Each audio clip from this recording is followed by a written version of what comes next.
Autobiography of Benjamin Franklin. You are listening on Audio Library YouTube channel. Enjoy the audio. Ancestry and Early Youth in Boston. Twyford 3 at the Bishop of St. Asaph's, 1771. Dear son, I have ever had pleasure in obtaining any little anecdotes of my ancestors. You may remember the inquiries I made among the remains of my relations when you were with me in England and the journey I undertook for that purpose. Imagining it may be equally agreeable to you to know the circumstances of my life, many of which you are yet unacquainted with, and expecting the enjoyment of a week's uninterrupted leisure in my present country retirement, I sit down to write them for you. To which I have besides some other inducements. Having emerged from the poverty and obscurity in which I was born and bred to a state of affluence and some degree of reputation in the world, and having gone so far through life with a considerable share of felicity, the conducing means I made use of, which with the blessing of God so well succeeded, my posterity may like to know, as they may find some of them suitable to their own situations and therefore fit to be imitated. 3. A small village not far from Winchester in Hampshire, southern England. Here was the country seat of the Bishop of St. Asaph, Dr. Jonathan Shipley, the good bishop, as Dr. Franklin used to style him. Their relations were intimate and confidential. In his pulpit and in the House of Lords, as well as in society, the bishop always opposed the harsh measures of the crown toward the colonies. Bigelow. That felicity, when I reflected on it, has induced me sometimes to say that were it offered to my choice, I should have no objection to a repetition of the same life from its beginning, only asking the advantages authors have in a second edition to correct some faults of the first. So I might, besides correcting the faults, change some sinister accidents and events of it for others more favorable. But though this were denied, I should still accept the offer. Since such a repetition is not to be expected, the next thing most like living one's life over again seems to be a recollection of that life, and to make that recollection as durable as possible by putting it down in writing. Hereby, too, I shall indulge the inclination so natural in old men, to be talking of themselves and their own past actions, and I shall indulge it without being tiresome to others who, through respect to age, might conceive themselves obliged to give me a hearing, since this may be read or not as anyone pleases.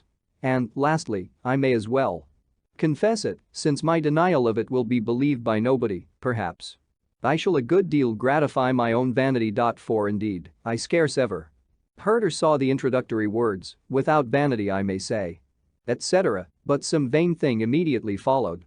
Most people dislike vanity in others, whatever share they have of it themselves, but I give it fair quarter wherever I meet with it, being persuaded that it is often productive of good to the possessor and to others that are within his sphere of action, and therefore, in many cases, it would not be altogether absurd if a man were to thank God for his vanity among the other comforts of life. For in this connection Woodrow Wilson says, and yet the surprising and delightful thing about this book, the autobiography, is that, take it all in all, it is not the low tone of conceit, but is a staunch man's sober and unaffected assessment of himself and the circumstances of his career. Gibbon and Hume, the great British historians who were contemporaries of Franklin, express in their autobiographies the same feeling about the propriety of just self-praise. And now I speak of thanking God, I desire with all humility to acknowledge that I owe the mentioned happiness of my past life to His kind providence, which lead me to the means I used and gave them success. My belief of this induces me to hope, though I must not presume, that the same goodness will still be exercised toward me in continuing that happiness or enabling me to bear a fatal reverse, which I may experience as others have done, the complexion of my future fortune being known to Him only, in whose power it is to bless to us even our afflictions. The notes one of my uncles, who had the same kind of curiosity in collecting family anecdotes, once put into my hands, furnished me with several particulars relating to our ancestors. From these notes I learned that the family had lived in the same village, Ecton, in Northamptonshire for 300 years, and how much longer he knew not, perhaps from the time when the name of Franklin, that before was the name of an order of people 6, was assumed by them as a Surname when others took surnames all over the kingdom on a freehold of about 30 acres, aided by the Smith's business, which had continued in the family till his time, the eldest son being always bred to that business, a custom which he and my father followed as to their eldest sons. When I searched the registers at Ecton, I found an account of their births, marriages and burials from the year 1555. Only, there being no registers kept in that parish at any time preceding.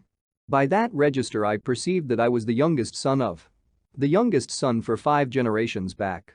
My grandfather Thomas, who was born in 1598, lived at Ecton till he grew too old to follow business longer, when he went to live with his son John, a dyer at Banbury, in Oxfordshire, with whom my father served an apprenticeship. There my grandfather died and lies buried. We saw his gravestone in 1758.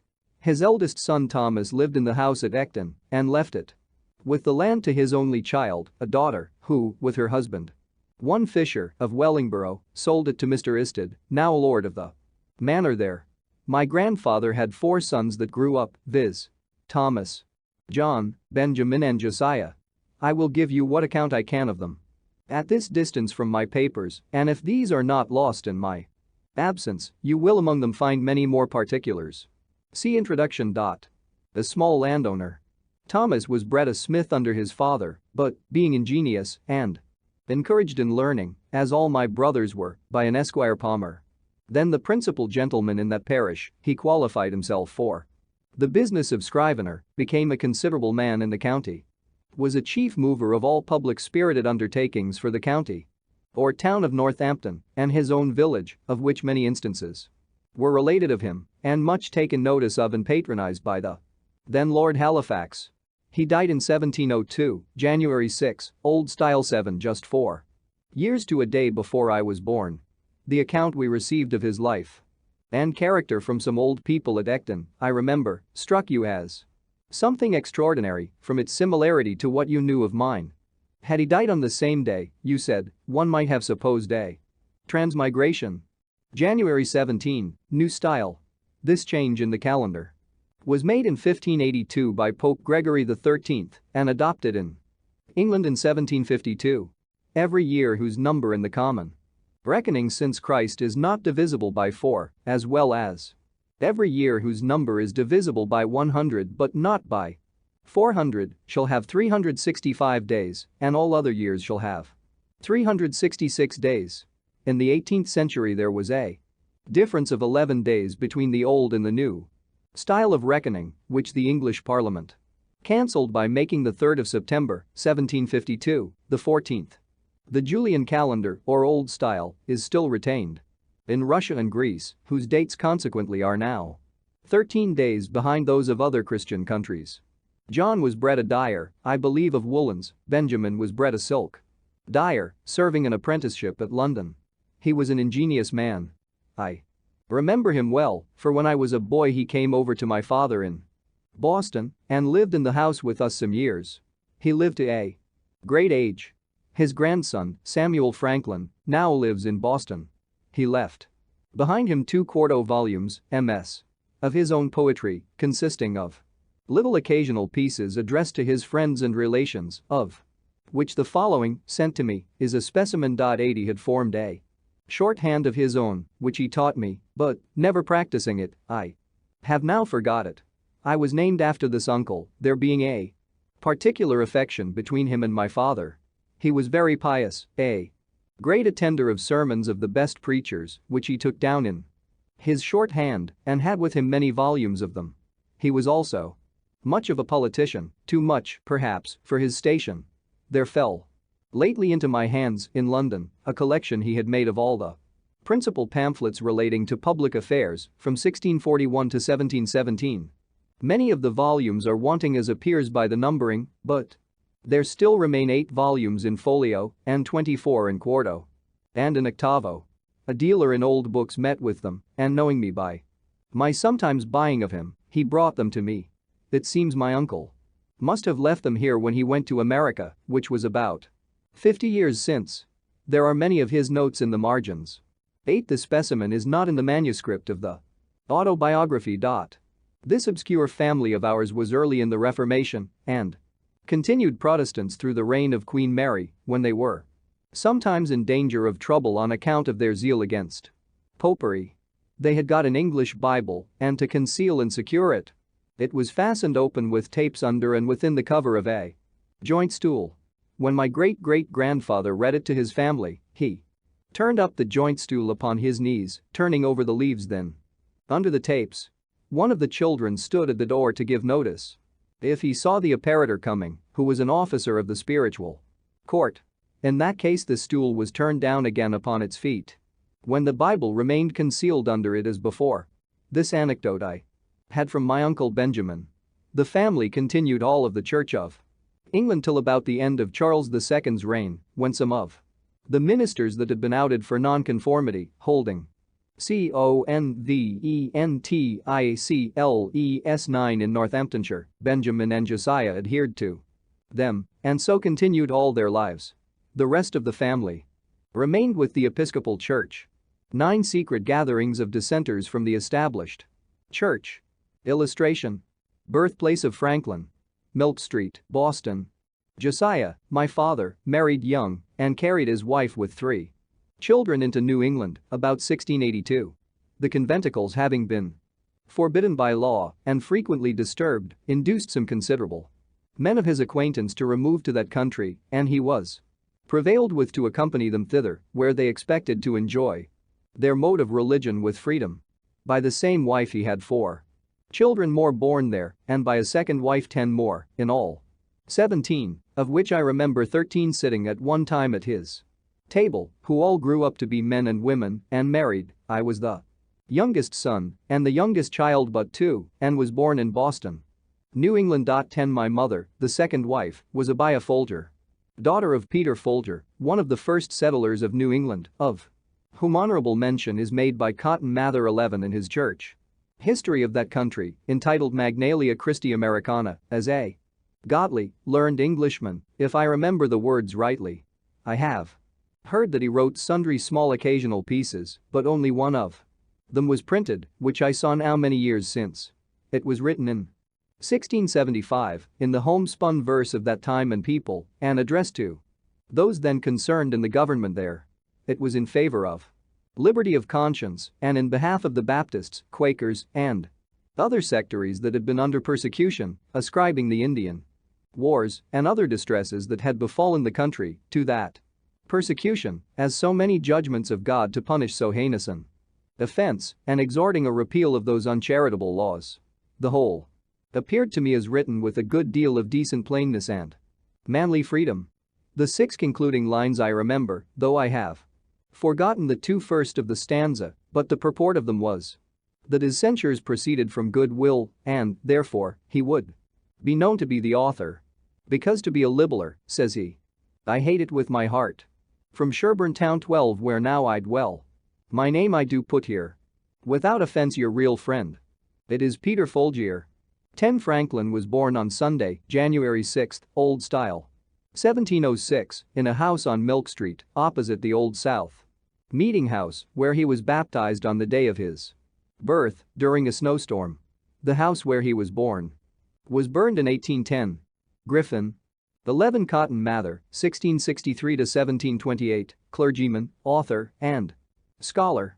Pastor of the North Church, Boston. He took an active part in the persecution of witchcraft. 12 Nantucket. My elder brothers were all put apprentices to different trades. I was put to the grammar school at 8 years of age, my father intending to devote me, as the tithe 13 of his sons, to the service of the church. My early readiness in learning to read, which must have been very early, as I do not remember when I could not read, and the opinion of all his friends that I should certainly make a good scholar, encouraged him in this purpose of his. My uncle Benjamin, too, approved of it and proposed to give me all his shorthand volumes of sermons, I suppose as a stock to set up with, if I would learn his character. 14 I continued, however, at the grammar school. Not quite 1 year, though in that time I had risen gradually from the middle of the class of that year to be the head of it, and farther was removed into the next class above it, in order to go with that into the third at the end of the year.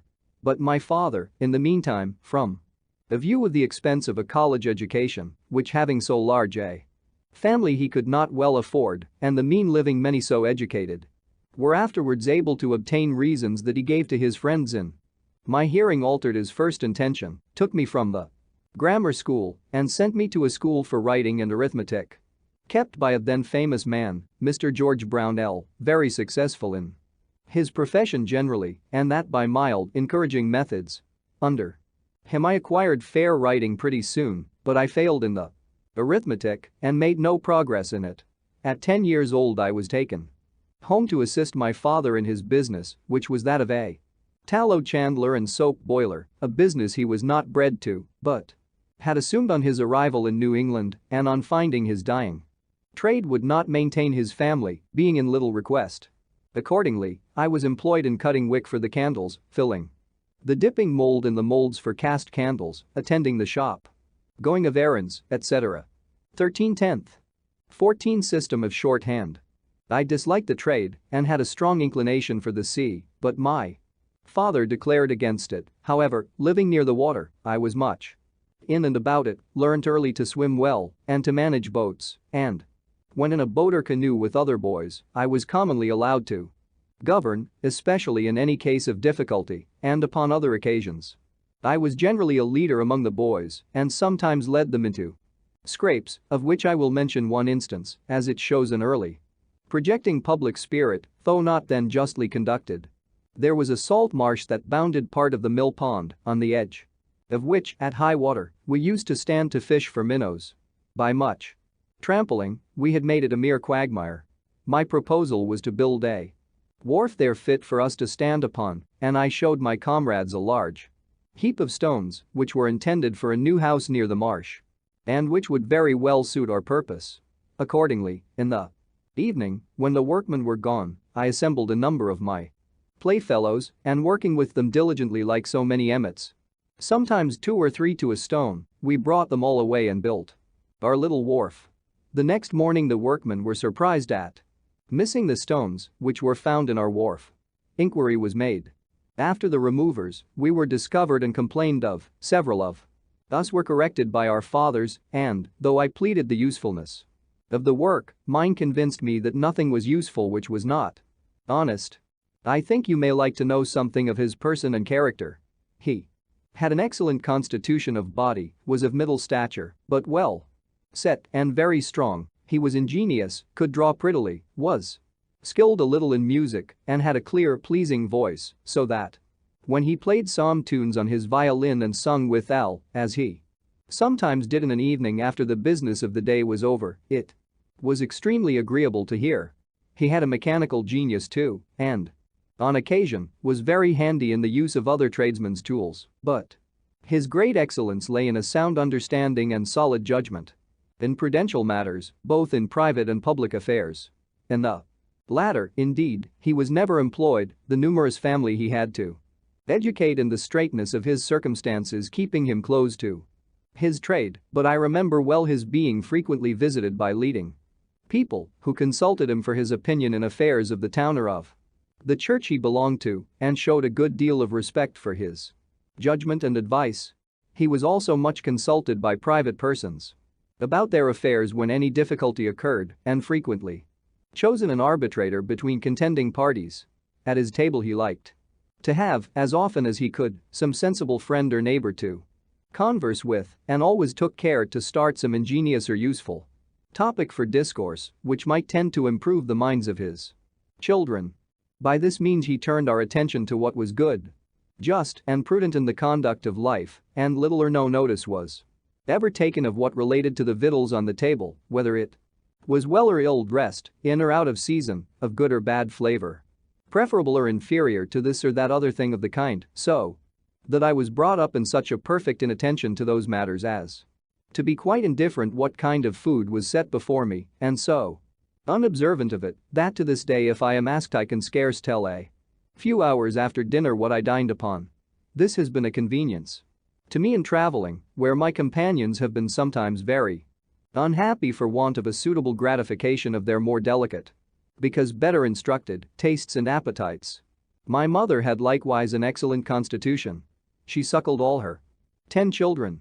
I never knew either my father or mother to have any sickness, but that of which they did, he at 89 and she at 85 years of age. They lie buried together at Boston, where I some years since placed a marble over their grave 15 with this inscription: Josiah Franklin and Abiah his wife lie here interred. They lived lovingly together in wedlock 55 years without an estate or any gainful employment. By constant labor and industry, with God's blessing, they maintained a large family comfortably and brought up 13 children and 7 grandchildren reputably. From this instance, reader, be encouraged to diligence in thy calling and distrust not providence. He was a pious and prudent man. She, a discreet and virtuous woman. Their youngest son, in filial regard to their memory, places this stone. J.F. born 1655, died 1744, Edith 89. A.F. born 1667, died 1752-85. 15 This marble having decayed, the citizens of Boston in 1827 erected in its place a granite obelisk 21 feet high, bearing the original inscription quoted in the text and another explaining the erection of the monument. By my rambling digressions I perceive myself to be grown old.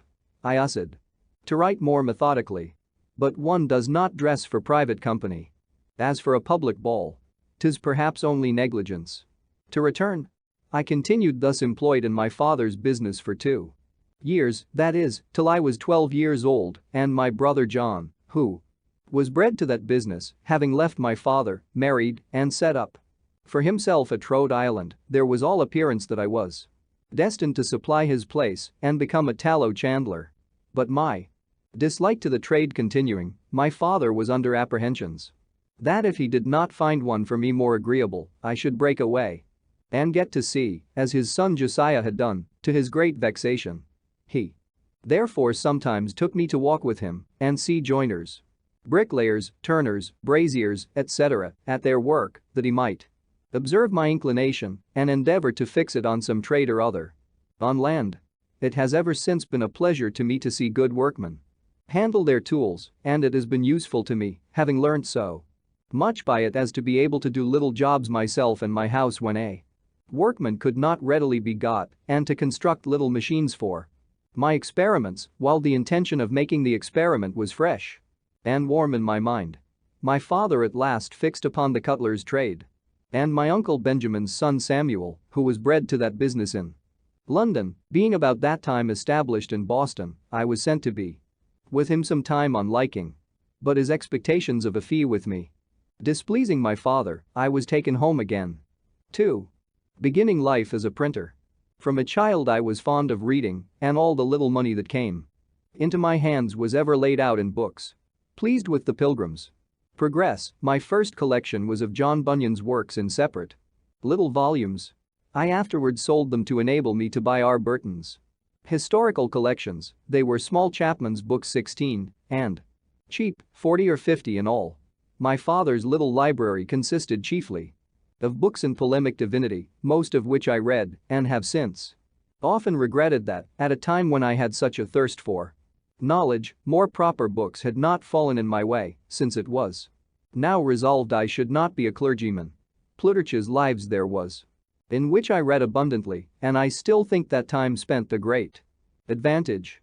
There was also a book of Defoe's, called An Essay on Projects, and another of Dr. Mather's, called Essays to Do Good, which perhaps gave me a turn of thinking that had an influence on some of the principal future events of my life. 16 small books, sold by chapmen or peddlers. This bookish inclination at length determined my father to make me a printer, though he had already one son, James, of that profession. In 1717 my brother James returned from England with a press and letters to set up his business in Boston. I liked it much better than that of my father, but still had a hankering for the sea. To prevent the apprehended effect of such an inclination, my father was impatient to have me bound to my brother. I stood out some time, but at last was persuaded and signed the indentures when I was yet but 12 years old. I was to serve as an apprentice till I was 21 years of Age, only I was to be allowed journeyman's wages during the last year. In a little time I made great proficiency in the business and became a useful hand to my brother.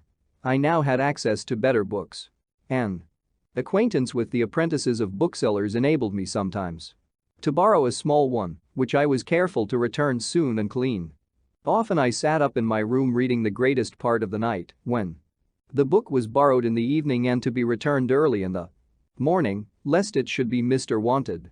And after some time an ingenious tradesman, Mr. Matthew Adams, who had a pretty collection of books and who frequented our printing house, took notice of me, invited me to his library, and very kindly lent me such books as I chose to read. I now took a fancy to poetry and made some little pieces. My brother, thinking it might turn to account, encouraged me and put me on compassing occasional ballads. One was called The Lighthouse Tragedy and contained an account of the drowning of Captain Worthylake with his 2 daughters. The other was a sailor's song on the taking of Teach, or Blackbeard, the pirate. They were wretched stuff in the Grub Street ballad style 17, and when they were printed he sent me about the town to sell them. The first sold wonderfully, the event being recent, having made a great noise. This flattered my vanity, but my father discouraged me by ridiculing my performances and telling me verse makers were generally beggars. So I escaped being a poet, most probably a very bad one, but as prose writing has been of great use to me in the course of my life and was a principal means of my advancement, I shall tell you how, in such a situation, I acquired what little ability I have in that way. 17 Grub Street? Famous in English literature as the home of poor writers. There was another bookish lad in the town, John Collins by name, with whom I was intimately acquainted. We sometimes disputed and very fond. We were of argument and very desirous of confuting one another. Which disputatious turn, by the way, is apt to become a very bad habit, making people often extremely disagreeable in company by the contradiction that is necessary to bring it into practice, and thence, besides souring and spoiling the conversation, is productive of disgusts and, perhaps, enmities where you may have occasion for friendship. I had caught it by reading my father's books of dispute about religion. Persons of good sense, I have since observed, seldom fall into it, except lawyers, university men, and men of all sorts that have been bred at Edinburgh. A question was once, somehow or other, started between Collins and me of the propriety of educating the female sex in learning and their abilities for study. He was of opinion that it was improper and that they were naturally unequal to it. I took the contrary side, perhaps a little for dispute's sake. He was naturally more eloquent, had a ready plenty of words, and sometimes, as I thought, bore me down more by his fluency than by the strength of his reasons. As we parted without settling the point and were not to see one another again for some time, I sat down to put my arguments in writing, which I copied fair and sent to him. He answered, and I replied. 3 or 4 letters of a sight had passed when my father happened to find my papers and read them.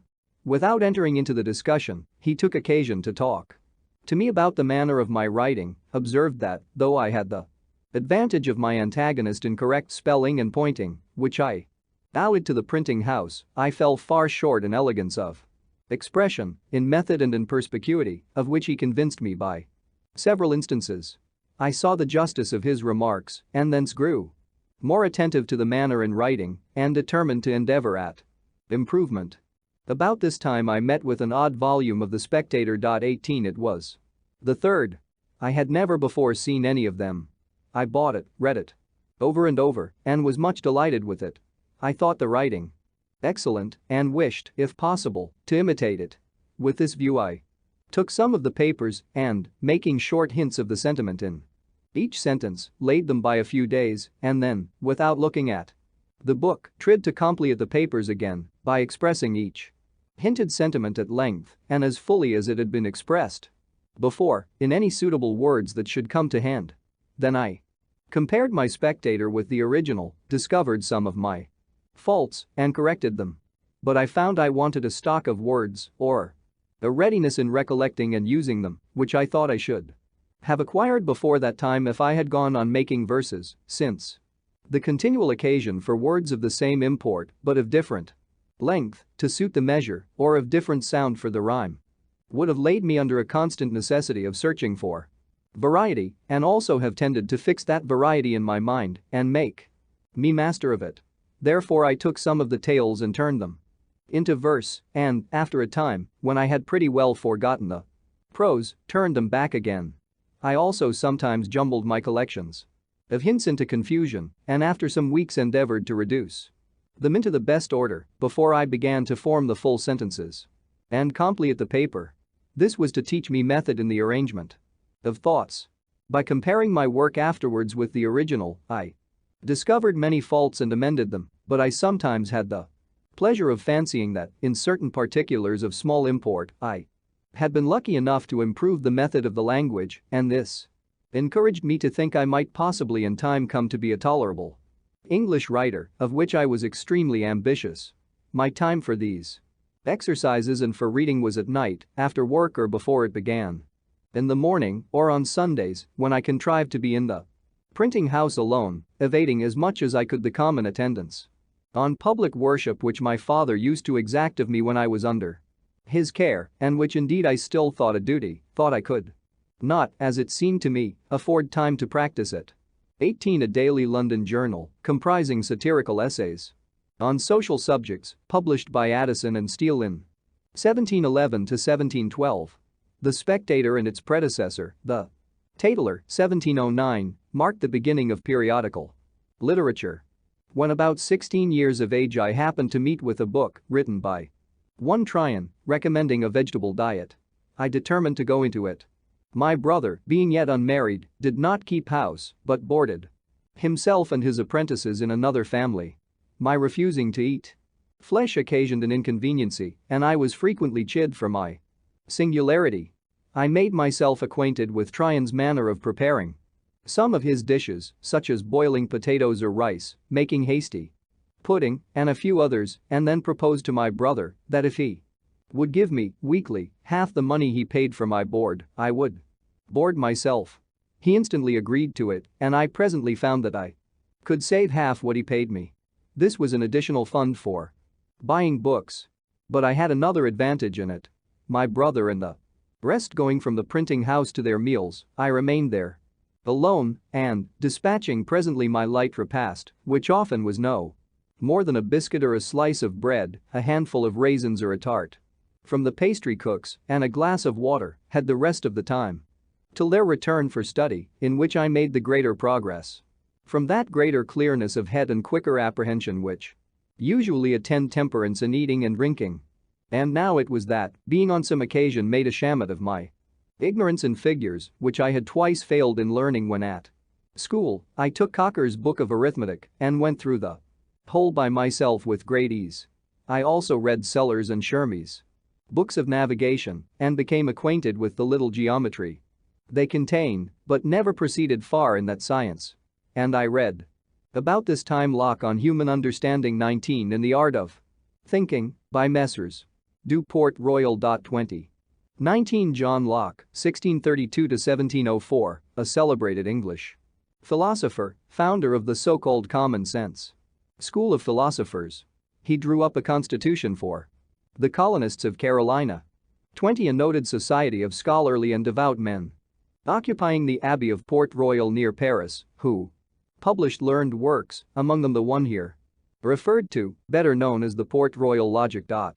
While I was intent on improving my language, I met with an English grammar, I think it was Greenwood's, at the end of which there were 2 little sketches of the arts of rhetoric and logic, the latter finishing with a specimen of a dispute in the Socratic 21 method, and soon after I procured Xenophon's memorable Things of Socrates, wherein there are many instances of the same method.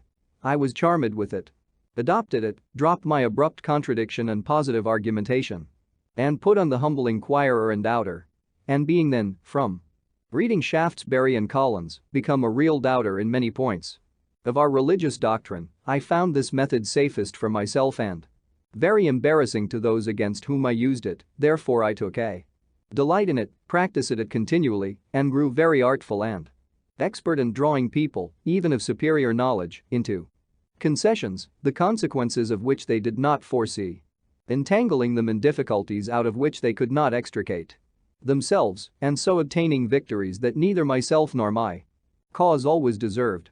I continued this method some few years, but gradually left it, retaining only the habit of expressing myself in terms of modest diffidence, never using, when I advanced anything that may possibly be disputed, the words certainly, undoubtedly, or any others that give the air of positiveness to an opinion, but rather say, I conceive or apprehend a thing to be so and so, it appears to me, or I should think it so or so, for such and such reasons, or I imagine it to be so, or it is so, if I am not mistaken. This habit, I believe, has been of great advantage to me when I have had occasion to inculcate my opinions and persuade men into measures that I have been from time to time engaged in promoting, and, as the chief ends of conversation are to inform or to be informed, to please or to persuade, I wish well-meaning, sensible men would not lessen their power of doing good by a positive, assuming manner that seldom fails to disgust, tends to create opposition, and to defeat everyone of those purposes for which speech was given to us, to wit, giving or receiving information or pleasure. For, if you would inform, a positive and dogmatical manner in advancing your sentiments may provoke contradiction and prevent a candid attention. If you wish information and improvement from the knowledge of others, and yet at the same time express yourself as firmly fixed in your present opinions, modest, sensible men, who do not love disputation, will probably leave you undisturbed in the possession of your error. And by such a manner, you can seldom hope to recommend yourself in pleasing your hearers or to persuade those whose concurrence you desire. Pop 22 says, judiciously, men should be taught as if you taught them not, and things unknown propose it as things forgot. Farther recommending to us to speak, though sure, with seeming diffidence. And he might have coupled with this line that which he has coupled with another, I think, less properly. For want of modesty is want of sense. If you ask, why less properly? I must repeat the lines. Immodest words admit of no defense. For want of modesty is want of sense. Now, is not want of sense, where a man is so unfortunate as to want it, some apology for his want of modesty, and would not the lines stand more justly thus? Immodest words admit but this defense, that want of modesty is want of sense. This, however, I should submit to better judgments.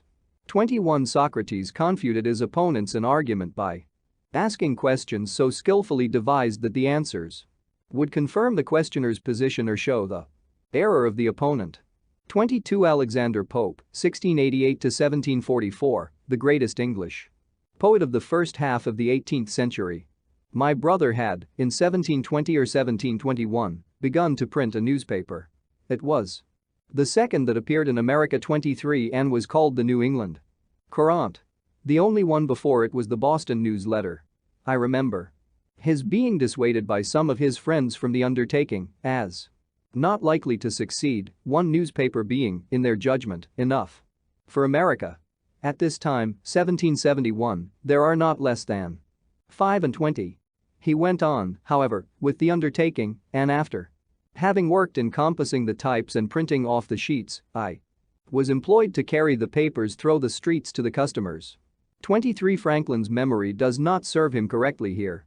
The Courant was really the fifth newspaper established in America, although generally called the fourth, because the first, Public Occurrences, published in Boston in 1690, was suppressed after the first issue. Following is the order in which the other four papers were published. Boston News Letter, 1704, Boston Gazette, December 21, 1719, The American Weekly. Mercury, Philadelphia, December 22, 1719, The New England Courant, 1721. Illustration. First page of the New England Courant of December 4 to 11. 1721. Reduced about 1/3. From a copy in the library of the Massachusetts Historical Society. Transcriber's note. Transcription given at the end of the text. He had some ingenious men among his friends who amused themselves by writing little pieces for this paper, which gained it credit and made it more in demand, and these gentlemen often visited us. Hearing their conversations and their accounts of the approbation their papers were Received with, I was excited to try my hand among them, but, being still a boy and suspecting that my brother would object to printing anything of mine in his paper if he knew it to be mine, I contrived to disguise my hand and, writing an anonymous paper, I put it in at night under the door of the printing house. It was found in the morning and communicated to his writing friends when they call it in. As usual.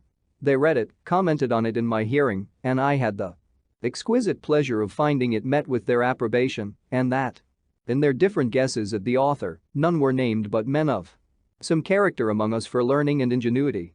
I suppose now that I was rather lucky in my judges and that perhaps they were not really so very good ones as I then esteemed them. Encouraged, however, by this, I wrote and conveyed in the same way to the press several more papers which were equally approved, and I kept my secret till my small fund of cents for such performances was pretty well exhausted, and then I discovered 24 it when I began to be considered a little more by my brother's acquaintance and in a manner that did not quite please him, as he thought, probably with reason, that it tended to make me too vain. And, perhaps, this might be one occasion of the differences that we began to have about this time. Though a brother, he considered himself as my master and me as his apprentice and, accordingly, expected the same services from me as he would from another, while I thought he demeaned me too much in some he required of me, who from a brother expected more indulgence. Our disputes were often brought before our father, and I fancy I was either generally in the right or else a better pleader, because the judgment was generally in my favor. But my brother was passionate and had often beaten me, which I took extremely amiss, and, thinking my apprenticeship very tedious, I was continually wishing for some opportunity of shortening it, which at length offered in a manner unexpected. 24. Disclosed. Illustration. I was employed to carry the papers through the streets to the customers. One of the pieces in our newspaper on some political point, which I have now forgotten, gave offense to the assembly. He was taken up, censured, and imprisoned for a month by the speaker's warrant, I suppose, because he would not discover his author. I too was taken up and examined before the council, but, though I did not give them any satisfaction, they contented themselves with admonishing me and dismissed me, considering me, perhaps, as an apprentice who was bound to keep his master's secrets. During my brother's confinement, which I resented a good deal, notwithstanding our private differences, I had the management of the paper, and I made bold to give our rulers some rubs in it, which my brother took very kindly, while others began to consider me in an unfavorable light as a young genius that had a turn for libeling and satire. My brother's discharge was accompanied with an order of the House, a very odd one, that James Franklin should no longer print the paper called the New England Courant. There was a consultation held in our printing house among his friends. What he should do in this case. Some proposed to evade the order by changing the name of the paper, but my brother, seeing inconveniences in that, it was finally concluded on as a better way to let it be printed for the future under the name of Benjamin Franklin, and to avoid the censure of the assembly that might fall on him as still printing it by his apprentice. The contrivance was that my old indenture should be returned to me with a full discharge on the back of it to be shown on occasion, but to secure to him the benefit of my service, I was to sign new indentures for the remainder of the term, which were to be kept private. A very flimsy scheme it was, however. It was immediately executed, and the paper went on accordingly, under my name for several months. At length, a fresh difference arising between my brother and me, I took upon me to assert my freedom, presuming that he would not venture to produce the new indentures. It was not fair in me to take this advantage, and this I therefore reckon one of the first errata of my life, but the unfairness of it weighed little with me when under the impressions of resentment for the blows his passion too often urged him to bestow upon me, though he was otherwise not an ill-natured man. Perhaps I was too saucy and provoking. When he found I would leave him, he took care to prevent my getting employment in any other printing house of the town by going round and speaking to every master, who accordingly refused to give me work. I then thought of going to New York as the nearest place where there was a printer, and I was rather inclined to leave Boston when I reflected that I had already made myself a little obnoxious to the governing party and, from the arbitrary proceedings of the assembly. In my brother's case, it was likely I might, if I stayed, soon bring myself into scrapes, and farther, that my indiscreet disputations about religion began to make me pointed at with horror by good people. As an infidel or atheist, I determined on the point, but my father now siding with my brother, I was sensible that, if I attempted to go openly, means would be used to prevent me. My friend Collins, therefore, undertook to manage a little for me. He agreed with the captain of a New York sloop for my passage, under the notion of my being a young acquaintance of his. So I sold some of my books to raise a little money, was taken on board privately, and as we had a fair wind, in 3 days I found myself in New York, near 300 miles from home, a boy of but 17, without the least recommendation to, or knowledge of, any person in the place, and with very little money in my pocket. Illustration: sailboat. 3. Arrival in Philadelphia. My inclinations for the sea were by this time worn out, or I might now have gratified them. But, having a trade, and supposing myself a pretty good workman, I offered my service to the printer in the place. Old Mr. William Bradford, who had been the first printer in Pennsylvania, but removed from thence upon the quarrel of George Keith. He could give me no employment, having little to do, and help enough already, but says he, my son at Philadelphia has lately lost his principal hand, Aquila Rose, by death. If you go thither, I believe he may employ you. Philadelphia was 100 miles further. I set out, however, in a boat for Amboy, leaving my chest and things to follow me round by sea. In crossing the bay, we met with a squall that tore our rotten sails to pieces, prevented our getting into the Kill 25 and drove us upon Long Island. In our way, a drunken Dutchman, who was a passenger too, fell overboard. When he was sinking, I reached through the water to his shock potté and drew him up so that we got him in again. His ducking sobered him a little, and he went to sleep, taking first out of his pocket a book, which he desired I would dry for him. It proved to be my old favorite author, Bunyan's Pilgrim's Progress, in Dutch. Finely printed on good paper, with copper cuts, a dress better than I had ever seen it wear in its own language. I have since found that it has been translated into most of the languages of Europe and suppose it has been more generally read than any other book, except perhaps the Bible. Honest John was the first that I know of who mixed narration and dialogue, a method of writing very engaging to the reader, who in the most interesting parts finds himself, as it were, brought into the company and present at the discourse. Defoe in his Crusoe, his Moll Flanders, Religious Courtship, Family Instructor, and other pieces, has imitated it with success, and Richardson 26 has done the same in his Pamela, etc. 25 Kill Van Kull, the channel separating Staten Island from New Jersey on the north. 26 Samuel Richardson, the father of the English novel, wrote Pamela, Clarissa Harlowe, and the history of Sir Charles Grandison, novels published in the form of letters. When we drew near the island, we found it was at a place where there could be no landing, there being a great surf on the stony beach. So we dropped anchor and swung round towards the shore. Some people came down to the water edge and hallooed to us, as we did to them, but the wind was so high and the surf so loud that we could not hear so as to understand each other. There were canoes on the shore, and we made signs and hallooed that they should fetch us, but they either did not understand us or thought it impracticable, so they went away, and night coming on, we had no remedy but to wait till the wind should abate, and, in the meantime, the boatman and I concluded to sleep, if we could, and so crowded into the scuttle, with the Dutchman, who was still wet, and the spray beating over the head of our boat, leaked through to us, so that we were soon almost as wet as he. In this manner we lay all night, with very little rest, but, the wind abating the next day, we made a shift to reach Amboy before night, having been 30 hours on the water, without victuals or any drink but a bottle of filthy rum, and the water we sailed on being salt. In the evening I found myself very feverish and went into bed, but having read somewhere that cold water drank plentifully was good for a fever, I followed the prescription, sweat plentifully most of the Night, my fever left me, and in the morning, crossing the ferry, I proceeded on my journey on foot, having 50 miles to Burlington, where I was told I should find boats that would carry me the rest of the way to Philadelphia. Illustration. It rained very hard all the day. It rained very hard all the day. I was thoroughly soaked, and by noon, a good deal tired, so I stopped at a poor inn, where I stayed all night.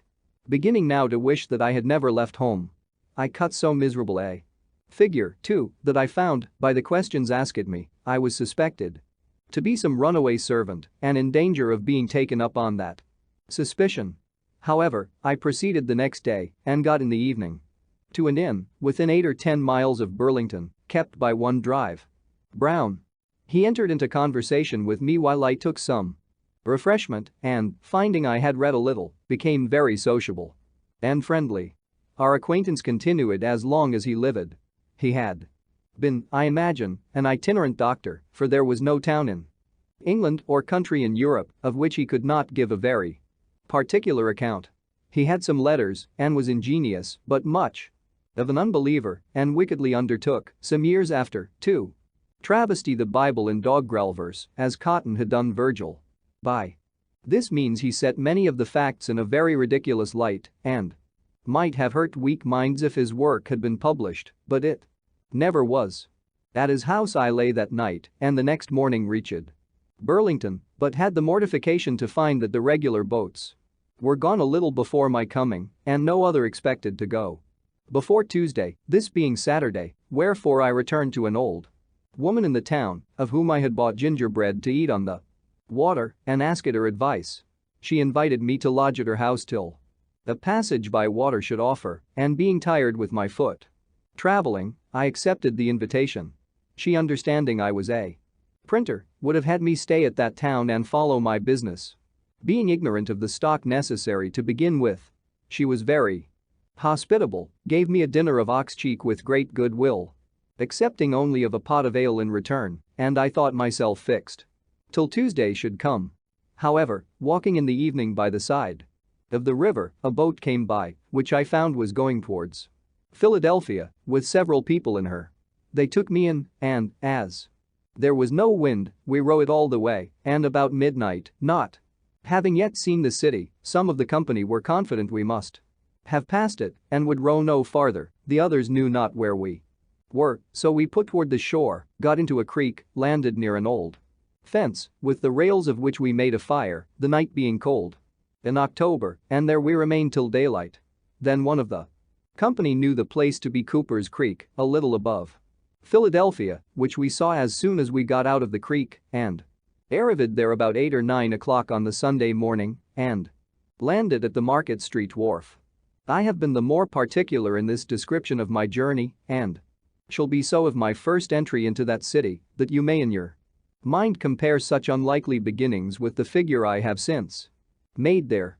I was in my working dress, my best clothes being to come round by sea. I was dirty from my journey, my pockets were stuffed out with shirts and stockings, and I knew no soul nor where to look for lodging. I was fatigued with traveling, rowing, and want of rest. I was very hungry, and my whole stock of cash consisted of a Dutch dollar and about a shilling in copper. The latter I gave the people of the boat for my passage, who at first refused it on account of my rowing, but I insisted on their taking it. A man being sometimes more generous when he has but a little money than when he has plenty. Perhaps through fear of being thought to have but little. Then I walked up the street, gazing about till near the market house I met a boy with bread. I had made many a meal on bread and, inquiring where he got it, I went immediately to the baker's he directed me to in 2nd Street and asked for biscuit, intending such as we had in Boston, but they, it seems, were not made in Philadelphia. Then I asked for a 3-penny loaf and was told they had none such. So not considering or knowing the difference of money and the greater cheapness nor the names of his bread, I bade him give me 3-penny worth of any sort. He gave me, accordingly, 3 great puffy rolls. I was surprised at the quantity, but took it and, having no room in my pockets, walked off with a roll under each arm and eating the other. Thus I went up Market Street as far as 4th Street, passing by the door of Mr. Reed, my future wife's father, when she, standing at the door, saw me and thought I made, as I certainly did, a most awkward, ridiculous appearance. Then I turned and went down Chestnut Street and part of Walnut Street, eating my roll all the way and, coming round, found myself again at Market Street Wharf, near the boat I came in, to which I went for a draught of the river water and, being filled with one of my rolls, gave the other two to a woman and her child that came down the river in the boat with us and were waiting to go farther. Illustration. She, standing at the door, saw me and thought I made, as I certainly did, a most awkward, ridiculous appearance. Thus refreshed, I walked again up the street, which by this time had many clean-dressed people in it who were all walking the same way. I joined them and thereby was led into the great meeting house of the Quakers near the market. I sat down among them and, after looking round a while and hearing nothing said, being very drowsy through labor and want of rest the preceding night, I fell fast asleep and continued so till the meeting broke up, when one was kind enough to rouse me. This was, therefore, the first house I was in, or slept in Philadelphia. Walking down again toward the river and, looking in the faces of people, I met a young Quaker man, whose countenance I licked, and, accosting him, requested he would tell me where a stranger could get lodging. We were then near the sign of the Three Mariners. Here, says he, is one place that entertains strangers, but it is not a reputable house. If thee wilt walk with me, I'll show thee a better. He brought me to the Crooked Billet in Water Street. Here I got a dinner, and, while I was eating it, several sly questions were asked me, as it seemed to be suspected from my youth and appearance that I might be some runaway. After dinner, my sleepiness returned, and being shown to a bed, I lay down without undressing and slept till 6 in the evening, was called to supper, went to bed again very early, and slept soundly till next morning. Then I made myself as tidy as I could and went to Andrew Bradford the printer's. I found in the shop the old man his father, whom I had seen at New York and who, traveling on horseback, had got to Philadelphia before me. He introduced me to his son, who received me civilly, gave me a breakfast, but told me he did not at present want a hand, being lately supplied with one, but there was another printer in town, lately set up, one Kamer, who, perhaps, might employ me. If not, I should be welcome to lodge at his house, and he would give me a little work to do now and then till fuller business should offer. The old gentleman said he would go with me to the new printer, and when we found him, "Neighbor," says Bradford, "I have brought to see you a young man of your business, perhaps you may want such a one." He asked me a few questions, put a compassing stick in my hand to see how I worked, and then said he would employ me soon, though he had just then nothing for me to do, and, taking old Bradford, whom he had never seen before, to be one of the townspeople that had a good will for him, entered into a conversation on his present undertaking and prospects, while Bradford, not discovering that he was the other printer's father, on Kamer's saying he expected soon to get the greatest part of the business into his own hands, drew him on by artful questions and starting little doubts to explain all his views, what interest he really had on, and in what manner he intended to proceed. I, who stood by and heard all, saw immediately that one of them was a crafty old sophister and the other a mere novice. Bradford left me with Kamer, who was greatly surprised when I told him who the old man was. Kamer's printing house, I found, consisted of an old shattered press and one small, worn-out font of English, which he was then using himself, compassing an elegy on Aquila Rose, before mentioned, an ingenious young man, of excellent character, much respected in the town, clerk of the assembly, and a pretty poet. Kamer made verses too, but very indifferently. He could not be said to write them, for his manner was to compose them in the types directly out of his head. So there being no copy 27 but one pair of cases, and the elegy likely to require all the letter, no one could help him. I endeavored to put his press, which he had not yet used, and of which he understood nothing, into order fit to be worked with, and, promising to come and print off his elegy as soon as he should have got it ready, I returned it to Bradford's, who gave me a little job to do for the present, and there I lodged and dieted. A few days after, Kamer sent for me to print off the elegy. and now he had got another pair of cases 28 and a pamphlet to reprint, on which he set me to work. These two printers I found poorly qualified for their business. Bradford had not been bred to it and was very illiterate, and Kamer, though something of a scholar, was a mere compositor, knowing nothing of press work. He had been one of the French prophets 29 and could act their enthusiastic agitations.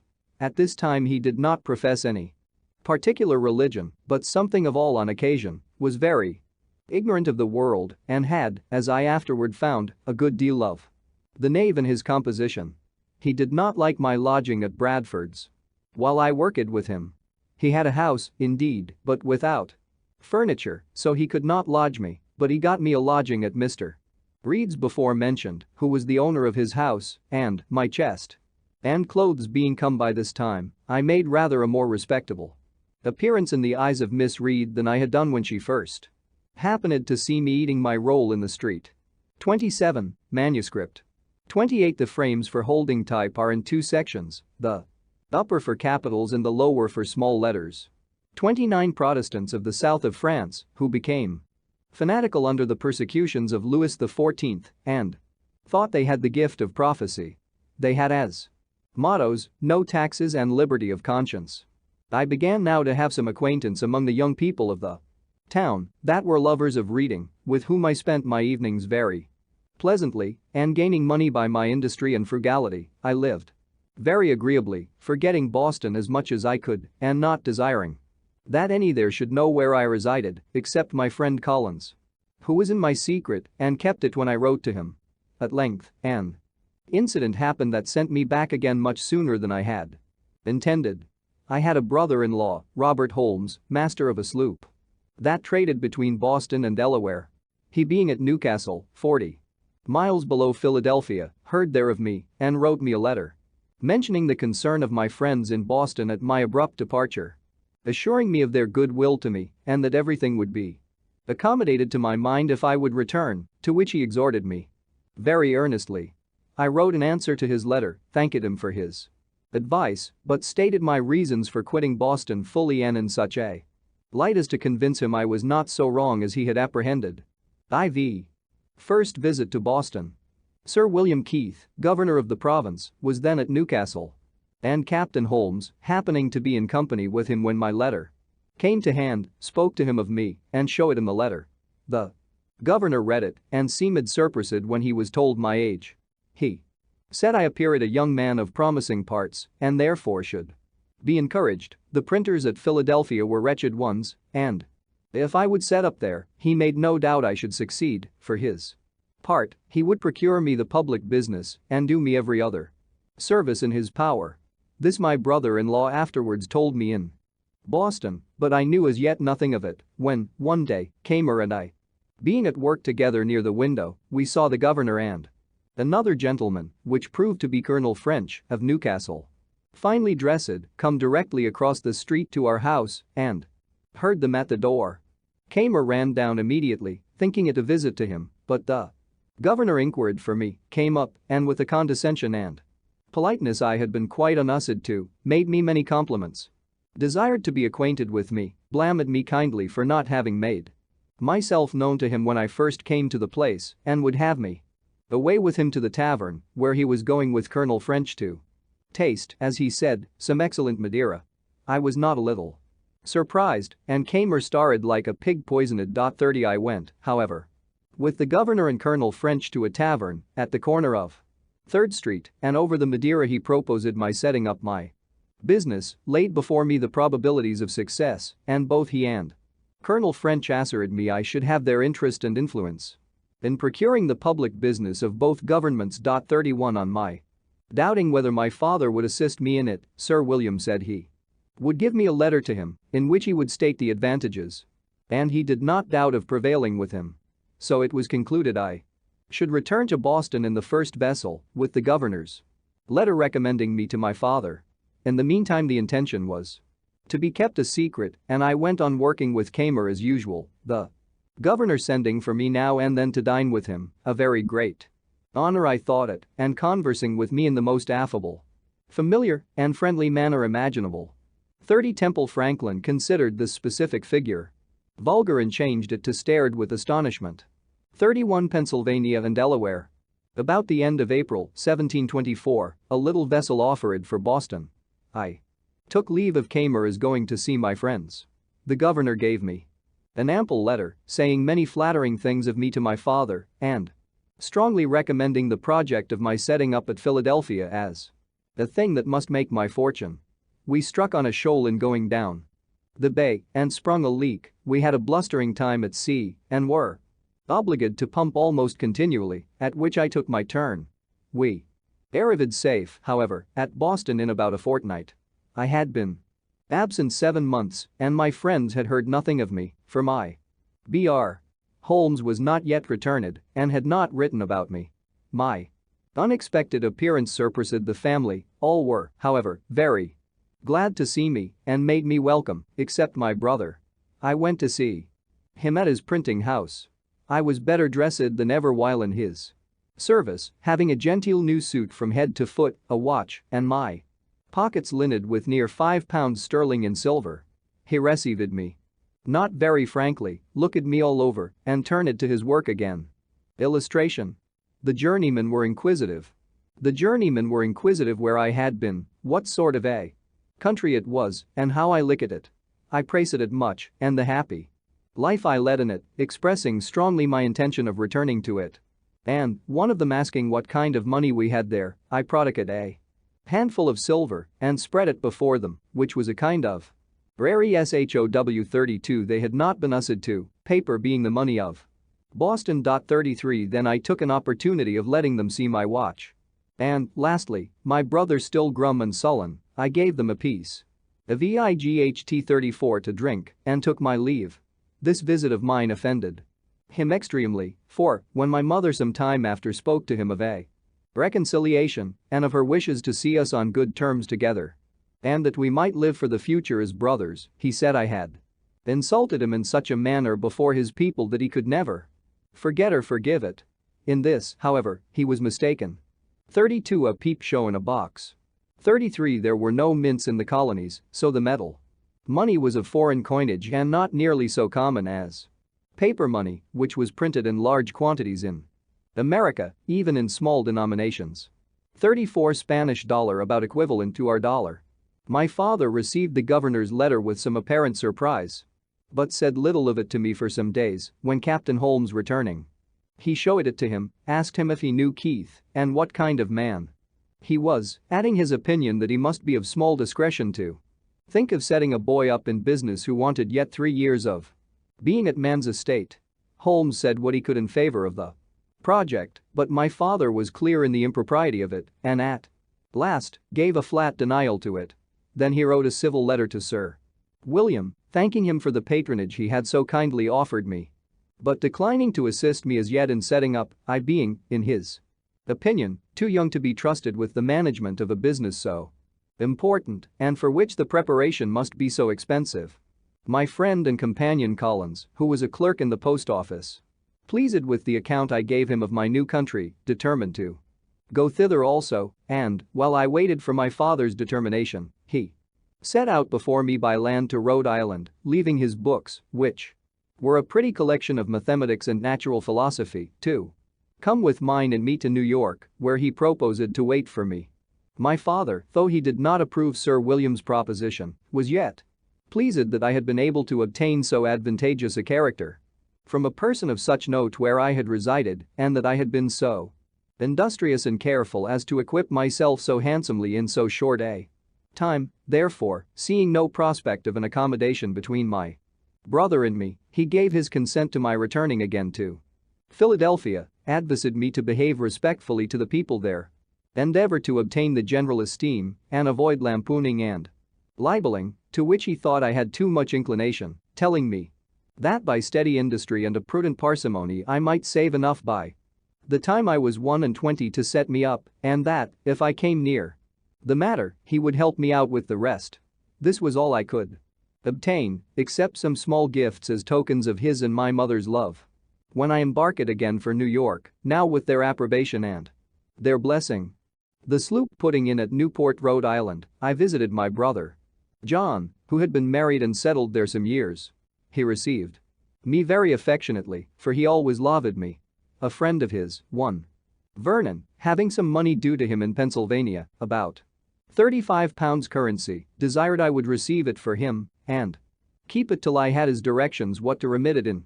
Accordingly, he gave me an order. This afterwards occasioned me a good deal of uneasiness.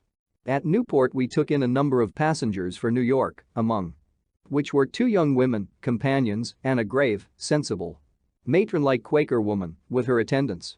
I had shown an obliging readiness to do her some little services, which impressed her, I suppose, with a degree of goodwill toward me. Therefore, when she saw the daily growing familiarity between me and the 2 young women, which they appeared to encourage, she took me aside and said, "Young man, I am concerned for thee, as thou hast no friend with thee, and seems not to know much of the world or of the snares youth is exposed to. Depend upon it, those are very bad women, I can see it in all their actions, and if thee art not upon thy guard, they will draw thee into some danger. They are strangers to thee, and I advise thee, in a friendly concern for thy welfare, to have no acquaintance with them." As I seemed at first not to think so ill of them as she did, she mentioned some things she had observed and heard that had escaped my notice, but now convinced me she was right. I thanked her for her kind advice and promised to follow it. When we arrived at New York, they told me where they lived and invited me to come and see them, but I avoided it, and it was well I did, for the next day the captain missed a silver spoon and some other things that had been taken out of his cabin, and, knowing that these were a couple of strumpets, he got a warrant to search their lodgings, found the stolen goods, and had the thieves punished.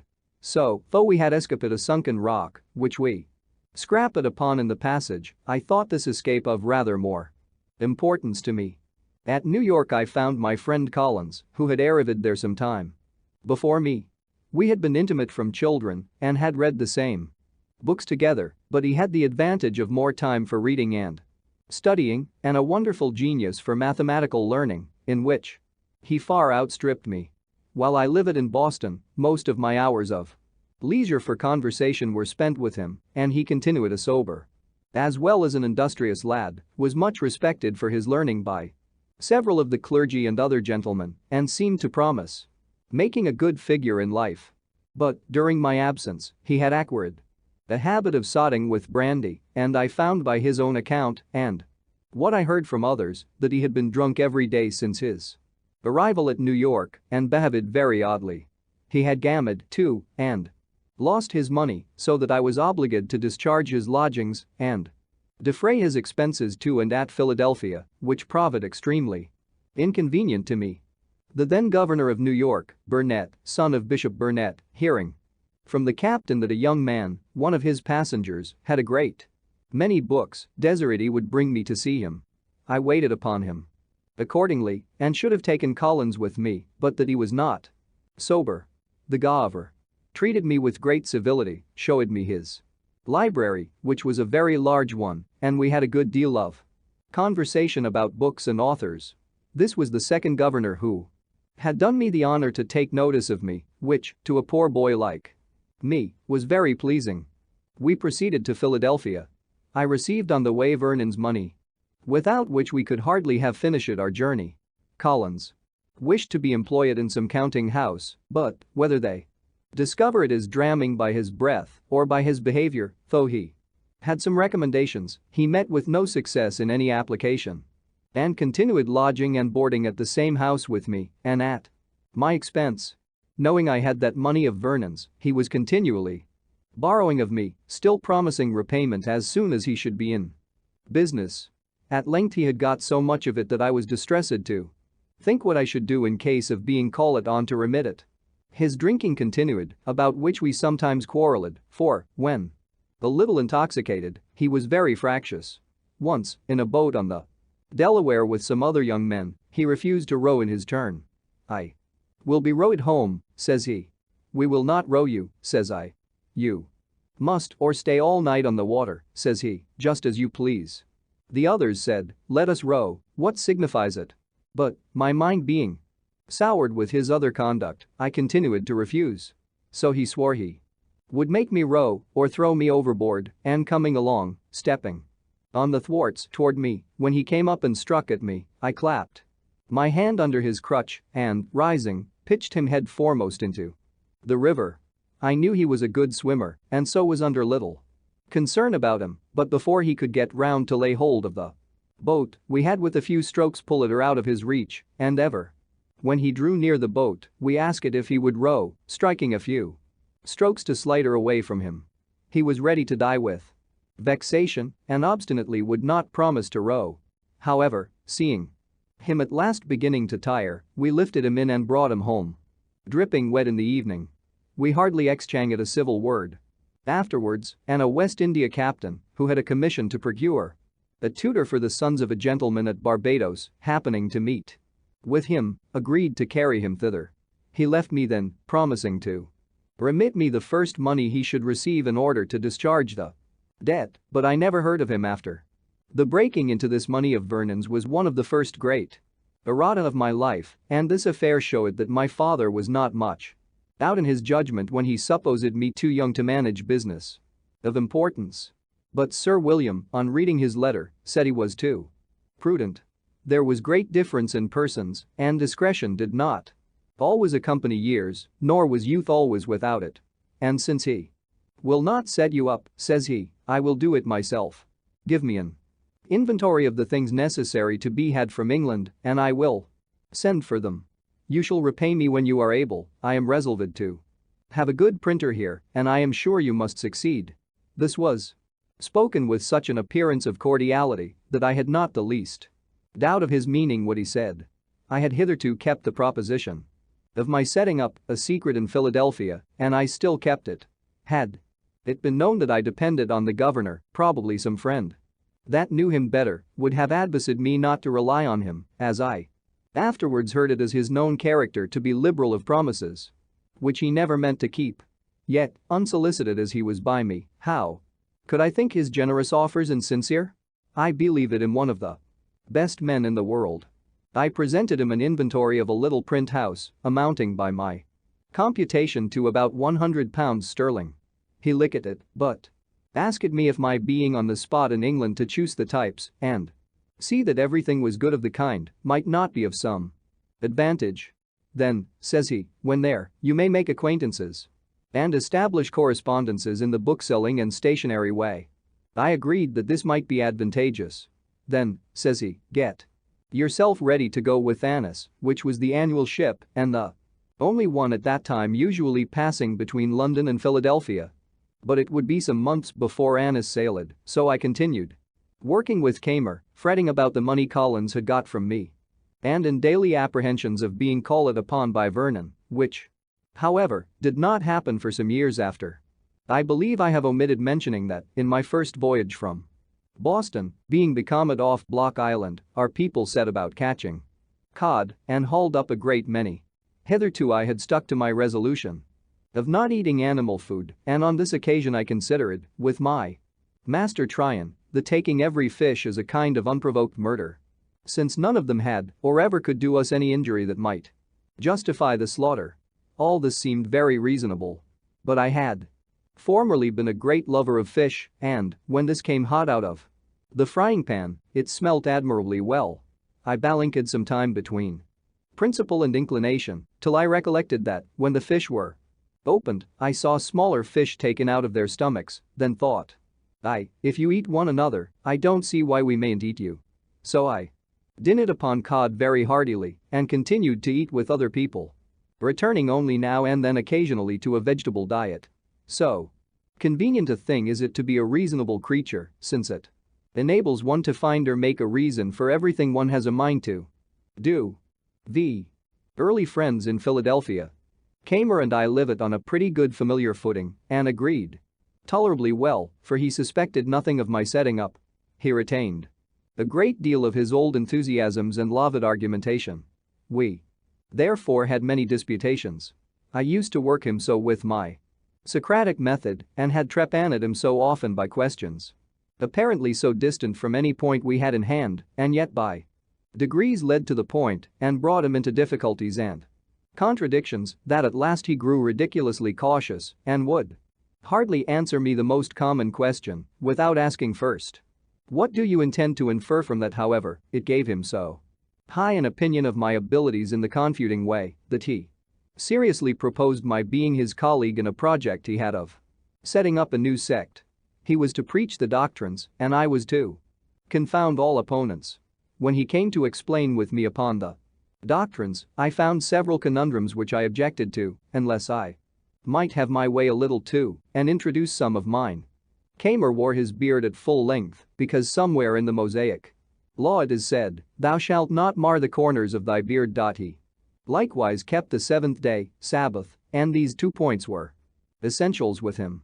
I disliked both, but agreed to admit them upon condition of his adopting the doctrine of using no animal food. "I doubt," said he, "my constitution will not bear that." I assured him it would, and that he would be the better for it. He was usually a great glutton, and I promised myself some diversion in half-starving him. He agreed to try the practice if I would keep him company. I did so, and we held it for 3 months. We had our victuals dressed and brought to us regularly by a woman in the neighborhood who had from me a list of 40 dishes to be prepared for us at different times, in all which there was neither fish, flesh, nor fowl, and the whim suited me the better at this time from the cheapness of it, not costing us above 18 sterling each per week. I have since kept several Lents most strictly, leaving the common diet for that, and that for the common, abruptly, without the least inconvenience, so that I think there is little in the advice of making those changes by easy gradations. I went on pleasantly, but poor Kamer suffered grievously, tired of the project, longed for the flesh pots of Egypt, and ordered a roast pig. He invited me and 2 women friends to dine with him, but, it being brought too soon upon table, he could not resist the temptation and ate the whole before we came. I had made some courtship during this time to Miss Reed.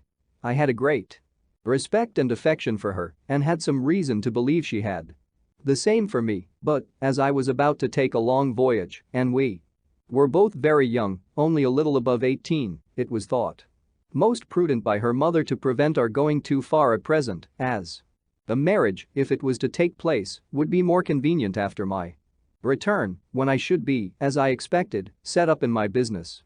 Perhaps, too, she thought my expectations not so well founded as I imagined them to be. My chief acquaintances at this time were Charles Osborne, Joseph Watson, and James Ralph, all lovers of reading. The 2 first were clerks to an eminent scrivener or conveyancer in the town Charles Brockton, the other was clerk to a merchant. Watson was a pious, sensible young man, of great integrity, the others rather more lax in their principles of religion, particularly Ralph, who, as well as Collins, had been unsettled by me, for which they both made me suffer.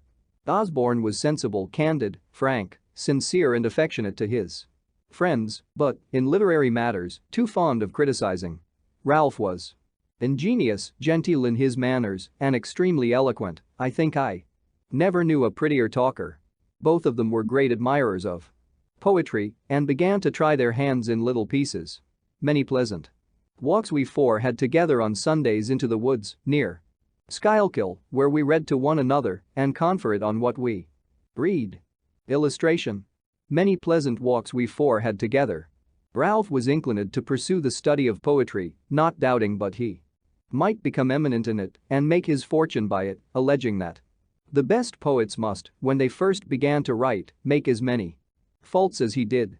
Osborne dissuaded him, assured him he had no genius for poetry, and advised him to think of nothing beyond the business he was bred to, that, in the mercantile way, though he had no stock, he might, by his diligence and punctuality, recommend himself to employment as a factor and in time acquire wherewith to trade on his own account. I approved the amusing oneself with poetry now and then, so far as to improve one's language, but no farther.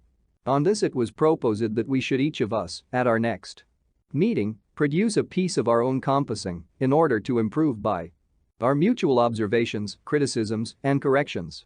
As language and expression were what we had in view, we excluded all considerations of invention by agreeing that the task should be a version of the 18th Psalm, which describes the descent of a deity. When the time of our meeting drew nigh, Ralph called on me first and let me know his piece was ready. I told him I had been busy and, having little inclination, had done nothing. He then showed me his piece for my opinion, and I much approved it, as it appeared to me to have great merit. Now, says he, Osborne never will allow the least merit in anything of mine, but makes 1,000 criticisms out of mere envy. He is not so jealous of you. I wish, therefore, you would take this piece and produce it as yours. I will pretend not to have had time, and so produce nothing. We shall then see what he will say to it. It was agreed, and I immediately transcribed it, that it might appear in my own hand. We met, Watson's performance was read, there were some beauties in it, but many defects. Osborne's was read, it was much better, Ralph did it justice, remarked some faults, but applauded the beauties. He himself had nothing to produce. I was backward, seemed desirous of being excused, had not had sufficient time to correct, etc., but no excuse could be admitted, produce I must. It was read and repeated, Watson and Osborne gave up the contest and joined it in applauding it. Ralph only made some criticisms and proposed some amendments, but I defended my text. Osborne was against Ralph and told him he was no better a critic than poet, so he dropped the argument. As they two went home together, Osborne expressed himself still more strongly in favor of what he thought my production, having restrained himself before, as he said, lest I should think it flattery. But who would have imagined, said he, that Franklin had been capable of such a performance, such painting, such force, such fire. He has even improvised the original. In his common conversation he seems to have no choice of words, he hesitates and blunders, and yet, good God, how he writes. When we next met, Ralph discovered the trick we had played him, and Osborne was a little laughed at. This transaction fixed Ralph in his resolution of becoming a poet. I did all I could to dissuade him from it, but he continued scribbling verses till Pope cured him. 35 He became, however, a pretty good prose writer. More of him hereafter. But, as I may not have occasion again to mention the other two, I shall just remark here that Watson died in my arms a few years after, much lamented, being the best of our set. Osborne went to the West Indies, where he became an eminent lawyer and made money, but died young. He and I had made a serious agreement that the one who happened first to die should, if possible, make a friendly visit to the other and acquaint him how he found things in that separate state. But he never fulfilled his promise. 35. In one of the later editions of the Dunciad occur the following lines. Silence, ye wolves. While Ralph to Cynthia howls. And makes night hideous answer him, ye owls. To this the poet adds the following note. James Ralph, a name inserted after the first editions. Not known till he read a swearing piece called Sonnet. Very abusive of Dr. Swift, Mr. Gay, and myself. Vi. First visit to London. The governor, seeming to like my company, had me frequently to his house, and his setting me up was always mentioned as a fixed thing. I was to take with me letters recommendatory to a number of his friends. Besides the letter of credit to furnish me with the necessary money for purchasing the press and types, paper, etc. For these letters I was appointed to call at different times when they were to be ready. But a future time was still named. Thus he went on till the ship, whose departure too had been several times postponed, was on the point of sailing. Then, when I called to take my leave and receive the letters, his secretary, Dr. Bard, came out to me and said the governor was extremely busy in writing, but would be down at Newcastle before the ship, and there the letters would be delivered to me. Ralph, though married and having one child, had determined to accompany me in this voyage. It was thought he intended to establish a correspondence and obtain goods to sell on commission, but I found afterwards that, through some discontent with his wife's relations, he purposed to leave her on their hands and never return again. Having taken leave of my friends and interchanged some promises with Miss Reed, I left Philadelphia in the ship, which anchored at Newcastle. The governor was there, but when I went to his lodging, the secretary came to me from him with the civilest message in the world that he could not then see me, being engaged in business of the utmost importance, but should send the letters to me on board, wished me heartily a good voyage and a speedy return, etc. I returned on board a Little puzzled, but still not doubting. Mr. Andrew Hamilton, a famous lawyer of Philadelphia, had taken passage in the same ship for himself and son, and with Mr. Denham, a Quaker merchant, and Messrs. Onion and Russell, masters of an iron work in Maryland, had engaged the great cabin, so that Ralph and I were forced to take up with a berth in the steerage and none on board. Knowing us, were considered as ordinary persons. But Mr. Hamilton and his son, it was James, since governor, returned from Newcastle to Philadelphia, the father being recalled by a great fee to plead for a seized ship, and, just before we sailed, Colonel French coming on board and showing me great respect, I was more taken notice of, and, with my friend Ralph, invited by the other gentlemen to come into the cabin, there being now room. Accordingly, we removed thither. Understanding that Colonel French had brought on board the governor's dispatches, I asked the captain for those letters that were to be under my care. He said all were put into the bag together and he could not then come at them, but, before we landed in England, I should have an opportunity of picking them out, so I was satisfied for the present, and we proceeded on our voyage. We had a sociable company in the cabin and lived uncommonly well, having the addition of all Mr. Hamilton's stores, who had laid in plentifully. In this passage Mr. Denham contracted a friendship for me that continued during his life. The voyage was otherwise not a pleasant one, as we had a great deal of bad weather. When we came into the channel, the captain kept his word with me and gave me an opportunity of examining the bag for the governor's letters. I found none upon which my name was put as under my care. I picked out 6 or 7 that, by the handwriting, I thought might be the promised letters, especially as one of them was directed to Basket, the King's printer, and another to some stationer. We arrived in London the 24th of December, 1724. I waited upon the stationer, who came first in my way, delivering the letter as from Governor Keith.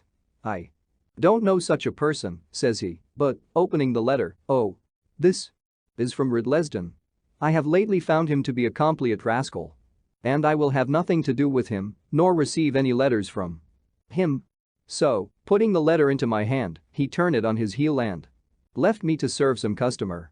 I was surprised to find these were not the governor's letters, and, after recollecting and comparing circumstances, I began to doubt his sincerity.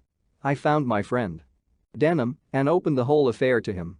He let me into Keith's character, told me there was not the least probability that he had written any letters for me, that no one who knew him had the smallest dependence on him, and he lauded the notion of the governor's giving me a letter of credit, having, as he said, no credit to give.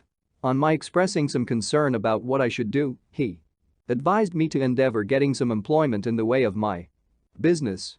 Among the printers here, said he, you will improve yourself, and when you return to America, you will set up to greater advantage. Illustration. So, putting the letter into my hand, we both of us happened to know, as well as the stationer, that Ridlesden, the attorney, was a very knave. He had half ruined Miss Reed's father by persuading him to be bound for him. By this letter it appeared there was a secret scheme on foot to the prejudice of Hamilton, supposed to be then coming over with us, and that Keith was concerned in it with Ridlesden. Denham, who was a friend of Hamilton's, thought he ought to be acquainted with it, so, when he arrived in England, which was soon after, partly from resentment and ill will to Keith and Ridlesden, and partly from good will to him, I waited on him and gave him the letter. He thanked me cordially, the information being of importance to him, and from that time he became my friend, greatly to my advantage afterwards on many occasions. But what shall we think of a governor's playing such pitiful tricks and imposing so grossly on a poor ignorant boy? It was a habit he had acquired. He wished to please everybody, and, having little to give, he gave expectations. He was otherwise an ingenious, sensible man, a pretty good writer, and a good governor for the people, though not for his constituents, the proprietaries, whose instructions he sometimes disregarded. Several of our best laws were of his planning and passed during his administration. Ralph and I were inseparable companions. We took lodgings together in Little Britain 36 at 3 shillings and 6 a week, as much as we could then afford. He found some relations, but they were poor, and Unable to assist him. He now let me know his intentions of remaining in London and that he never meant to return to Philadelphia. He had brought no money with him, the whole he could muster having been expended in paying his passage. I had 15 pistoles 37, so he borrowed occasionally of me to subsist while he was looking out for business. He first endeavored to get into the playhouse, believing himself qualified for an actor, but Wilkes 38, to whom he applied, advised him candidly not to think of that employment, as it was impossible he should succeed in it. Then he proposed to Roberts, a publisher in Paternoster Row 39, to write for him a weekly paper like The Spectator on certain conditions, which Roberts did not approve. Then he endeavored to get employment as a hackney writer, to copy for the stationers and lawyers about the Temple 40, but could find no vacancy. 36, one of the oldest parts of London, north of St. Paul's Cathedral, called Little Britain because the Dukes of Brittany used to live there. See the essay entitled Little Britain in Washington Irving's sketch book. 37, a gold coin worth about $4 in our money. 38, a popular comedian, manager of Drury Lane Theatre. 39 Street north of St. Paul's, occupied by publishing houses.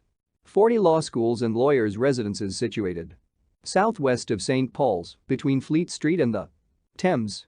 I immediately got into work at Palmer's, then a famous printing house in Bartholomew Close, and here I continued near a year. I was pretty diligent, but spent with Ralph a good deal of my earnings in going to plays and other places of amusement. We had together consumed all my pistols and now just rubbed on from hand to mouth. He seemed quite to forget his wife and child, and I, by degrees, my engagements with Miss Reed, to whom I never wrote more than one letter, and that was to let her know I was not likely soon to return. This was another of the great errata of my life, which I should wish to correct if I were to live it over again. In fact, by our expenses, I was constantly kept unable to pay my passage. At Palmer's I was employed in compassing for the second edition of Wollaston's Religion of Nature. Some of his reasonings not appearing to me well-founded, I wrote a little metaphysical piece in which I made remarks on them. It was entitled A Dissertation on Liberty and Necessity, Pleasure and Pain. I inscribed it to my friend Ralph. I printed a small number. It occasioned my being more considered by Mr. Palmer as a young man of some ingenuity, though he seriously expostulated with me upon the principles of my pamphlet, which to him appeared abominable. My printing this pamphlet was another erratum. While I lodged in Little Britain, I made an acquaintance with one Wilcox, a bookseller, whose shop was at the next door. He had an immense collection of second-hand books. Circulating libraries were not then in use, but we agreed that, on certain reasonable terms, which I have now forgotten, I might take, read, and return any of his books. This I esteemed a great advantage, and I made as much use of it as I could. My pamphlet by some means falling into the hands of one Lyons, a surgeon, author of a book entitled The Infallibility of Human Judgment, it occasioned an acquaintance between us. He took great notice of me, called on me often to converse on those subjects, carried me to the Horns, a pale ale house in Lane, Cheapside, and introduced me to Dr. Manville, author of The Fable of the Bees, who had a club there, of which he was the soul, being a most facetious, entertaining companion. Lyons, too, introduced me to Drive Pemberton at Batson's Coffee House, who promised to give me an opportunity, some time or other, of seeing Sir Isaac Newton, of which I was extremely desirous, but this never happened. I had brought over a few curiosities, among which the principal was a purse made of the asbestos, which purifies by fire.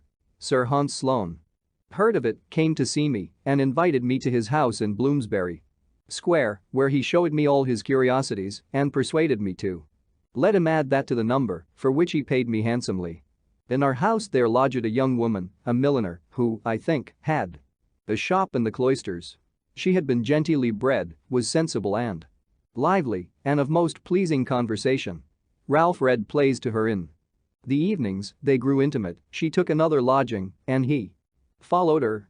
They lived together some time, but, he being still out of business and her income not sufficient to maintain them with her child, he took a resolution of going from London to try for a country school, which he thought himself well qualified to undertake, as he wrote an excellent hand and was a master of arithmetic and accounts. This, however, he deemed a business below him and confident of future better fortune when he should be unwilling to have it known that he once was so meanly employed, he changed his name and did me the honor to assume mine, for I soon after had a letter from him acquainting me that he was settled in a small village in Berkshire, I think it was, where he taught reading and writing to 10 or a dozen boys at 6 pence each per week, recommending Mrs. T to my care and desiring me to write to him, directing for Mr. Franklin, schoolmaster, at such a place. He continued to write frequently, sending me large specimens of an epic poem which he was then compassing and desiring my remarks and corrections. These I gave him from time to time, but endeavored rather to discourage his proceeding. One of Young's Satires 41 was then just published. I copied and sent him a great part of it, which set in a strong light the folly of pursuing the muses with any hope of advancement by them. All was in vain, sheets of the poem continued to come by every post. In the meantime, Mrs. T, having on his account lost her friends and business, was often in distresses and used to send for me and borrow what I could spare to help her out of them. I grew fond of her company and, being at that time under no religious restraint and presuming upon my importance to her, I attempted familiarities, another erratum, which she repulsed with a proper resentment and acquainted him with my behavior. This made a breach between us, and, when he returned again to London, he let me know he thought I had cancelled all the obligations he had been under to me. So I found I was never to expect his repaying me what I lent to him or advocated for him. This, however, was not then of much consequence, as he was totally unable, and in the loss of his friendship I found myself relieved from a burthen. I now began to think of getting a little money beforehand and, expecting better work, I left Palmer's to work at Watts, near Lincoln's Inn Fields, a still greater printing house. 42 Here I continued all the rest of my stay in London. 41 Edward Young, 1681-1765, an English poet. See his Satires, Vol. 3 Epist. I. Page 70. 42 The printing press at which Franklin worked is preserved in the Patent Office at Washington. At my first admission into this printing house I took to working at press, imagining I felt a want of the bodily exercise I had been used to in America, where press work is mixed with compassing. I drank only water. The other workmen, near 50 in number, were great guzzlers of beer. On occasion, I carried up and down stairs a large form of types in each hand, when others carried but one in both hands. They wondered to see, from this in several instances, that the water American, as they called me, was stronger than themselves, who drank strong beer. We had an alehouse boy who attended always in the house to supply the workmen. My companion at the press drank every day a pint before breakfast, a pint at breakfast with his bread and cheese, a pint between breakfast and dinner, a pint at dinner, a pint in the afternoon about 6 o'clock, and another when he had done his day's work. I thought it a detestable custom, but it was necessary, he supposed, to drink strong beer, that he might be strong to labor. I endeavored to convince him that the bodily strength afforded by beer could only be in proportion to the grain or flour of the barley dissolved in the water of which it was made, that there was more flour in a pennyworth of bread, and therefore, if he would eat that with a pint of water, it would give him more strength than a quart of beer. He drank on, however, and had 4 or 5 shillings to pay out of his wages every Saturday night for that muddling liquor, an expense I was free from. And thus these poor devils keep themselves always under illustration. I took to working at press. Watts, after some weeks, desiring to have me in the compassing room 43. I left the pressman, and new bienvenue sum for drink, being 5 shillings, was demanded of me by the compositors. I thought it an imposition, as I had paid below. The master thought so too, and forbade my paying it. I stood out 2 or 3 weeks, was accordingly considered as an excommunicate, and had so many little pieces of private mischief done me by mixing my sorts, transposing my pages, breaking my matter, etc., etc., if I were ever so little out of the room, and all ascribed to the chapel ghost, which they said ever haunted those not regularly Admitted that, notwithstanding the master's protection, I found myself obligated to comply and pay the money, convinced of the folly of being on ill terms with those one is to live with continually. 43 Franklin now left the work of operating the printing presses, which was largely a matter of manual labor, and began setting type, which required more skill and intelligence. I was now on a fair footing with them and soon acquired considerable influence. I proposed some reasonable alterations in their chapel laws 44 and carried them against all opposition. From my example, a great part of them left their muddling breakfast of beer and bread and cheese, finding they could with me be supplied from a neighboring house with a large porringer of hot water gruel, sprinkled with pepper, crumbed with bread, and a bit of butter in it, for the price of a pint of beer, viz. 3 halfpence. This was a more comfortable, as well as cheaper breakfast, and keep their heads clearer. Those who continued sodding with beer all day were often, by not paying, out of credit at the alehouse, and used to make interest with me to get beer. Their light, as they phrased it, being out. I watched the pay table on Saturday night and collected what I stood engagged for them, having to pay sometimes near 30 shillings a week on their accounts. This, and my being esteemed a pretty good rigite, that is, a jocular verbal satirist, supported my consequence in the society. My constant attendance, I never making a Saint Monday 45, recommended me to the master, and my uncommon quickness at compassing occasioned my being put upon all work of dispatch, which was generally better paid. So I went on now very agreeably. 44 A printing house is called a chapel because Caxton, the first English printer, did his printing in a chapel connected with Westminster Abbey. 45 A holiday taken to prolong the dissipation of Saturday's wages. My lodging in Little Britain being too remote, I found another in Duke Street, opposite to the Romish Chapel. It was 2 pair of stairs backwards, at an Italian warehouse. A widow lady kept the house. She had a daughter and a maidservant and a journeyman who attended the warehouse, but lodged abroad. After sending to inquire my character at the house where I last lodged, she agreed to take me in at the same rate, 3s.6d per week, cheaper, as she said, from the protection she expected in having a man lodge in the house. She was a widow, an elderly woman, had been bred a Protestant, being a clergyman's daughter, but was converted to the Catholic religion by her husband, whose memory she much revered, had lived much among people of distinction, and knew 1,000 anecdotes of them as far back as the times of Charles II. She was lame in her knees with the gout and, therefore, seldom stirred out of her room, so sometimes wanted company, and hers was so highly amusing to me that I was sure to spend an evening with her whenever she desired it.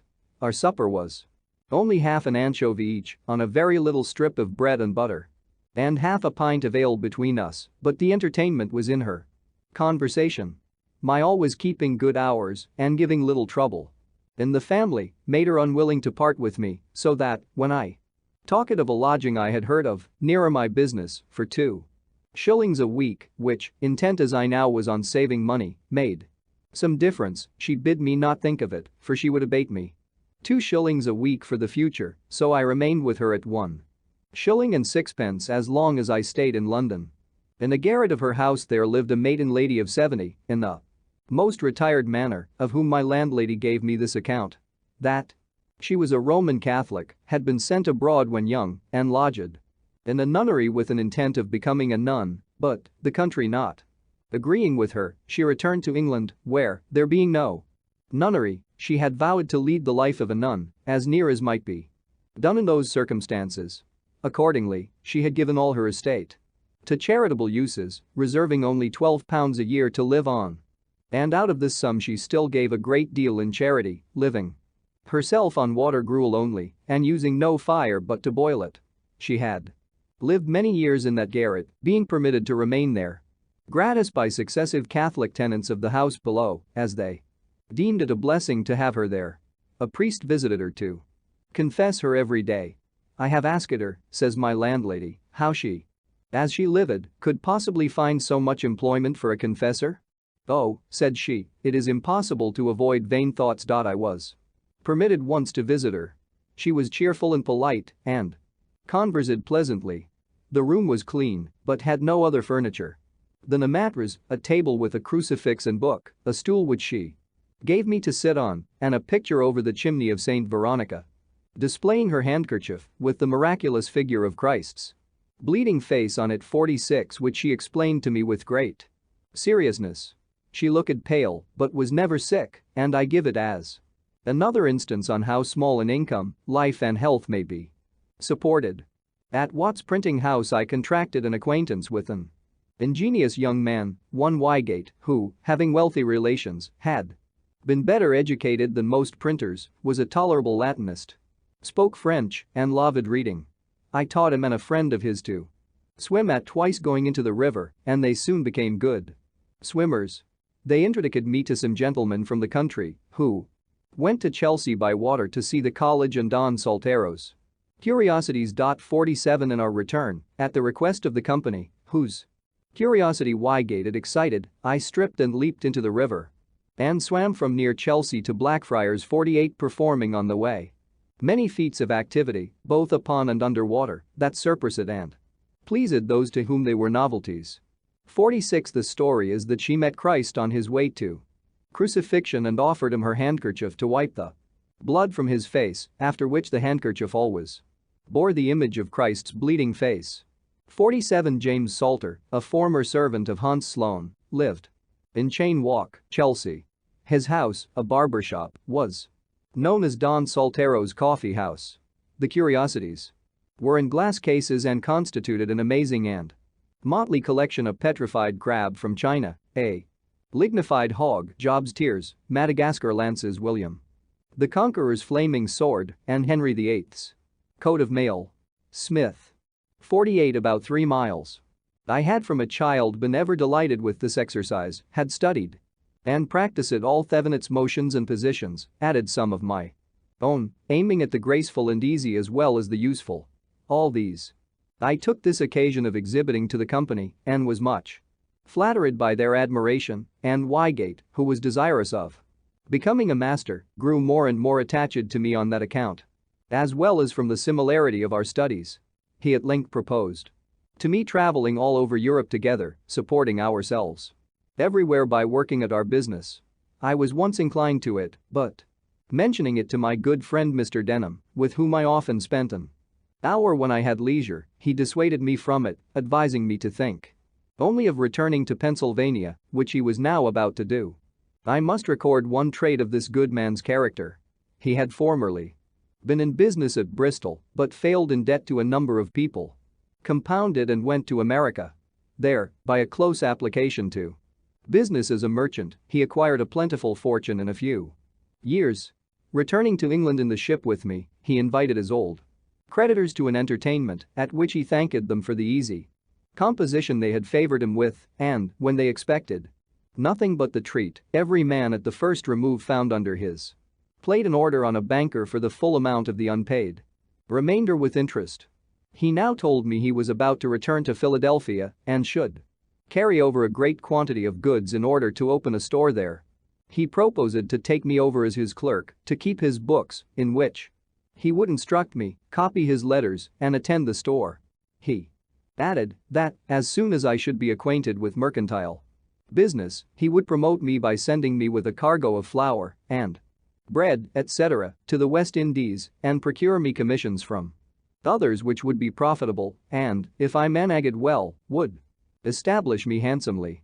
The thing pleased me, for I was grown tired of London, remembered with pleasure the happy months I had spent in Pennsylvania, and wished again to see it. Therefore I immediately agreed on the terms of £50 a year, 49 Pennsylvania money.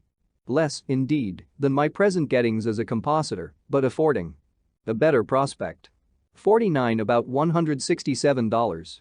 I now took leave of printing, as I thought, forever, and was daily employed in my new business, going about with Mr. Denham among the tradesmen to purchase various articles and seeing them pack it up, doing errands, calling upon workmen to dispatch, etc., and, when all was on board, I had a few days' leisure. On one of these days, I was, to my surprise, sent for by a great man I knew only by name, a Sir William Wyndham, and I waited upon him. He had heard by some means or Other of my swimming from Chelsea to Blackfriars, and of my teaching Wygate and another young man to swim in a few hours. He had 2 sons. About to set out on their travels, he wished to have them first taught swimming and proposed to gratify me handsomely if I would teach them. They were not yet come to town, and my stay was uncertain, so I could not undertake it, but, from this incident, I thought it likely that if I were to remain in England and open a swimming school, I might get a good deal of money, and it struck me so strongly that, had the overture been sooner made me, probably I should not so soon have returned to America. After many years, you and I had something of more importance to do with one of these sons of Sir William Wyndham, become Earl of Egremont, which I shall mention in its place. Thus I spent about 18 months in London, most part of the time I worked hard at my business and spent but little upon myself except in seeing plays and in books. My friend Ralph had kept me poor, he owed me about £27, which I was now never likely to receive. A great sum out of my small earnings. I lauded him, notwithstanding. For he had many amiable qualities. I had by no means improved my fortune, but I had picked up some very ingenious acquaintance, whose conversation was of great advantage to me, and I had read considerably. Beginning business in Philadelphia. We sailed from Gravesend on the 23rd of July, 1726. For the incidents of the voyage, I refer you to my journal, where you will find them all minutely related. Perhaps the most important part of that journal is the Plan 50 to be found in it, which I formed at sea, for regulating my future conduct in life. It is the more remarkable as being formed when I was so young, and yet being pretty faithfully adhered to quite through to old age. 50 not found in the manuscript journal, which was left among Franklin's papers. Bigelow. We landed in Philadelphia on the 11th of October, where I found sundry alterations. Keith was no longer governor, being superseded by Major Gordon. I met him walking the streets as a common citizen. He seemed a little ashamed at seeing me, but passed without saying anything. I should have been as much ashamed at seeing Miss Reed, had not her friends, despairing with reason of my return after the receipt of my letter, persuaded her to marry another, one Rogers, a potter, which was done in my absence. With him, however, she was never happy, and soon parted from him, refusing to cohabit with him or bear his name. It being now said that he had another wife. He was a worthless fellow, though an excellent workman, which was the temptation to her friends. He got into debt, ran away in 1727 or 1728, went to the West Indies, and died there. Kamer had got a better house, a shop well supplied with stationery, plenty of new types, a number of hands, phone on good, and seemed to have a great deal of business. Mr. Denham took a store in Water Street, where we opened our goods. I attended the business diligently, studied accounts, and grew, in a little time, expert at selling. We lodged and boarded together. He counselled me as a father, having a sincere regard for me.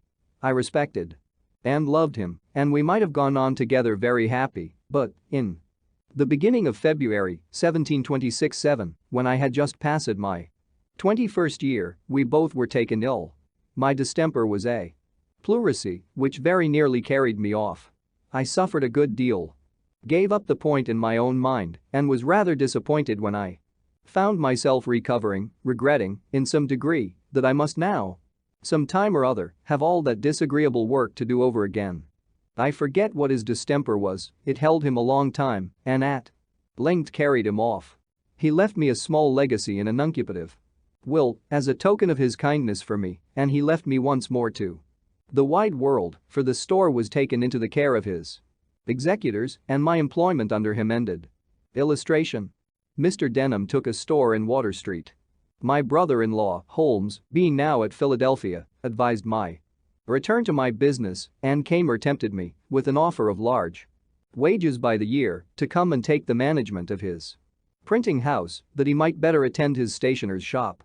I had heard a bad character of him in London from his wife and her friends, and was not fond of having any more to do with him. I tried for farther employment as a merchant's clerk, but, not readily meeting with any, I closed it again with Kamer. I found in his house these hands. Hugh Meredith, a Welsh Pennsylvanian, 30 years of age, bred to country work, honest, sensible, had a great deal of solid observation, was something of a reader, but given to drink. Stephen Potts, a young countryman of full age, bred to the same, of uncommon natural parts and great wit and humor, but a little idle. These he had agreed with at extreme low wages per week to be raised at a shilling every 3 months, as they would deserve by improving in their business, and the expectation of these high wages to come on hereafter was what he had drawn them in with. Meredith was to work at press, Potts at book binding, which he, by agreement, was to teach them, though he knew neither one nor t'other. John, a wild Irishman, brought up to no business, whose service, for 4 years, Kamer had purchased from the captain of a ship, he, too, was to be made a pressman. George Webb, an Oxford scholar, whose time for 4 years he had likewise bought, intending him for a compositor, of whom more presently, and David Harry, a country boy, whom he had taken apprentice. I soon perceived that the intention of engaging me at wages so much higher than he had been used to give was to have these raw, cheap hands formed throw me, and, as soon as I had instructed them, then, they being all articled to him, he should be able to do without me. I went on, however, very cheerfully, put his printing house in order, which had been in great confusion, and brought his hands by degrees to mind their business and to do it better. It was an odd thing to find an Oxford scholar in the situation of a bought servant. He was not more than 18 years of age and gave me this account of himself, that he was born in Gloucester, educated at a grammar school there, had been distinguished among the scholars for some apparent superiority in performing his part when they exhibited plays, belonged to the witty club there, and had written some pieces in prose and verse, which were printed in the Gloucester newspapers. Thence he was sent to Oxford, where he continued about a year, but not well satisfied, wishing of all things to see London and become a player. At length, receiving his quarterly allowance of 15 guineas, instead of discharging his debts he walked out of town, hid his gown in a furze bush, and footed it to London, where, having no friend to advise him, he fell into bad company, soon spent his guineas, found no means of being intricate among the players, grew necessitous, pawned his clothes, and wanted bread. Walking the street very hungry, and not knowing what to do with himself, a crimps bill 51 was put into his hand, offering immediate entertainment and encouragement to such as would bind themselves to serve in America. He went directly, signed the indentures, was put into the ship, and came over, never writing a line to acquaint his friends what was become of him. He was lively, witty, good-natured, and a pleasant companion, but idle, thoughtless, and imprudent to the last degree. 51 A crimp was the agent of a shipping company. Crimps were sometimes employed to decoy men into such service as is here mentioned. John, the Irishman, soon ran away. With the rest I began to live very agreeably, for they all respected me the more, as they found Kamer incapable of instructing them, and that from me they learned something daily. We never worked on Saturday, that being Kamer's Sabbath, so I had 2 days for reading. My acquaintance with ingenious people in the town increased. Kamer himself treated me with great civility and apparent regard, and nothing now made me uneasy but my debt to Vernon, which I was yet unable to pay, being hitherto but a poor economist. He, however, kindly made no demand of it. Our printing house often wanted sorts, and there was no letter founder. In America, I had seen types cast at James in London, but without much attention to the manner. However, I now contrived a mold, made use of the letters we had as puncheons, struck the mattresses in lead, and thus supply it in a pretty tolerable way all deficiencies.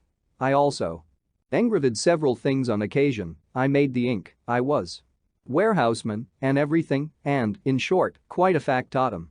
But, however serviceable I might be, I found that my services became every day of less importance, as the other hands improved in the business, and, when Kamer paid my second quarter's wages, he let me know that he felt them too heavy and thought I should make an abatement.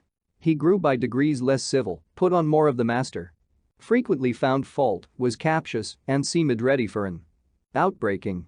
I went on, nevertheless, with a good deal of patience, thinking that his encumbered circumstances were partly the cause.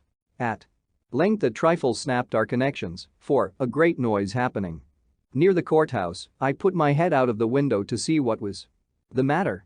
Kamer, being in the street, looked up and saw me, called out to me in a loud voice and angry tone to mind my business, adding some reproachful words that nettled me the more for their publicity.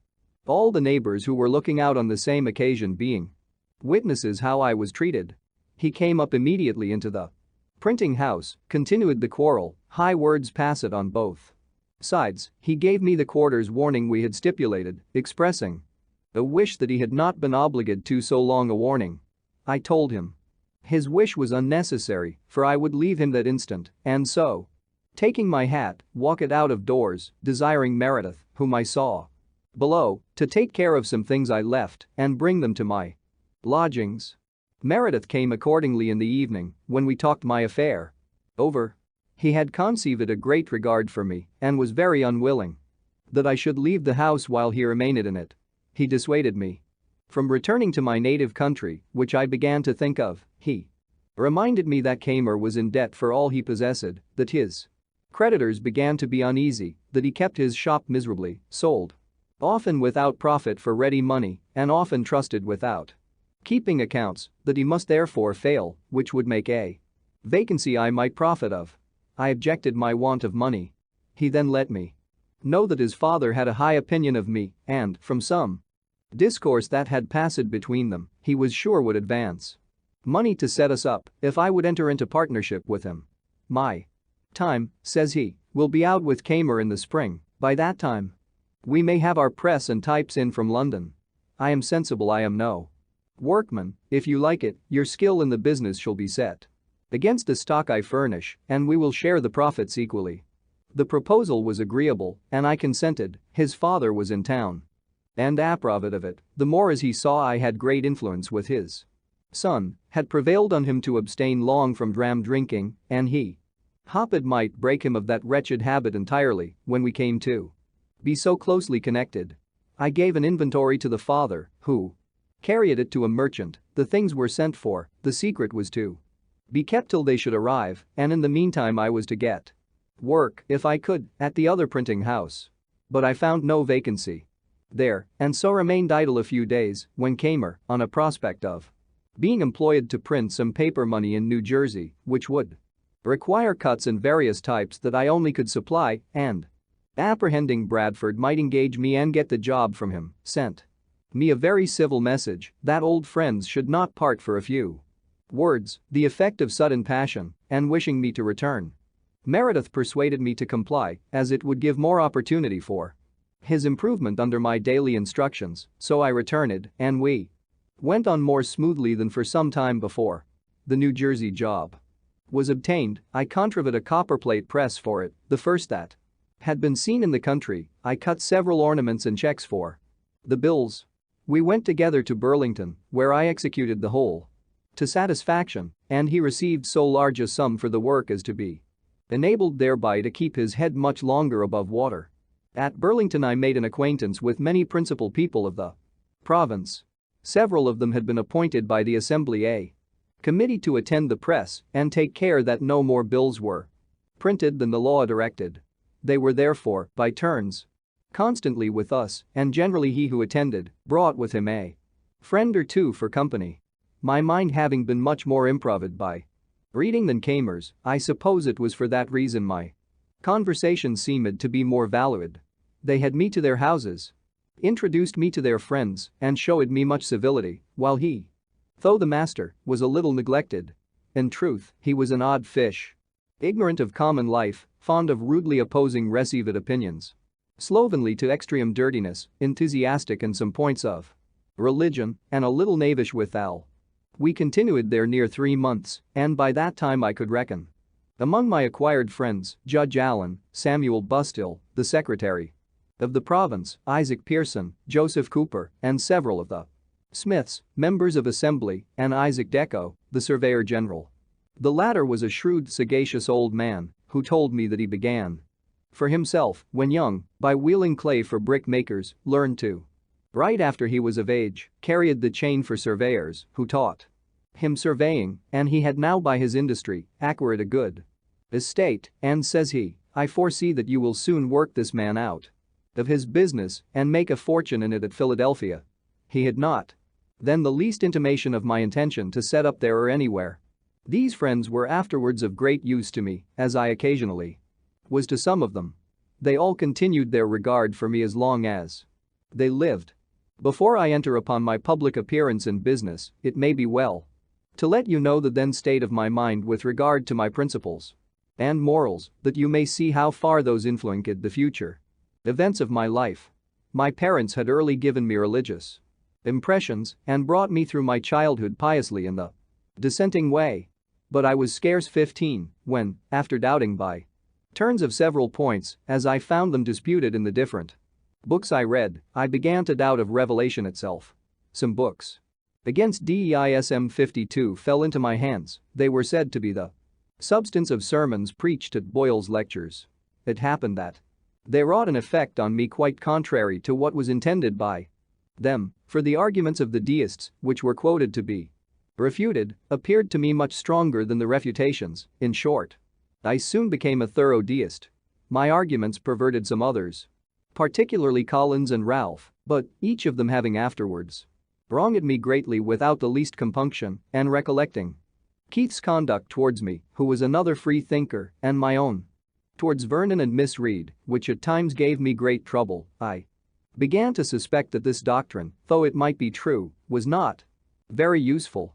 My London pamphlet, which had for its motto these lines of Dryden 53, whatever is right, though purblind man sees but a part o' the chain, the nearest link, his eyes not carrying to the equal beam that poises all above, and from the attributes of God, his infinite wisdom, goodness and power, concluded that nothing could possibly be wrong in the world, and that vice and virtue were empty distinctions, no such things existing, appeared now not so clever a performance as I once thought it, and I doubted whether some error had not insinuated itself unperceived into my argument so as to infect all that followed, as is common in metaphysical reasonings.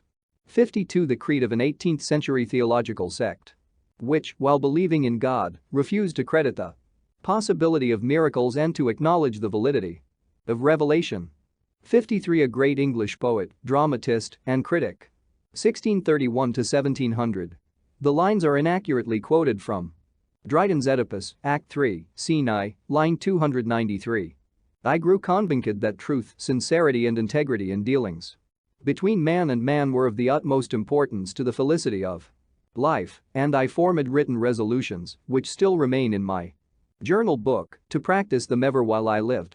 Revelation had indeed no weight with me as such, but I entertained an opinion that though certain actions might not be bad because they were forbidden by it, or good because it commanded them, yet probably these actions might be forbidden because they were bad for us, or commanded because they were beneficial to us in their own natures, all the circumstances of things considered. And this persuasion, with the kind hand of Providence, or some guardian angel, or accidental favorable circumstances and situations, or altogether, preserved me through this dangerous time of youth and the hazardous situations I was sometimes in among strangers, remote from the eye and advice of my father, without any willful gross immorality or injustice that might have been expected from my want of religion. I say willful because the instances I have mentioned had something of necessity in them. From my youth, inexperience, and the knavery of others, I had therefore a tolerable character to begin the world with. I valued it properly and determined to preserve it. We had not been long returned to Philadelphia before the new types arrived from London. We settled with Kamer and left him by his consent before he heard of it. We found a house to hire near the market and took it to lessen the rent, which was then but £24 a year, though I have since known it to let for £70. We took in Thomas Godfrey, a glazier, and his family, who were to pay a considerable part of it to us, and we to board with them.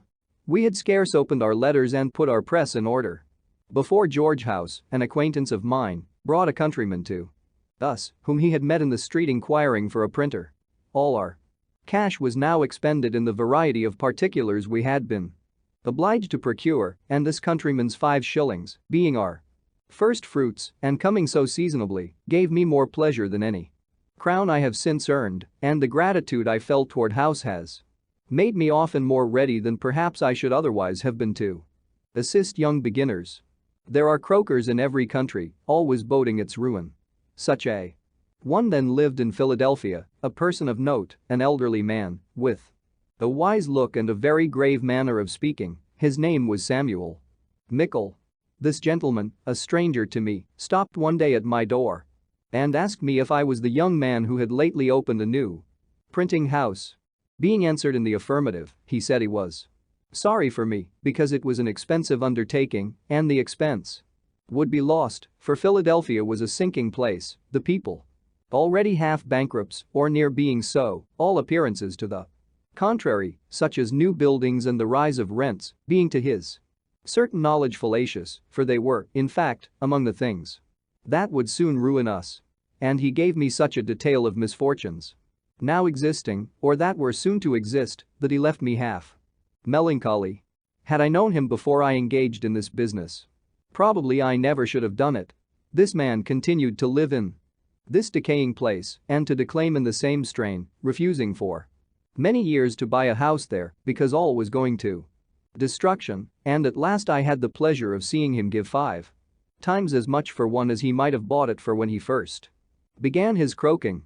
I should have mentioned before that, in the autumn of the preceding year, I had formed most of my ingenious acquaintance into a club of mutual improvement, which was called the Junto 54. We met on Friday evenings. The rules that I drew up required that every member, in his turn, should produce one or more queries on any point of morals, politics, or natural philosophy to be discussed by the company, and once in 3 months produce and read an essay of his own writing on any subject he pleased. Our debates were to be under the direction of the president and to be conducted in the sincere spirit of inquiry after truth, without fondness for dispute or desire of victory, and to prevent warmth, all expressions of positiveness in opinions or direct contradiction were after some time made contraband and prohibited under small pecuniary penalties. 54, a Spanish term meaning a combination for political intrigue, here a club or society. The first members were Joseph Brintnell, a copier of deeds for the scriveners, a good-natured, friendly middle-aged man, a great lover of poetry, reading all he could meet with and writing some that was tolerable, very ingenious in many little knickknackeries, and of sensible conversation. Thomas Godfrey, a self-taught mathematician, great in his way and afterward inventor of what is now called Hadley's quadrant. But he knew little out of his way and was not a pleasing companion, as, like most great mathematicians I have met with, he expected universal precision in everything said or was forever denying or distinguishing upon trifles to the disturbance of all conversation. He soon left us. Nicholas Scull, a surveyor, afterwards surveyor general, who loved books and sometimes made a few verses. William Parsons, bred a shoemaker, but, loving reading, had acquired a considerable share of mathematics, which he first studied with a view to astrology, that he afterwards lauded at it. He also became surveyor general. William Moggridge, a joiner, a most exquisite mechanic, and a solid, sensible man. Hugh Meredith, Stephen Potts, and George Webb I have characterized before. Robert Grace, a young gentleman of some fortune, generous, lively, and witty, a lover of punning and of his friends. And William Coleman, then a merchant's clerk, about my age, who had the coolest, clearest head, the best heart, and the exactest morals of almost any man I ever met with. He became afterwards a merchant of great note and one of our provincial judges. Our friendship continued without interruption to his death, upwards of 40 years, and the club continued almost as long and was the best school of philosophy, morality, and politics that then existed in the province, for our queries, which were read the week preceding their discussion, put us upon reading with attention upon the several subjects that we might speak more to the purpose, and here, too, we acquired better habits of conversation, everything being studied in our rules which might prevent our disgusting each other. From hence the long continuance of the club, which I shall have frequent occasion to speak further of hereafter. But my giving this account of it here is to show something of the interest I had, every one of these exerting themselves in recommending business to us. Brintnell particularly procured us from the Quakers. The printing 40 sheets of their history, the rest being to be done by Kamer, and upon this we work it exceedingly hard, for the price was low. It was a folio pro patria size, in pica, with long primer. Notes. 55 I composite of it a sheet a day, and Meredith worked it off. At press, it was often 11 at night, and sometimes later, before I had finished my distribution for the next day's work, for the little jobs sent in by our other friends now and then put us back. But so determined I was to continue doing a sheet a day of the folio, that one night, when, having IMPOS' 56 my forms, I thought my day's work over, one of them by accident was broken, and 2 pages reduced to pi 57 I immediately distributed and compassed it over again before I went to bed, and this industry, visible to our neighbors, began to give us character and credit, particularly, I was told, that mention being made of the new printing office at the Merchants every night club. The general opinion was that it must fail, there being already 2 printers in the place, Kamer and Bradford, but Dr. Baird, whom you and I saw many years after at his native place, St. Andrews in Scotland, gave a contrary opinion. For the industry of that Franklin, says he, is superior to anything I ever saw of the kind. I see him still at work when I go home from club, and he is at work again before his neighbors are out of bed. This struck the rest, and we soon after had offers from one of them to supply us with stationery, but as yet we did not choose to engage in shop business. 55 a sheet 8.5 by 13.5 inches, having the words Pro Patria in translucent letters in the body of the paper. Pica a size of type, as a BCD. Long primer a smaller size of type, as a BCD. 56 to arrange and lock up pages or columns of type in a rectangular iron frame, ready for printing. 57 reduced to complete disorder.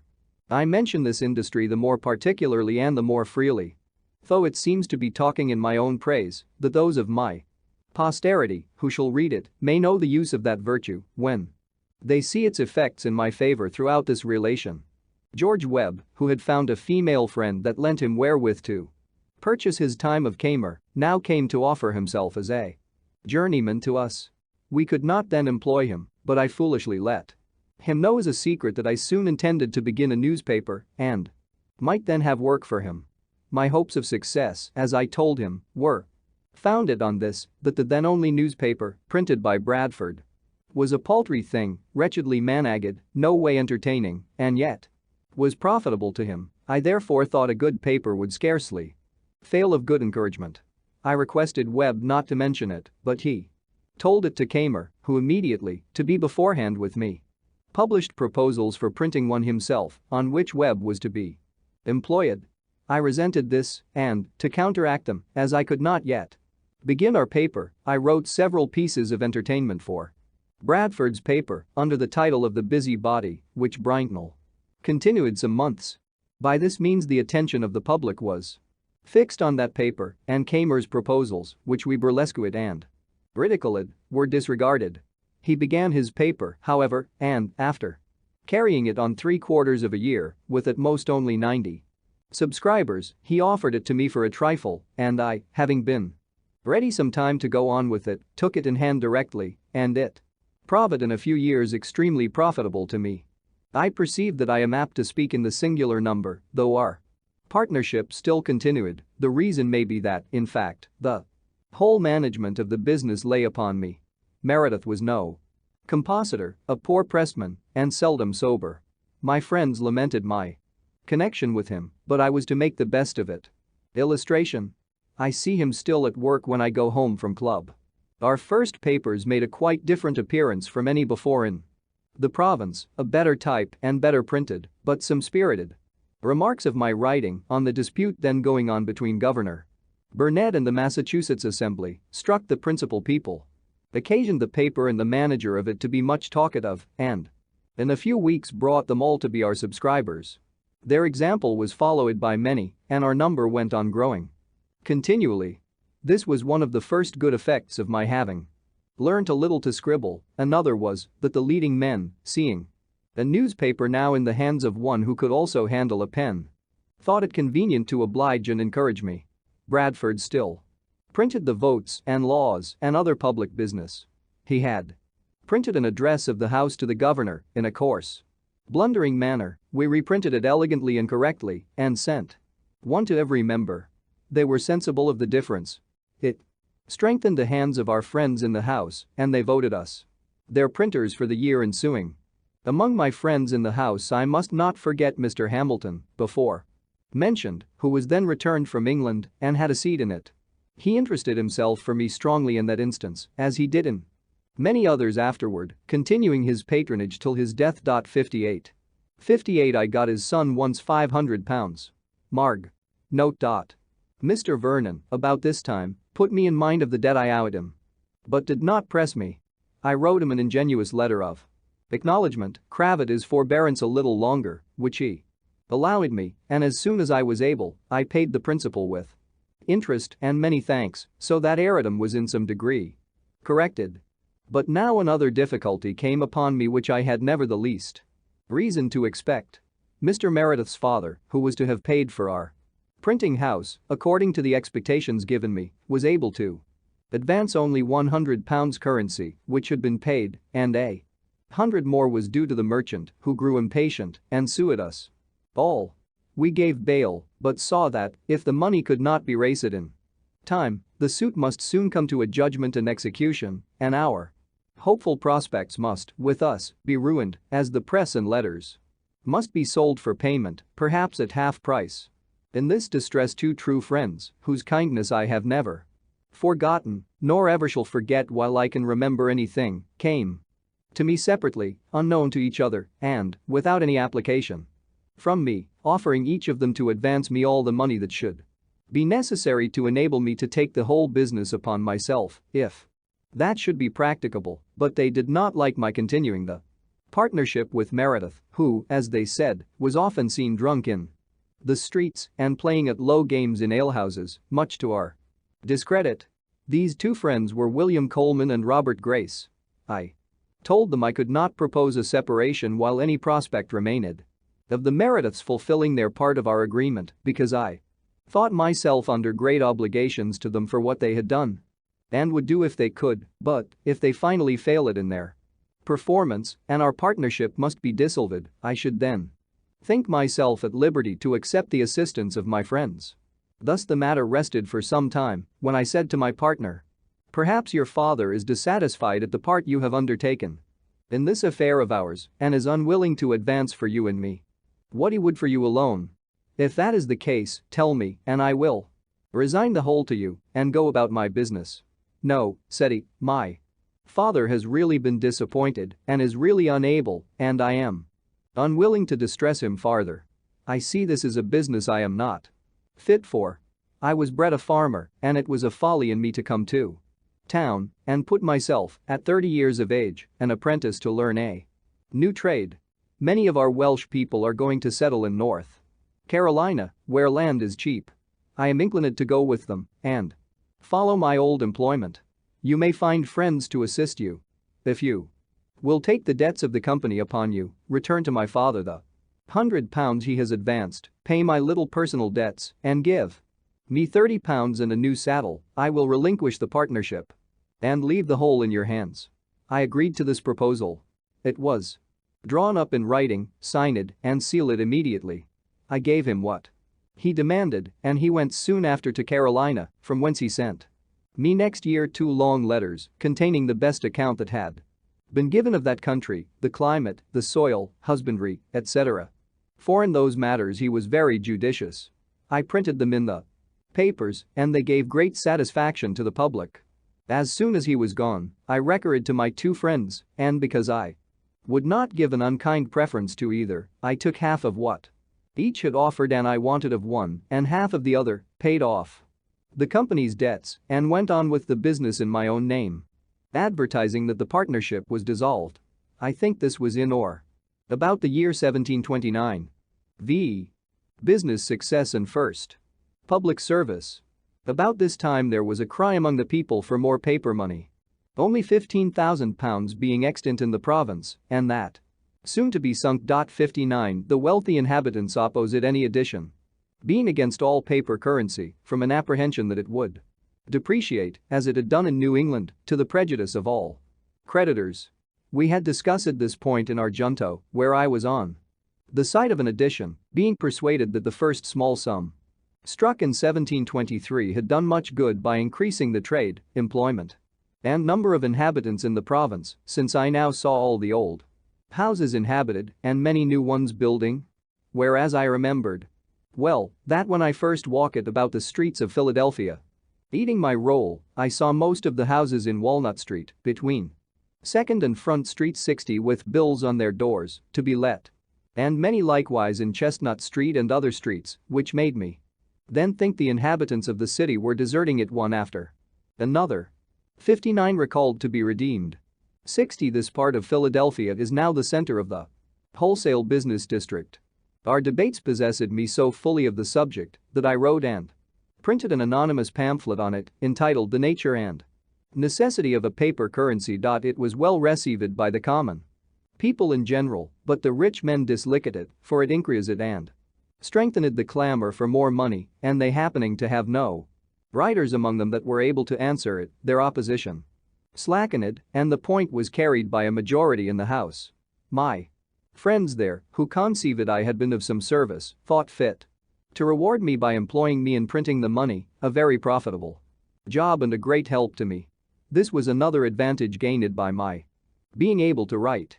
The utility of this currency became by time and experience so evident as never afterwards to be much disputed, so that it grew soon to £55,000 and in 1739 to £80,000, since which it arose during war to upwards of £350,000, trade, building, and inhabitants all the while increasing, though I now think there are limits beyond which the quantity may be hurtful. 61 Paper money is a promise to pay its face value in gold or silver. When a state or nation issues more such promises than there is a likelihood of its being able to redeem, the paper representing the promises depreciates in value. Before the success of the colonies in the Revolution was assured, it took hundreds of dollars of their paper money to buy a pair of boots. I soon after obtained, through my friend Hamilton, the printing of the Newcastle paper money, another profitable job as I then thought it. Small things appearing great to those in small circumstances, and these, to me, were really great advantages, as they were great encouragements.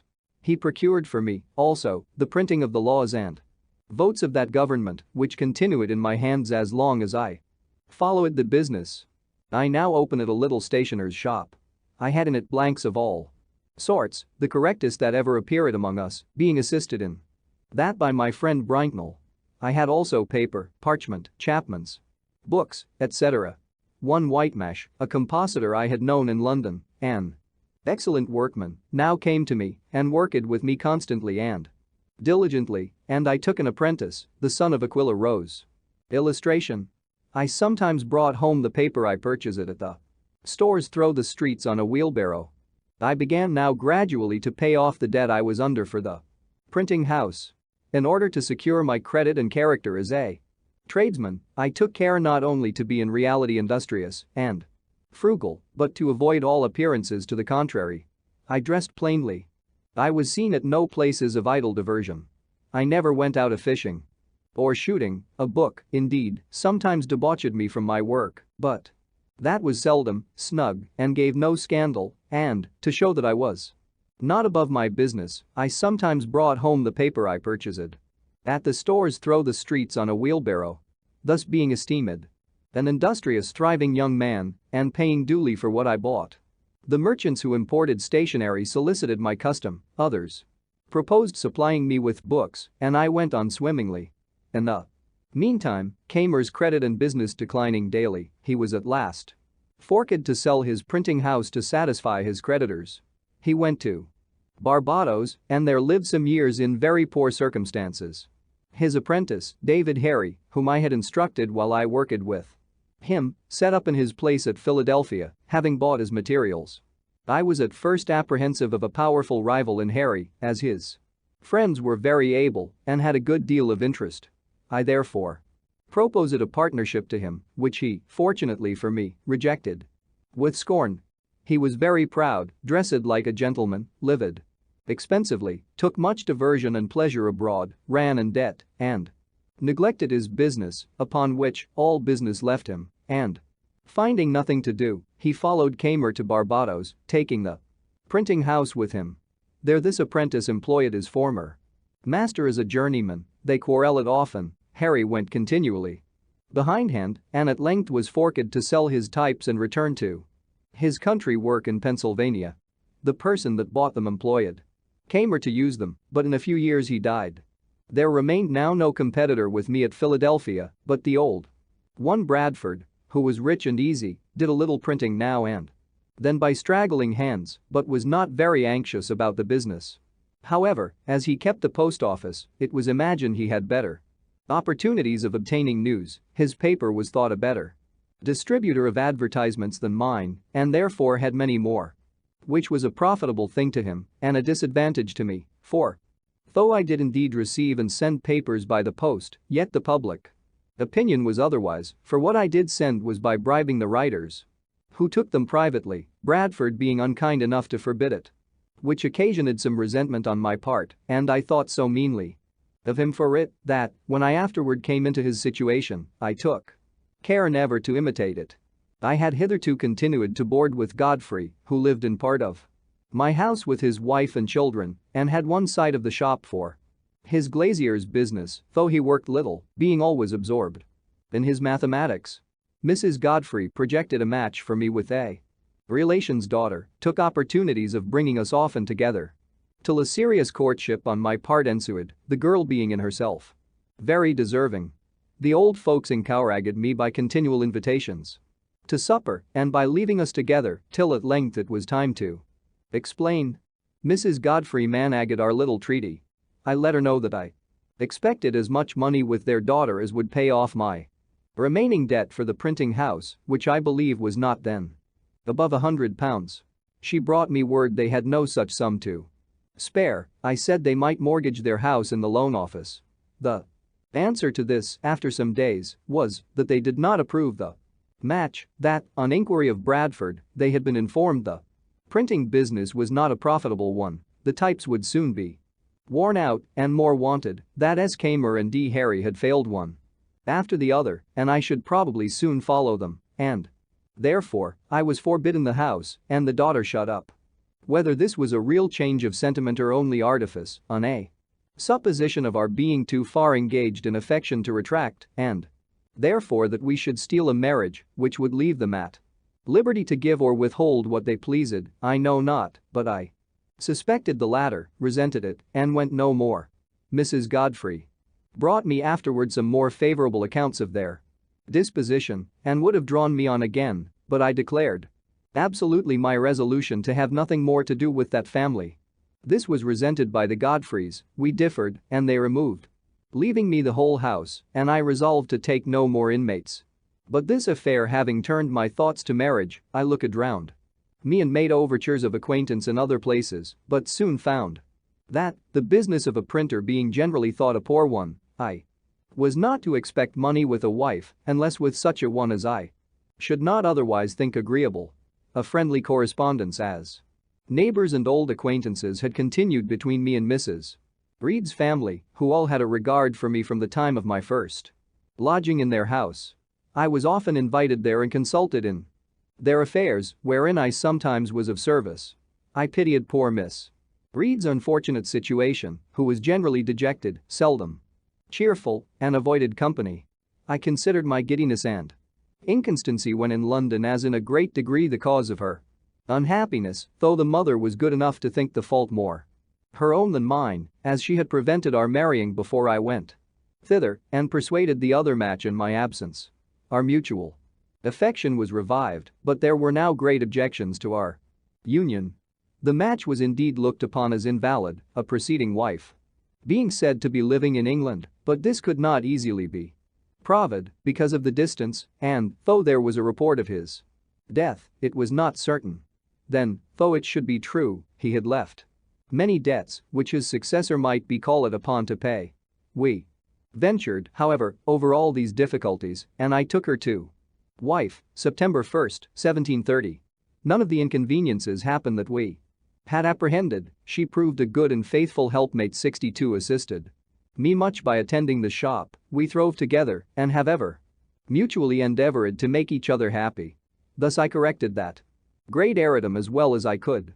62 Mrs. Franklin survived her marriage over 40 years. Franklin's correspondence abounds with evidence that their union was a happy one. We are grown old together, and if she has any faults, I am so used to them that I don't perceive them. The following is a stanza from one of Franklin's own songs written for the Junto. Of their Chloe's and Phyllis's poets may prate. I sing my plain country Joan. These 12 years my wife, still the joy of my life. Blessed day that I made her my own. About this time, our club meeting, not at a tavern, but in a little room of Mr. Grace's, set apart for that purpose, a proposition was made by me that, since our books were often referred to in our disquisitions upon the queries, it might be convenient to us to have them all together where we met, that upon occasion they might be consulted, and by thus clubbing our books to a common library, we should, while we licked to keep them together, have each of us the advantage of using the books of all the other members, which would be nearly as beneficial as if each owned the whole. It was licked and agreed to, and we filled one end of the room with such books as we could best spare. The number was not so great as we expected, and though they had been of great use, yet some inconveniences occurring for want of due care of them, the collection, after about a year, was separated, and each took his books home again. And now I set on foot my first project of a public nature, that for a subscription library. I drew up the proposals, got them put into form by our great scrivener, Brockton, and, by the help of my friends in the Junto, procured 50 subscribers of 40 shillings each to begin with, and 10 shillings a year for 50 years, the term our company was to continue. We afterwards obtained a charter, the company being increased to 100. This was the mother of all the North American subscription libraries, now so numerous. It has become a great thing itself and continually increasing. These libraries have improved the general conversation of the Americans, made the common tradesmen and farmers as intelligent as most gentlemen from other countries, and perhaps have contributed in some degree to the stand so generally made throughout the colonies in defense of their privileges. 63 MEM degrees. Thus far was written with the intention expressed in the beginning and therefore contains several little family anecdotes of no importance to others. What follows was written many years after in compliance with the advice contained in these letters and accordingly intended for the public. The affairs of the Revolution occasioned the interruption. 64. 63 Here the first part of the autobiography, written at Twyford in 1771, ends. The second part, which follows, was written at Passy in 1784. 64 After this memorandum, Franklin inserted letters from Abel James and Benjamin Vaughan, urging him to continue his autobiography.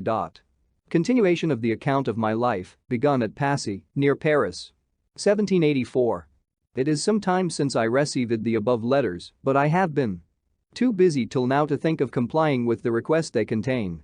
It might, too, be much better done if I were at home among my papers, which would aid my memory and help to ascertain dates, but my return being uncertain, and having just now a little leisure, I will endeavor to recollect and write what I can. If I live to get home, it may there be corrected and improved. Not having any copy here of what is already written, I know not whether an account is given of the means I used to establish the Philadelphia Public Library, which, from a small beginning, is now become so considerable, though I remember to have come down too near the time of that transaction, 1730. I will therefore begin here with an account of it, which may be struck out if found to have been already given. At the time I established myself in Pennsylvania, there was not a good bookseller's shop in any of the colonies to the southward of Boston. In New York and Philadelphia the printers were indeed stationers, they sold only paper, etc., almanacs, ballads, and a few common school books. Those who loved reading were obliged to send for their books from England. The members of the Junto had each a few. We had Left the alehouse where we first met and hired a room to hold our club in. I proposed that we should all of us bring our books to that room, where they would not only be ready to consult in our conferences but become a common benefit, each of us being at liberty to borrow such as he wished to read at home. This was accordingly done, and for some time contented us.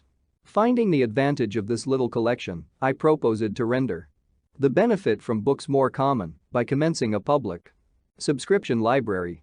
I drew a sketch of the plan and rules that would be necessary and got a skillful conveyancer, Mr. Charles Brockton, to put the whole in form of articles of agreement to be subscribed, by which each subscriber engaged to pay a certain sum down for the first purchase of books and an annual contribution for increasing them.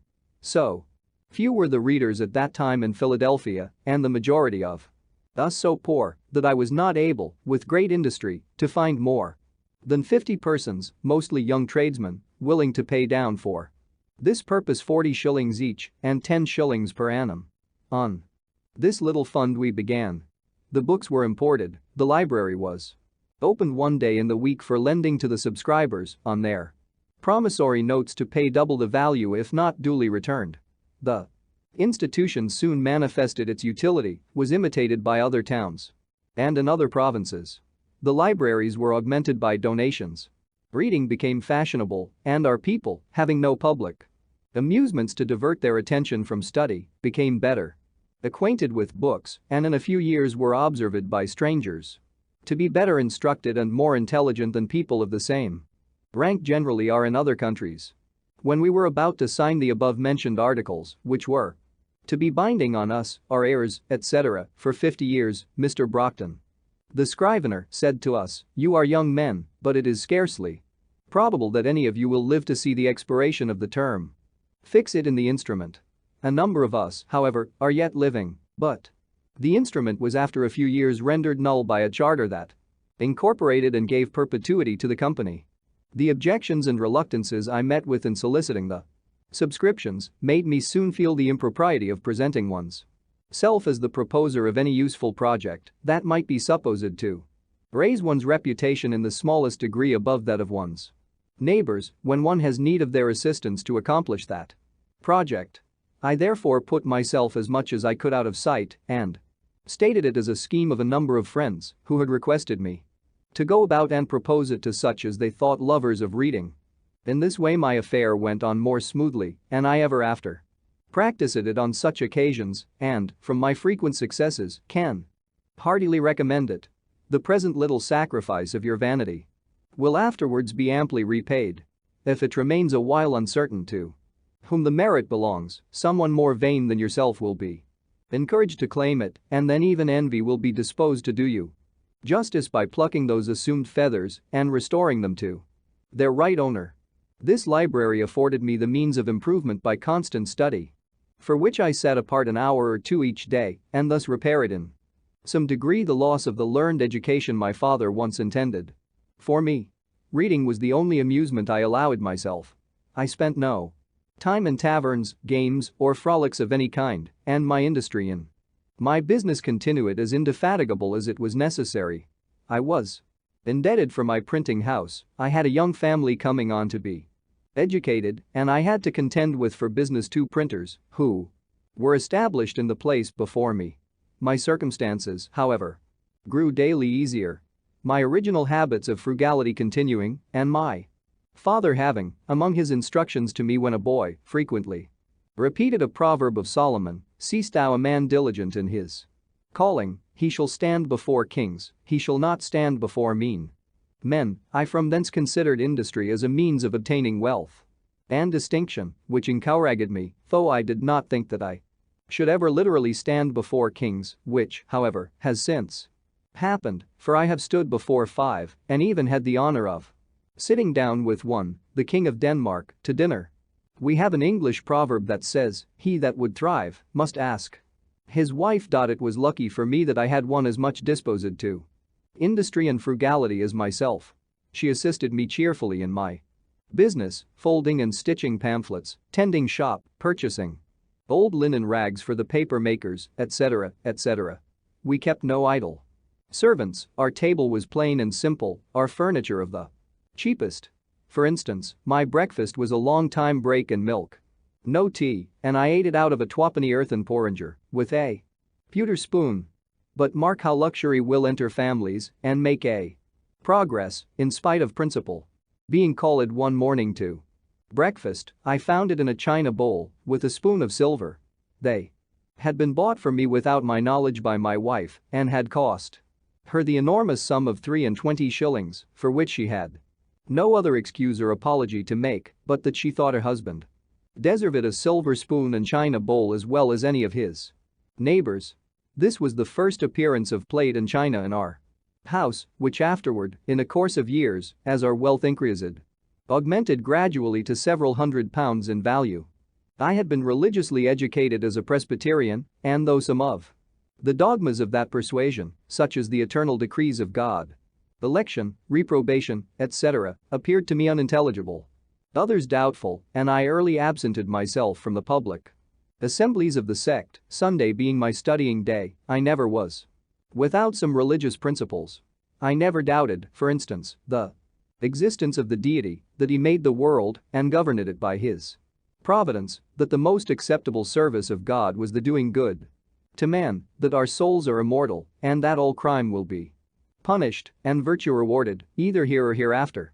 These I esteemed the essentials of every religion, and, being to be found in all the religions we had in our country, I respected them all, though with different degrees of respect, as I found them more or less mixed with other articles which, without any tendency to inspire, promote, or confirm morality, served principally to divide us and make us unfriendly to one another.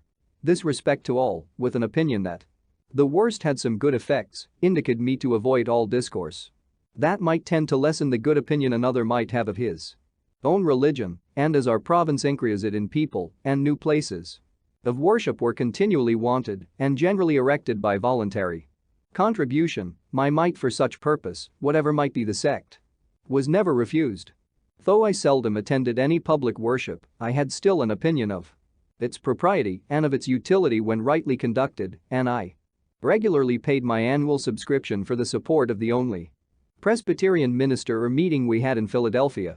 He used to visit me sometimes as a friend and admonished me to attend his administrations, and I was now and then prevailed on to do so, once for 5 Sundays successively. Had he been in my opinion a good preacher, perhaps I might have continued 65 notwithstanding the occasion I had for the Sunday's leisure in my course of study, but his discourses were chiefly either polemic arguments or explications of the peculiar doctrines of our sect, and were all to me very dry, uninteresting, and unedifying, since not a single moral principle was inculcated or enforced, their aim seeming to be rather to make us Presbyterians than good citizens. 65 Franklin expressed a different view about the duty of attending church later. At length he took for his text that verse of the 4th chapter of Philippians, finally, brethren, whatsoever things are true, honest, just, pure, lovely, or of good report, if there be any virtue, or any praise, think on these things. And I imagined, in a sermon on such a text, we could not miss of having some morality. But he confined himself to 5 points only, as meant by the apostle, viz. 1. Keeping holy the Sabbath day. 2. Being diligent in reading the holy scriptures. 3. Attending duly the public worship. 4. Partaking of the sacrament. 5. Paying a due respect to God's ministers. These might be all good things, but, as they were not the kind of good things that I expected from that text, I despaired of ever meeting with them from any other, was disgusted, and attended his preaching no more. I had some years before compassed a little liturgy, or form of prayer, for my own private use, viz. In 1728, entitled Articles of Belief and Acts of Religion. I returned to the use of this, and went no more to the public assemblies. My conduct might be blamable, but I leave it without attempting further to excuse it, my present purpose being to relate facts and not to make apologies for them. Ix. Plan for attaining moral perfection. It was about this time I conceived the bold and arduous project of arriving at moral perfection. I wished to live without committing any Fault at any time, I would conquer all that either natural inclination, custom, or company might lead me into. As I knew, or thought I knew, what was right and wrong, I did not see why I might not always do the one and avoid the other. But I soon found I had undertaken a task of more difficulty than I had imagined. 66 While my care was employed in guarding against one fault, I was often surprised by another. Habit took the advantage of inattention, inclination was sometimes too strong for reason. I concluded, at length, that the mere speculative conviction that it was our interest to be completely virtuous was not sufficient to prevent our slipping, and that the contrary habits must be broken and good ones acquired and established before we can have any dependence on a steady, uniform rectitude of conduct. For this purpose I therefore contrived the following method. 66 Compare Philippians 8. In the various enumerations of the moral virtues I had met with in my reading, I found the catalogue more or less numerous, as different writers included more or fewer ideas under the same name. Temperance, for example, was by some confined to eating and drinking, while by others it was extended to mean the moderating every other pleasure. Appetite, inclination, or passion, bodily or mental, even to our avarice and ambition.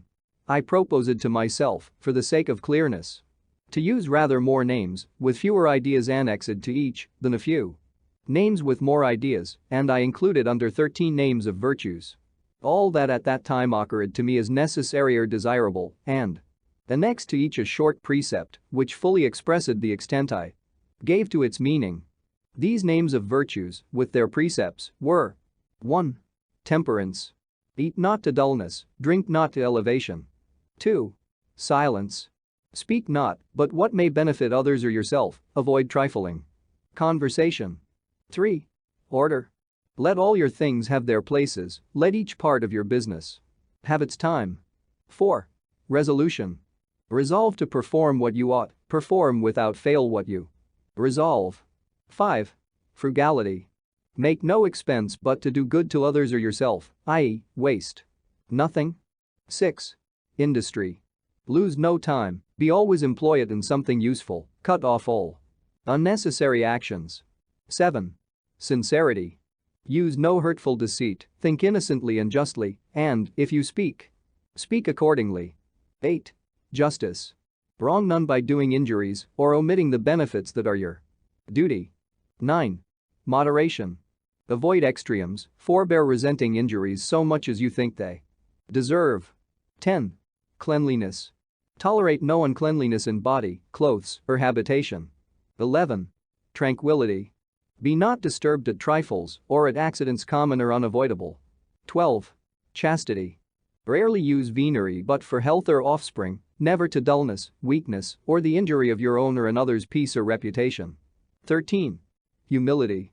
Imitate Jesus and Socrates. My intention being to acquire the habitude of all these virtues, I judge it would be well not to distract my attention by attempting the whole at once, but to fix it on one of them at a time, and, when I should be master of that, then to proceed to another, and so on, till I should have gone through the 13, and, as the previous acquisition of some might facilitate the acquisition of certain others, I harangued them with that view, as they stand above.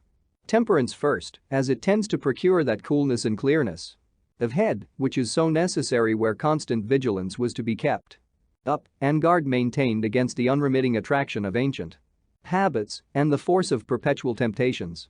This being acquired and established, silence would be more easy, and my desire being to gain knowledge at the same time that I improve it in virtue, and considering that in conversation it was obtained rather by the use of the ears than of the tongue, and therefore wishing to break a habit I was getting into of prattling, punning, and joking, which only made me acceptable to trifling company, I gave silence the second place. This in the next order, I expected would allow me more time for attending to my project and my studies. Resolution, once become habitual, would keep me firm in my endeavors to obtain all the subsequent virtues, frugality and industry freeing me from my remaining debt and producing affluence and independence, would make more easy the practice of sincerity and justice, etc., etc. Conceiving Then, that, agreeably to the advice of Pythagoras 67 in his golden verses, daily examination would be necessary, I contrived the following method for conducting that examination. I made a little book in which I allotted a page for each of the virtues. 68 I ruled each page with red ink so as to have 7 columns, one for each day of the week, marking each column with a letter for the day.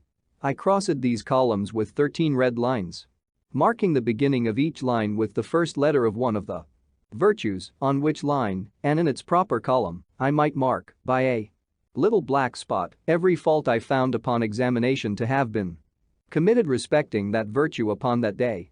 67 A famous Greek philosopher who lived about 582–500 BC. The golden verses here ascribed to him are probably of later origin. The time which he recommends for this work is about even or bedtime, that we may conclude the action of the day with the judgment of conscience, making the examination of our conversation an evening song to God. 68 This little book is dated July 1, 1733. WTF. Form of the pages: temperance. Eat not to dullness. Drink not to elevation. Plus, plus, plus, plus, plus, plus, plus, plus, plus. Temperance. Plus, plus, plus, plus, plus, plus, plus, plus, plus. Eat not to dullness. Drink not to elevation. Plus, plus, plus, plus, plus, plus, plus, plus, plus. SMTWTFS. Plus, plus, plus, plus, plus, plus, plus, plus, plus. T. Plus, plus, plus, plus, plus, plus, plus, plus, plus. S. Plus, plus, plus, plus, plus, plus, plus, plus, plus. O. Plus, plus, plus, plus, plus, plus, plus, plus, plus. R. Plus, plus, plus, plus, plus, plus, plus, plus, plus. F. Plus, plus, plus, plus, plus, plus, plus, plus, plus. I. Plus, plus, plus, plus, plus, plus, plus, plus, plus. S. Plus, plus, plus, plus, plus, plus, plus, plus, plus. J. Plus, plus, plus, plus, plus, plus, plus, plus, plus. M. Plus, plus, plus, plus, plus, plus, plus, plus, plus. C. Plus, plus, plus, plus, plus, plus, plus, plus, plus. T. Plus, plus, plus, plus, plus, plus, plus, plus, plus. C. Plus, plus, plus, plus, plus, plus, plus, plus, plus. I determined to give a week's strict attention to each of the virtues successively.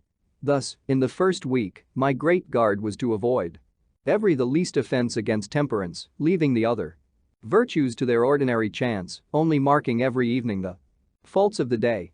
Thus, if in the first week I could keep my first line, marked T, clear of spots, I supposed the habit of that virtue so much strengthened and its opposite weakened that I might venture extending my attention to include the next, and for the following week, keep both lines clear of spots. Proceeding thus to the last, I could go through a course complete in 13 weeks and 4 courses in a year. And like him who, having a garden to weed, does not attempt to eradicate all the bad herbs at once, which would exceed his reach and his strength, but works on one of the beds at a time, and, having accomplished the first, proceeds to a second, so I should have, I hoped, the encouraging pleasure of seeing on my pages the progress I made in virtue by clearing successively my lines of their spots till, in the end, by a number of courses, I should be happy in viewing a clean book after a 13 weeks daily examination.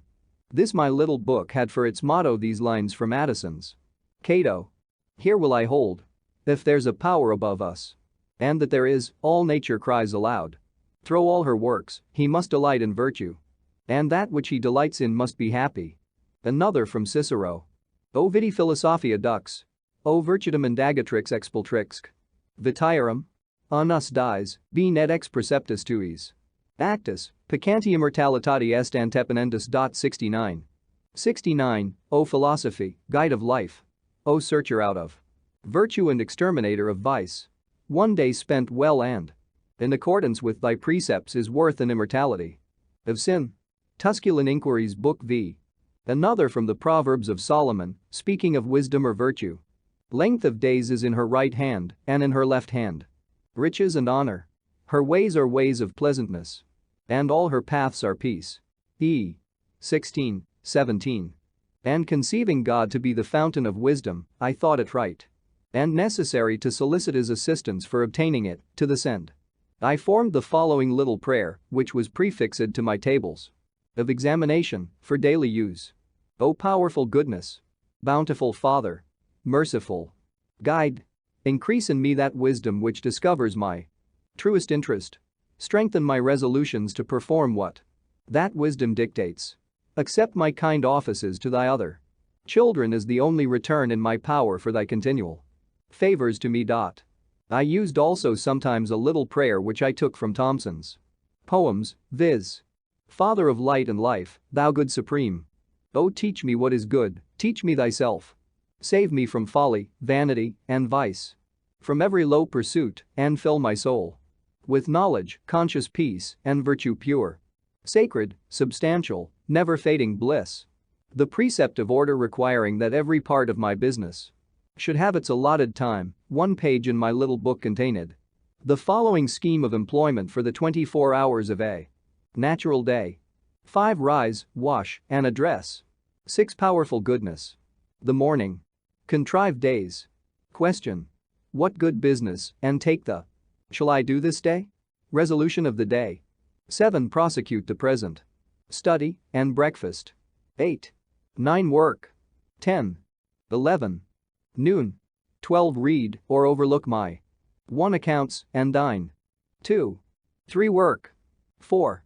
5. Evening. 6. Put things in there. Question. What good 7 places? Supper. Music. Have I done today? 8. Or diversion or conversation. 9. Examination of the day. Night. 10. Sleep. 11. 12. 1. 2. 3. 4. I enter it upon the execution of this plan for self-examination and continued it with occasional intermissions for some time. I was surprised to find myself so much fuller of faults than I had imagined. But I had the satisfaction of seeing them diminish. To avoid the trouble of renewing now and then my little book, which, by scraping out the marks on the paper of old faults to make room for new ones in a new course, became full of holes, I transferred my tables and precepts to the ivory leaves of a memorandum book, on which the lines were drawn with red ink that made a durable stain, and on those lines I marked my faults with a black lead pencil, which marks I could easily wipe out with a wet sponge. After a while I went through one course only in a year, and afterward only one in several years, till at length I omitted them entirely, being employed in voyages and business abroad, with a multiplicity of affairs that interfered, but I always carried my little book with me. My scheme of order gave me the most trouble 70, and I found that, though it might be practicable where a man's business was such as to leave him the disposition of his time, that of a journeyman printer, for instance, it was not possible to be exactly observed by a master who must mix with the world and often receive people of business at their own hours. Order, too, with regard to places for things, papers, etc., I found extremely difficult to acquire. I had not been early accustomed to it, and, having an exceeding good memory, I was not so sensible of the inconvenience attending want of method. This article, therefore, cost me so much painful attention, and my faults in it vexed me so much, and I made so little progress in amendment, and had such frequent relapses, that I was almost ready to give up the attempt and content myself with a faulty character in that respect. Like the man who, in buying an axe of a smith, my neighbor, desired to have the whole of its surface as bright as the edge. The smith consented to grind it bright for him if he would turn the wheel. He turned, while the smith pressed the broad face of the axe hard and heavily on the stone, which made the turning of it very fatiguing. The man came every now and then from the wheel to see how the work went on, and at length would take his axe as it was, without farther grinding. No, said the smith, turn on, we shall have it Bright by and by, as yet, it is only speckled. Yes, says the man. But I think I like a speckled axe best.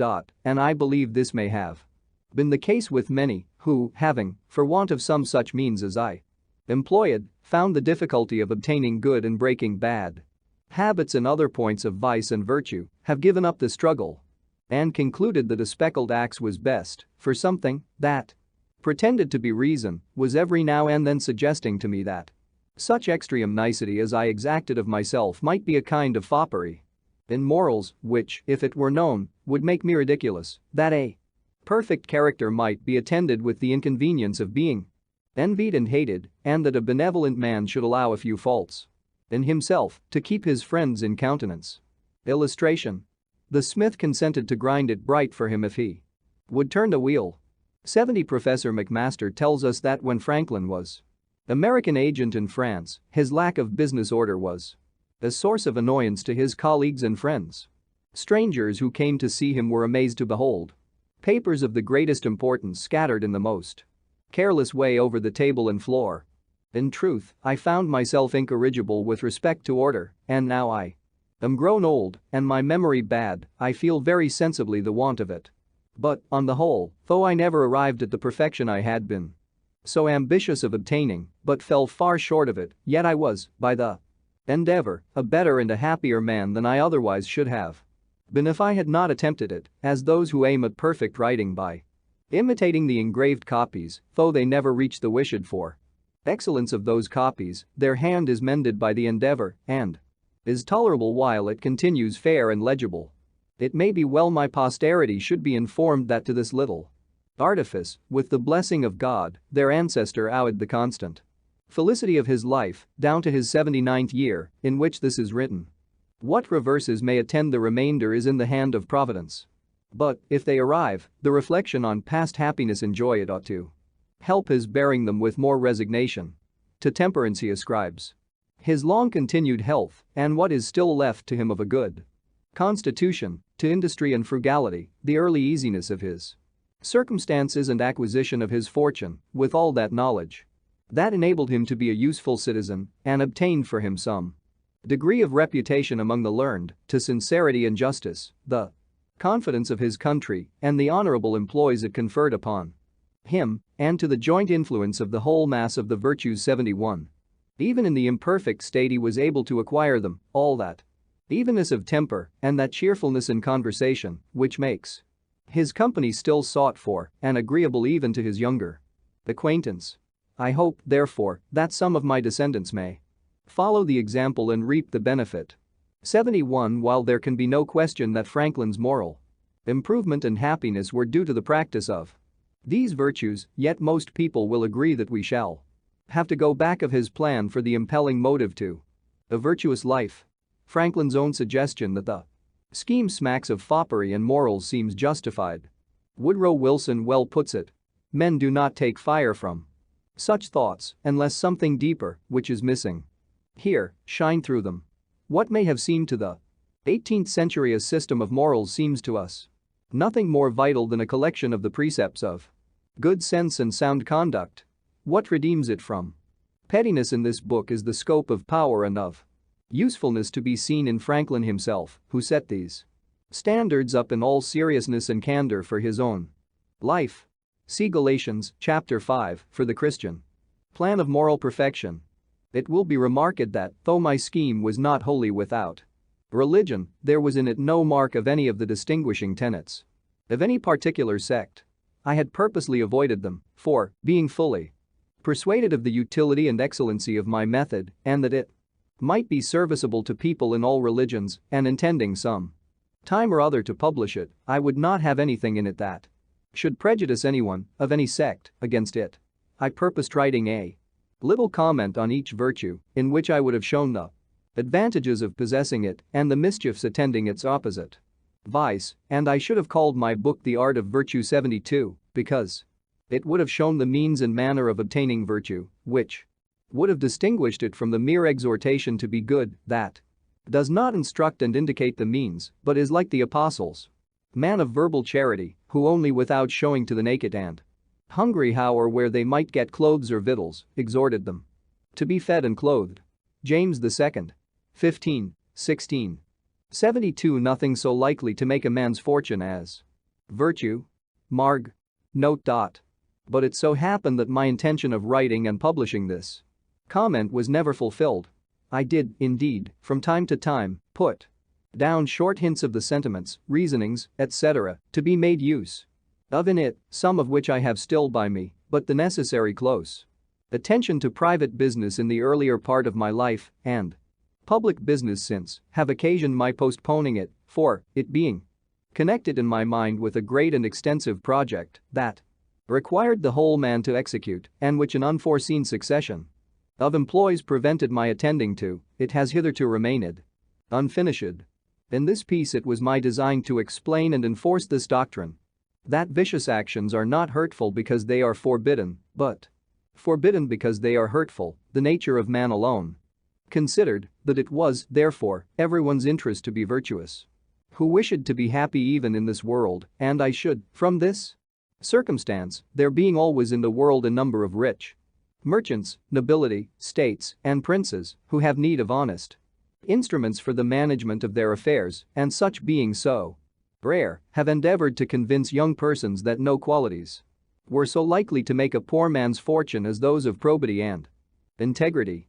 My list of virtues contained at first but 12, but a Quaker friend having kindly informed me that I was generally thought proud, that my pride showed itself frequently in conversation, that I was not content with being in the right when discussing any point, but was overbearing and rather insolent, of which he convinced me by mentioning several instances, I determined endeavoring to cure myself, if I could, of this vice or folly among the rest, and I added humility to my list, giving an extensive meaning to the word.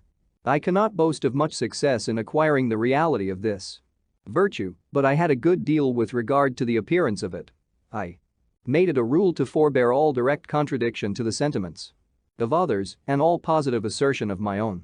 I even forbid myself, agreeably to the old laws of our Junto, the use of every word or expression in the language that imported a fixed opinion, such as certainly, undoubtedly, etc., and I adopted, instead of them, I conceive, I apprehend, or I imagine a thing to be so, or it so appears to me at present. When another asserted something that I thought an error, I denied myself the pleasure of contradicting him abruptly and of showing immediately some absurdity in his proposition, and in answering I began by observing that in certain cases or circumstances his opinion would be right, but in the present case there appeared or seemed to me some difference, etc.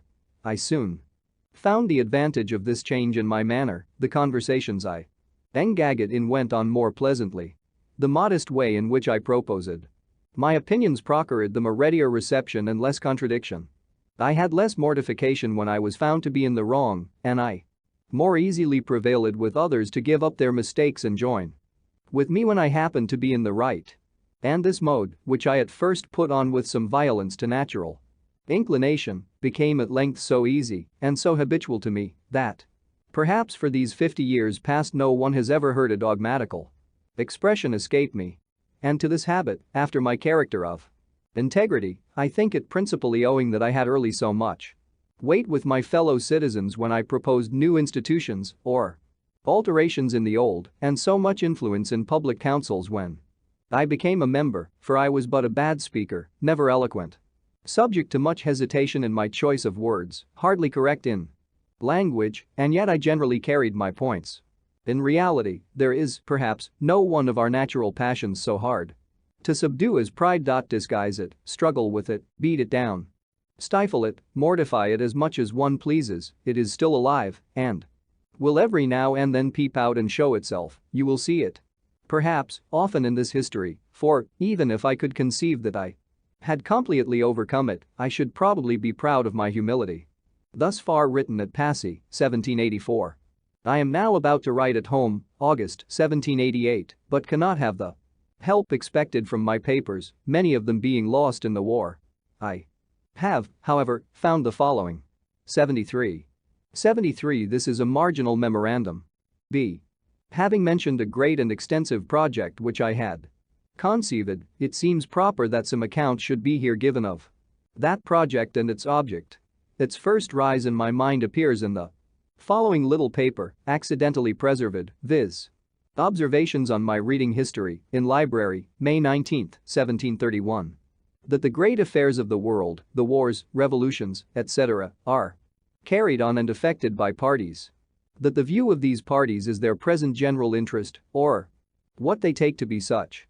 That the different views of these different parties occasion all confusion. That while a party is carrying on a general design, each man has his particular private interest in view. That as soon as a party has gained its general point, each member becomes intent upon his particular interest, which, thwarting others, breaks that party into divisions and occasions more confusion. That few in public affairs act from a mere view of the good of their country, whatever they may pretend, and, though their actings bring real good to their country, yet men primarily considered that their own and their country's interest was united and did not act from a principle of benevolence. That fewer still, in public affairs, act with a view to the good of mankind. There seems to me at present to be great occasion for raising a united party for virtue by forming the virtuous and good men of all nations into a regular body to be governed by suitable good and wise rules, which good and wise men may probably be more unanimous in their obedience to than common people are to common laws. I at present think that whoever attempts this aright and is well qualified cannot fail of pleasing God and of meeting with success. B.F. Revolving this project in my mind as to be undertaken hereafter, when my circumstances should afford me the necessary leisure, I put down from time to time, on pieces of paper, such thoughts as occurred to me respecting it. Most of these are lost, but I find one purporting to be the substance of an intended creed, containing, as I thought, the essentials of every known religion, and being free of everything that might shock the professors of any religion. It is expressed in these words, viz. That there is one God who made all things. That he governs the world by his providence. That he ought to be worshipped by adoration, prayer, and thanksgiving. But that the most acceptable service of God is doing good to man. That the soul is immortal. And that God will certainly reward virtue and punish vice, either here or hereafter.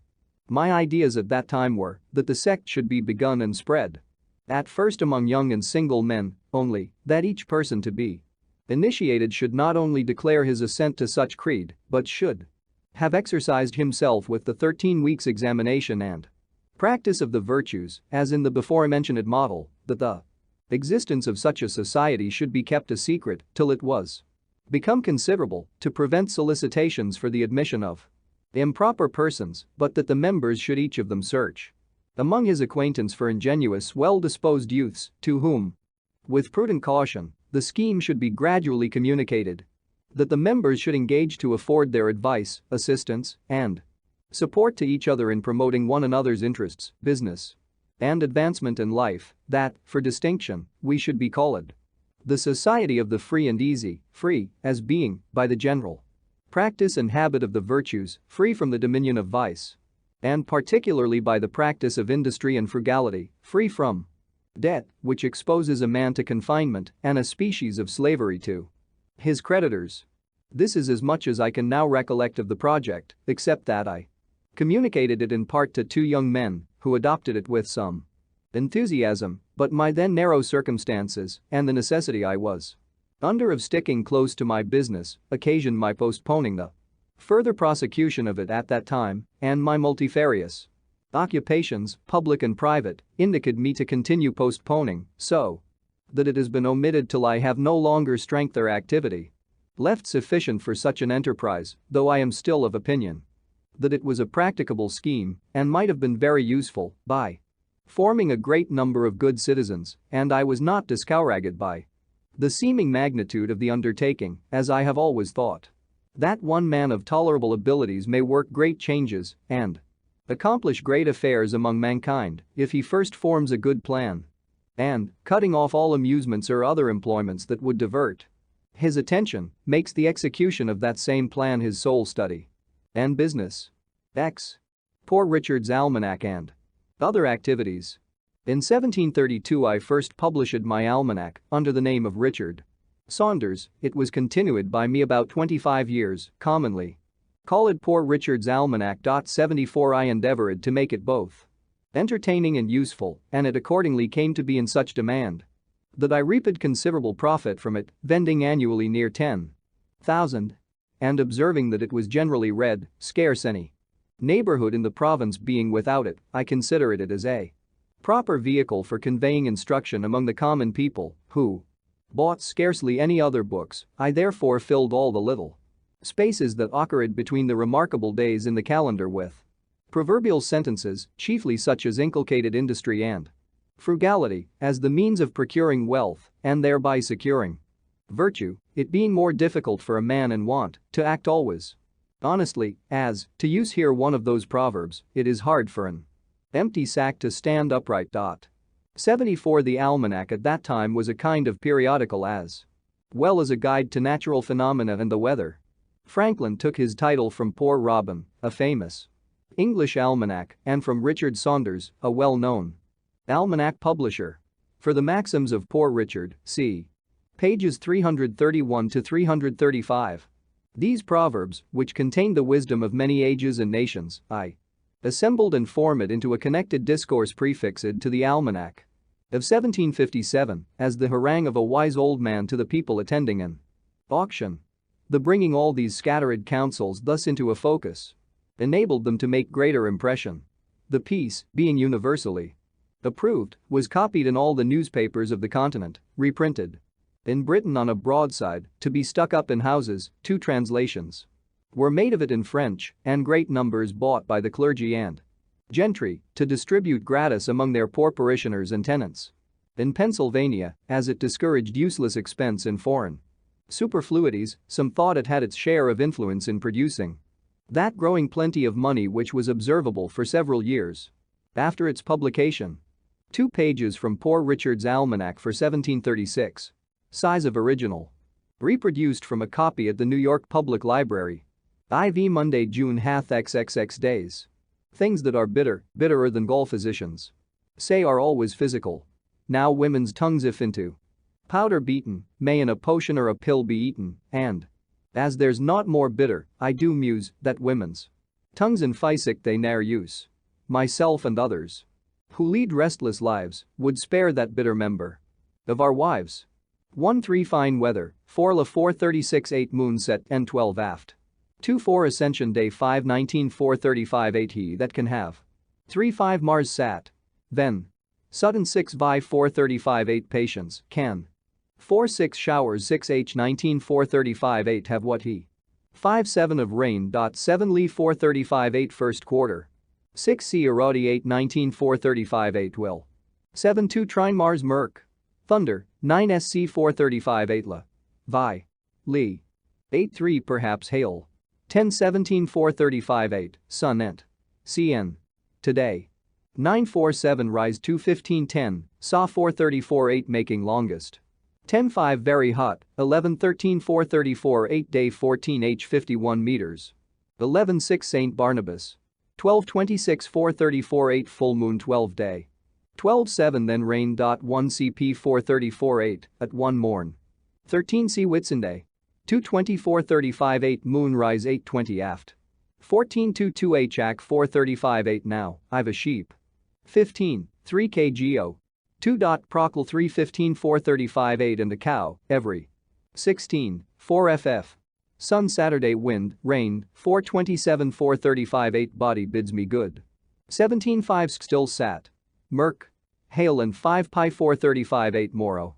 18-6 Thunder 6:21 4:35 8 Moon rise 11:10 AF. 19-7 Day shorter 2 meters 6 HR 4:35 8. 20 C Trinity Sund. 7:15 4:36 8 Last quarter.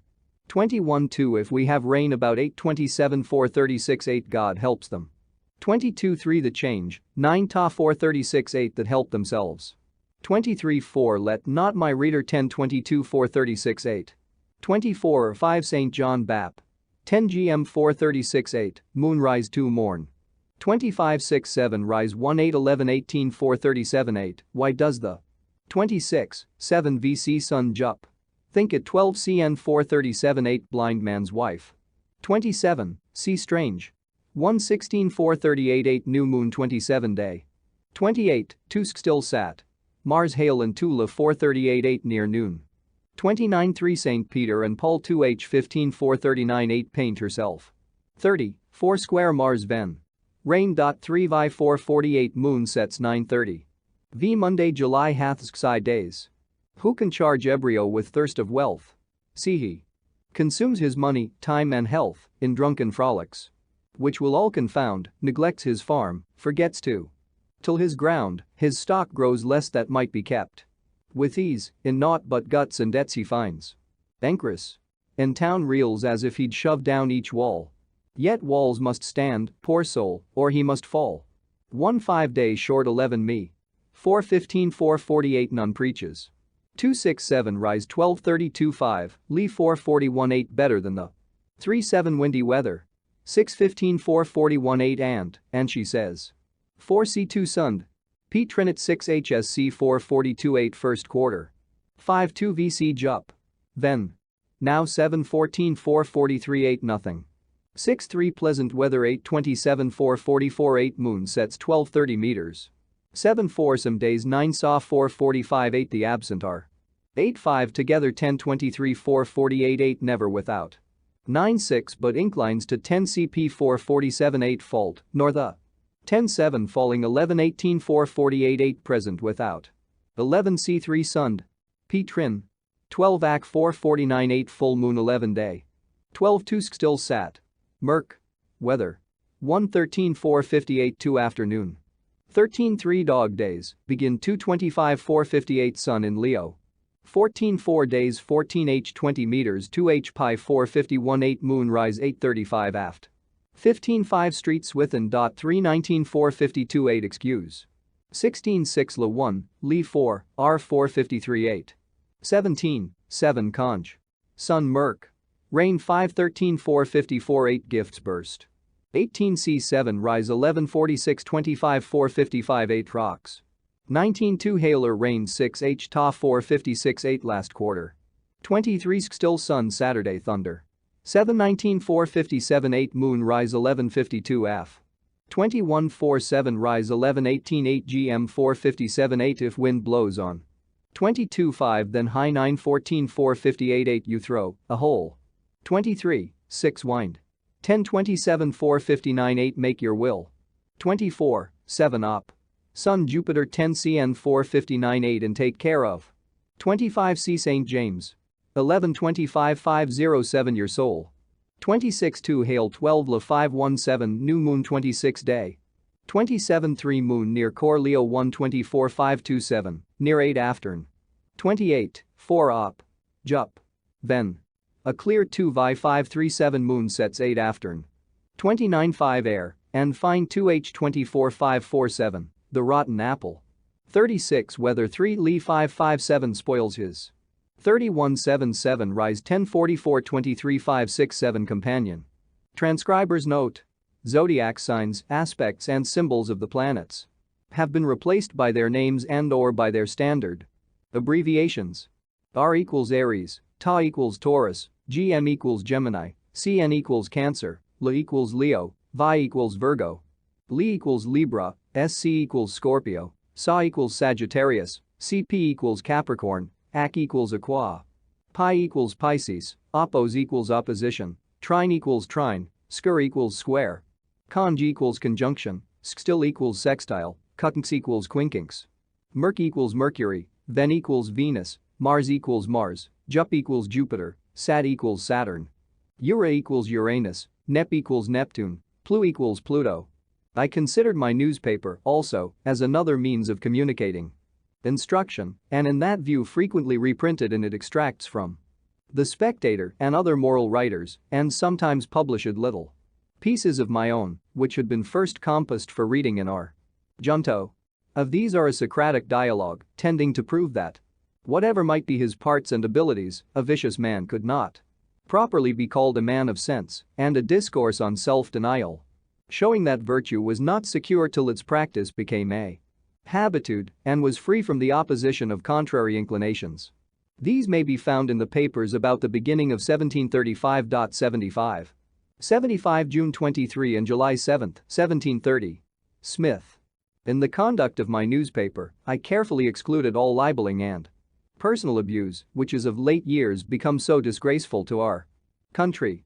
Whenever I was solicited to insert anything of that kind, and the writers pleaded, as they generally did, the liberty of the press, and that a newspaper was like a stagecoach in which anyone who would pay had a right to a place, my answer was that I would print the piece separately if desired, and the author might have as many copies as he pleased to distribute himself, but that I would not take upon me to spread his detraction, and that, having contracted with my subscribers to furnish them with what might be either useful or entertaining, I could not fill their papers with private altercation in which they had no concern, without doing them manifest injustice. Now, many of our printers make no scruple of gratifying the malice of individuals by false accusations of the fairest characters among ourselves, augmenting animosity even to the producing of duels, and are, moreover, so indiscreet as to print scurrilous reflections on the government of neighboring states and even on the conduct of our best national allies, which may be attended with the most pernicious consequences. These things I mention as a caution to young printers, and that they may be encouraged not to pollute their presses and disgrace their profession by such infamous practices, but refuse steadily, as they may see by my example, that such a course of conduct will not, on the whole, be injurious to their interests. In 1733 I sent one of my journeymen to Charleston, South Carolina, where a printer was wanting. I furnished him with a press and letters on an agreement of partnership by which I was to receive 1/3 of the profits of the business, paying 1/3 of the expense. He was a man of learning and honest but ignorant in matters of account, and though he sometimes made me remittances, I could get no account from him, nor any satisfactory state of our partnership while he lived. On his decease, the business was continued by his widow, who, being born and bred in Holland, where, as I have been informed, the knowledge of accounts makes a part of female education, she not only sent me as clear a state as she could find of the transactions past, but continued to account with the greatest regularity and exactness every quarter afterwards, and managed the business with such success that she not only brought up reputably a family of children, but, at the expiration of the term, was able to purchase of me the printing house and establish her son in it. I mention this affair chiefly for the sake of recommending that branch of education for our young females, as likely to be of more use to them and their children in case of widowhood than either music or dancing, by preserving them from losses by imposition of crafty men and enabling them to continue, perhaps, a profitable mercantile house with established correspondence till a son is grown up fit to undertake and go on with it, to the lasting advantage and enriching of the family. About the year 1734 there arrived among us from Ireland a young Presbyterian preacher named Hemphill, who delivered with a good voice and apparently extempore most excellent discourses, which drew together considerable numbers of different persuasions who joined it in admiring them. Among the rest, I became one of his constant hearers. His sermons pleasing me, as they had little of the dogmatical kind, but inculcated strongly the practice of virtue, or what in the religious style are called good works. Those, however, of our congregation, who considered themselves as Orthodox Presbyterians, disapproved his doctrine and were joined by most of the old clergy, who arraigned him of heterodoxy before the synod in order to have him silinked. I became his zealous partisan and contributed all I could to raise a party in his favor, and we combated for him a while with some hopes of success. There was much scribbling pro and con upon the occasion, and finding that, though an elegant preacher, he was but a poor writer, I lent him my pen and wrote for him 2 or 3 pamphlets and one piece in the Gazette of April, 1735. Those pamphlets, as is generally the case with controversial writings, though eagerly read at the time, were soon out of vogue, and I question whether a single copy of them now exists. 76. 76. See a list of books written by or relating to Benjamin Franklin by Paul Lester Ford. 1889. p. 15. Smith. During the contest an unlucky occurrence hurt his cause exceedingly. One of our adversaries, having heard him preach a sermon that was much admired, thought he had somewhere read the sermon before, or at least a part of it. On search, he found that part quoted at length in one of the British reviews from a discourse of Dr. Foster's. 77 This detection gave many of our party disgust, who accordingly abandoned his cause and occasioned our more speedy discomfiture in the synod. I stuck by him, however, as I rather approve it as giving us good sermons, compassed by others, than bad ones of his own manufacture, though the latter was the practice of our common teachers. He afterward acknowledged to me that none of those he preached were his own, adding that his memory was such as enabled him to retain and repeat any sermon after one reading only. On our defeat, he left us in search elsewhere of better fortune, and I quitted the congregation, never joining it after, though I continued many years my subscription for the support of its ministers. 77 Dr. James Foster, 1697-1753. Let modest Foster, if he will excel 10 metropolitans in preaching well. Pope, Epilogue to the Satires, I, 132. Those who had not heard Farinelli sing and Foster preach were not qualified to appear in genteel company. Hawkins. History of Music. Smith. I had begun in 1733 to study languages. I soon made myself so much a master of the French as to be able to read the books with ease. I then undertook the Italian. An acquaintance, who was also learning it, used often to tempt me to play chess with him.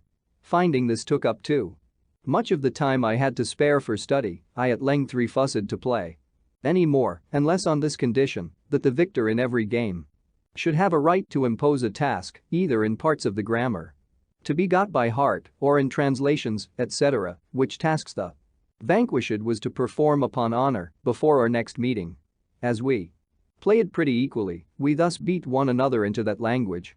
I afterwards, with a little painstaking, acquired as much of the Spanish as to read their books also. I have already mentioned it that I had only 1 year's instruction in a Latin school, and that when very young, after which I neglected that language entirely. But when I had attained an acquaintance with the French, Italian, and Spanish, I was surprised to find, on looking over the Latin Testament, that I understood so much more of that language than I had imagined, which encouraged me to apply myself again to the study of it, and I met with more success, as those preceding languages had greatly smoothed my way. From these circumstances, I have thought that there is some inconsistency in our common mode of teaching languages. We are told that it is proper to begin first with the Latin, and, having acquired that, it will be more easy to attain those modern languages which are derived from it, and yet we do not begin with the Greek in order more easily to acquire the Latin.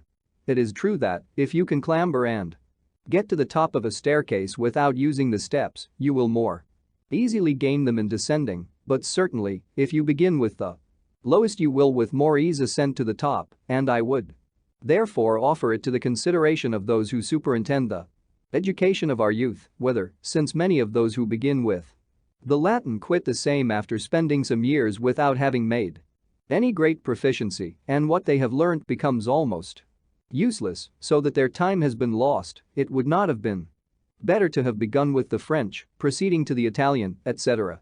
For, though, after spending the same time, they should quit the study of languages and never arrive at the Latin, they would, however, have acquired another tongue or two that, being in modern use, might be serviceable to them in common life. 78.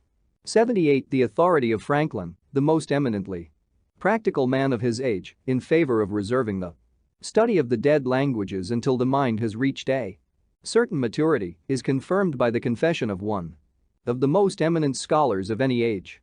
Our seminaries of learning, says Gibbon, do not exactly correspond with the precept of a Spartan king that the child should be instructed in the arts which will be useful to the man, since a finished scholar may emerge from the head of Westminster or Eton in total ignorance of the business and conversation of English gentlemen in the latter end of the 18th century. But these schools may assume the merit of teaching all that they pretend to teach, the Latin and Greek languages. Bigelow.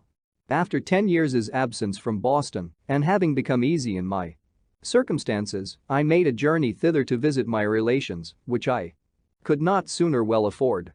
In returning, I called at Newport to see my brother, then settled there with his printing house. Our former Differences were forgotten, and our meeting was very cordial and affectionate. He was fast declining in his health and requested of me that, in case of his death, which he apprehended not far distant, I would take home his son, then but 10 years of age, and bring him up to the printing business.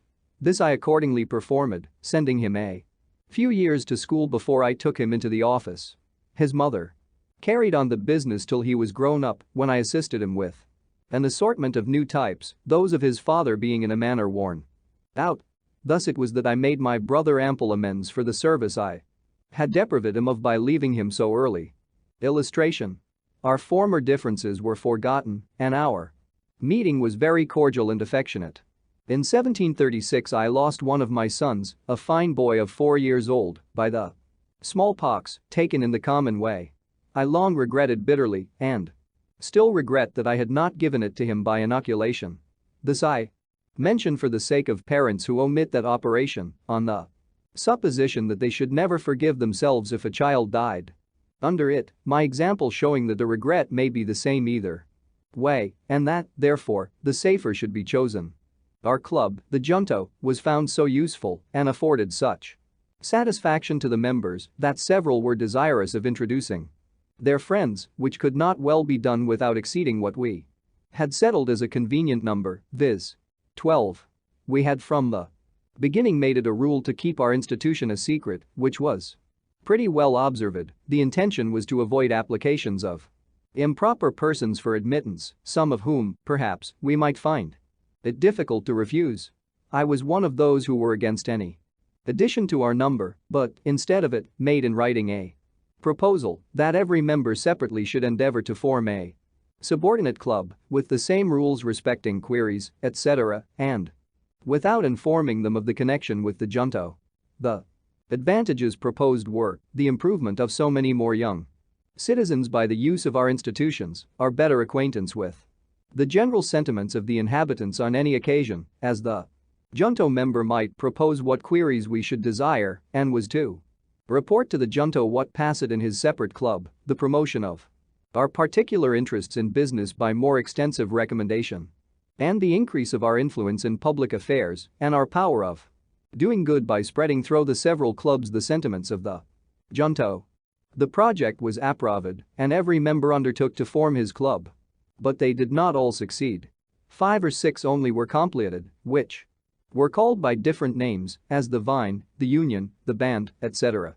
They were useful to themselves and afforded us a good deal of amusement, information, and instruction, besides answering, in some considerable degree, our views of influencing the public opinion on particular occasions, of which I shall give some instances in course of time as they happened. My first promotion was my being chosen, in 1736, clerk of the General Assembly. The choice was made that year without opposition, but the year following, when I was again proposed, the choice, like that of the members, being annual, a new member made a long speech against me, in order to favor some other candidate. I was, however, chosen, which was the more agreeable to me, as, besides the pay for the immediate service as clerk, the place gave me a better opportunity of keeping up an interest among the members, which secured to me the business of printing the votes, laws, paper money, and other occasional jobs for the public that, on the whole, were very profitable. I therefore did not like the opposition of this new member, who was a gentleman of fortune and education, with talents that were likely to give him, in time, great influence in the House, which, indeed, afterwards happened. I did not, however, aim at gaining his favor by paying any servile respect to him, but, after some time, took this other method. Having heard that he had in his library a certain very scarce and curious book, I wrote a note to him, expressing my desire of perusing that book and requesting he would do me the favor of lending it to me for a few days. He sent it immediately, and I returned it in about a week with another note, expressing strongly my sense of the favor. When we next met in the house, he spoke to me, which he had never done before, and with great civility, and he ever after manifested a readiness to serve me on all occasions, so that we became great friends, and our friendship continued to his death. This is another instance of the truth of an old maxim I had learned, which Says, he that has once done you a kindness will be more ready to do you another than he whom you yourself have obliged. And it shows how much more profitable it is prudently to remove than to resent, return, and continue inimical proceedings. In 1737, Colonel Spotswood, late governor of Virginia and then Postmaster General, being dissatisfied with the conduct of his deputy at Philadelphia respecting some negligence in rendering and inexactitude of his accounts, took from him the commission and offered it to me. I accepted it readily and found it of great advantage, for though the salary was small, it facilitated the correspondence that improved my newspaper, increased the number demanded, as well as the advertisements to be inserted, so that it came to afford me a considerable income. My old competitor's newspaper declined proportionately, and I was satisfied without retaliating his refusal, while postmaster, to permit my papers being carried by the writers. Thus he suffered greatly from his neglect in due accounting, and I mention it as a lesson to those young men who may be employed in managing affairs for others, that they should always render accounts and make remittances with great clearness and punctuality. The character of observing such a conduct is the most powerful of all recommendations to new employments and increase of business. Interest in public affairs. I began now to turn my thoughts a little to public affairs, beginning, however, with small matters. The city watch was one of the first things that I conceived to want regulation. It was managed by the constables of the respective wards in turn. The constable warned a number of housekeepers to attend him for the night. Those who chose never to attend paid him 6 shillings a year to be excised, which was supposed to be for hiring substitutes, but was, in reality, much more than was necessary for that purpose, and made the constableship a place of profit, and the constable, for a little drink, often got such ragamuffins about him as a watch that respectable housekeepers did not choose to mix with. Walking the rounds, too, was often neglected, and most of the nights spent in tippling.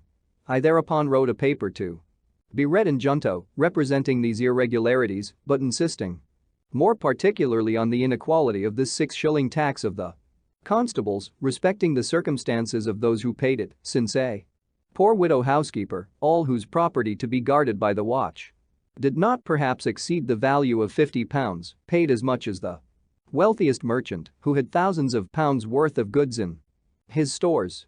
On the whole, I proposed as a more effectual watch the hiring of proper men to serve constantly in that business, and as a more equitable way of supporting the charge, the levying a tax that should be proportionate to the property. This idea, being approved by the Junto, was communicated to the other clubs, but as arising in each of them, and though the plan was not immediately carried into execution, yet, by preparing the minds of people for the change, it paved the way for the law obtained a few years after, when the members of our clubs were grown into more influence. About this time I wrote a paper, first to be read in Junto, but it was afterward published, on the different accidents and carelessnesses by which houses were set on fire, with cautions against them and means proposed of avoiding them. This was much spoken of as a useful piece and gave rise to a project, which soon followed it, of forming a company for the more ready extinguishing of fires and mutual assistance in removing and securing of goods when in danger. Associates in this scheme were presently found, amounting to 30. Our articles of agreement obligate every member to keep always in good order and fit for use a certain number of leather buckets, with strong bags and baskets for packing and transporting of goods, which were to be brought to every fire, and we agreed to meet once a month and spend a social evening together in discoursing and communicating such ideas as occurred to us upon the subjects of fires as might be useful in our conduct on such occasions.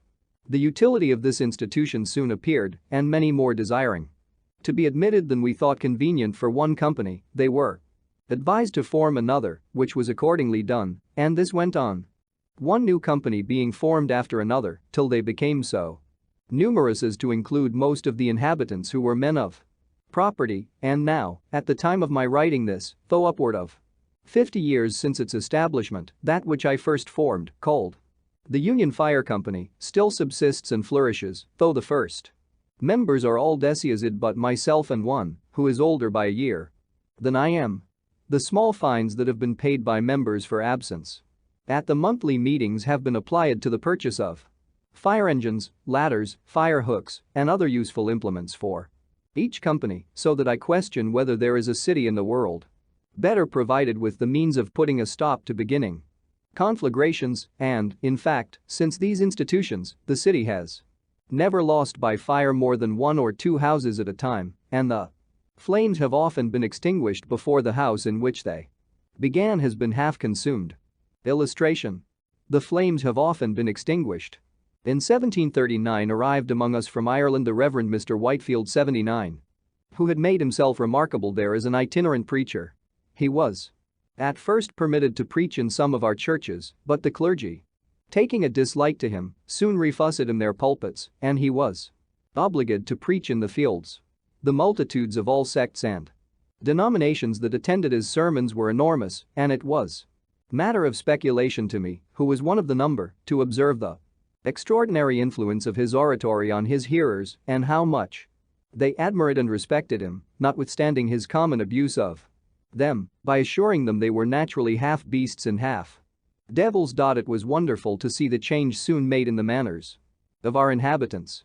From being thoughtless or indifferent about religion, it seemed as if all the world were growing religious, so that one could not walk through the town in an evening without hearing psalms sung in different families of every street. 79 George Whitefield, pronounced Whitfield. 1714 to 1770, a celebrated English clergyman and pulpit orator, one of the founders of Methodism.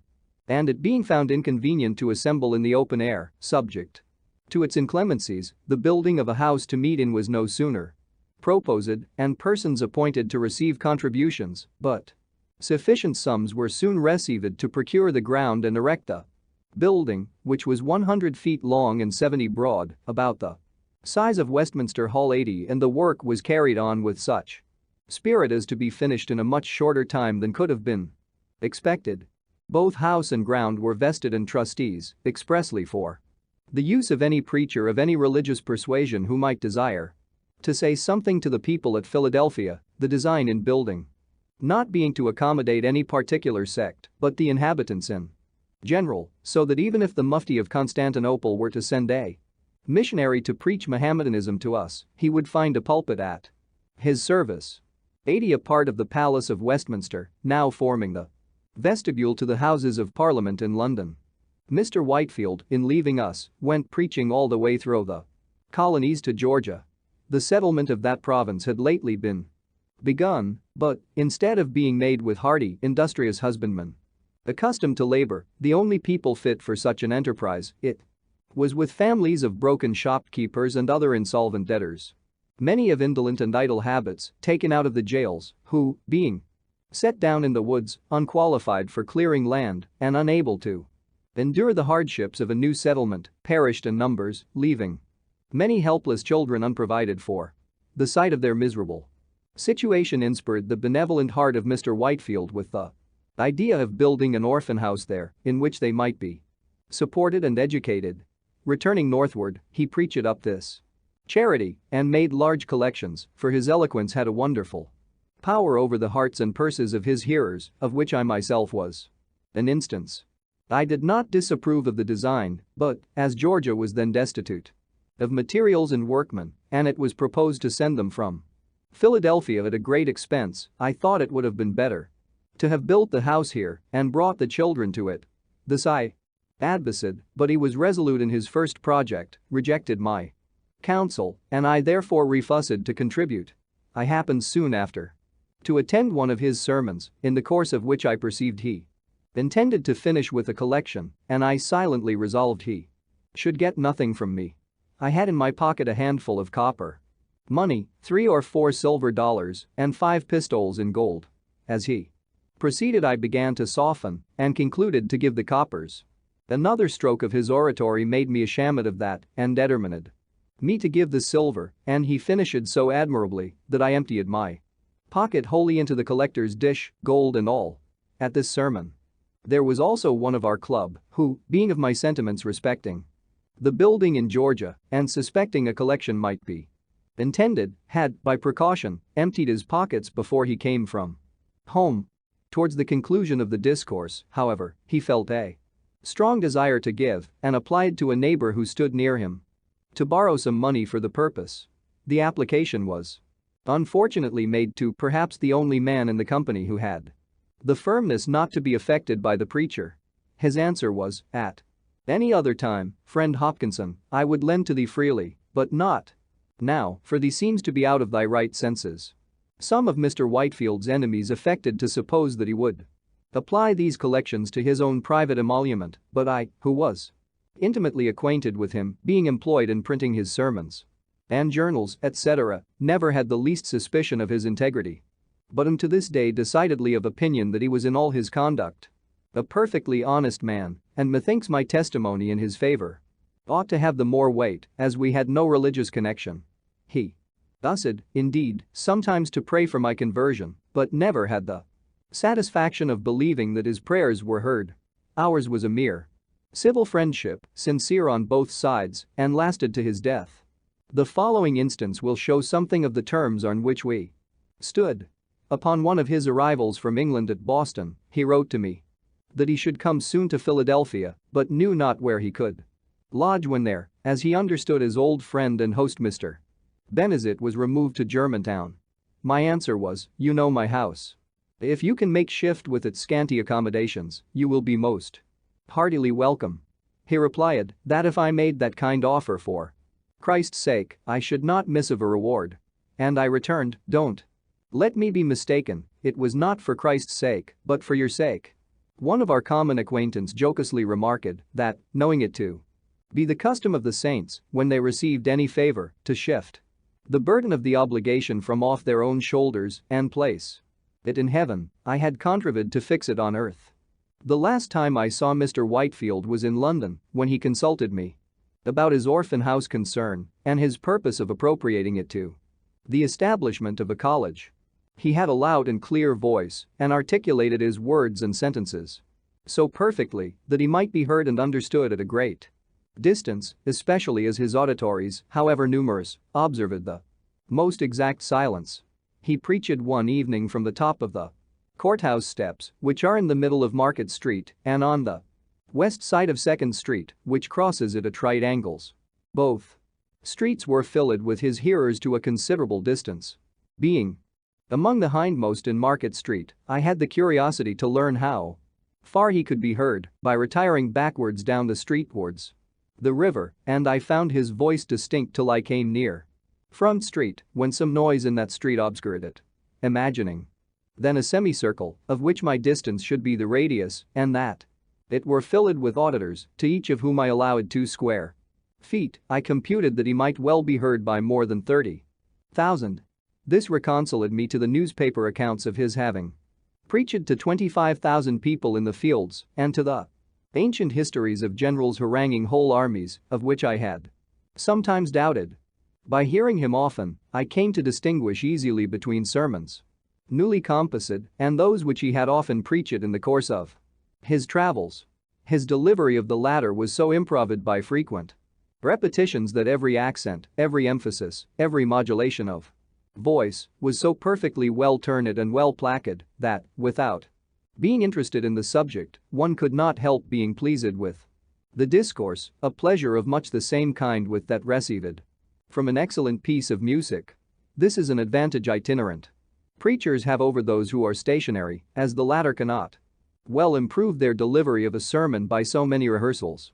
His writing and printing from time to time gave great advantage to his enemies. Unguarded expressions and even erroneous opinions delivered in preaching might have been afterwards explained or qualified by supposing others that might have accompanied them, or they might have been denied, but litera scripta manei. Critics attacked his writings violently and with so much appearance of reason as to diminish the number of his votaries and prevent their increase, so that I am of opinion if he had never written anything, he would have left behind him a much more numerous and important sect, and his reputation might in that case have been still growing, even after his death, as there being nothing of his writing on which to found a censure and give him a lower character, his proselytes would be left at liberty to feign for him as great a variety of excellences as their enthusiastic admiration might wish him to have possessed.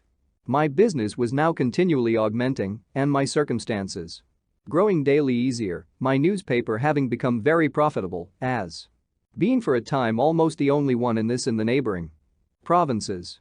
I experienced, too, the truth of the observation that after getting the first £100, it is more easy to get the second, money itself being of a prolific nature. The partnership at Carolina having succeeded, I was encouraged to engage in others and to promote several of my workmen who had behaved well by establishing them with printing houses in different colonies on the same terms with that in Carolina. Most of them did well, being enabled at the end of our term, 6 years, to purchase the types of me and go on working for themselves, by which means several families were raised. Partnerships often finish in quarrels, but I was happy in this, that mine were all carried on and ended amicably.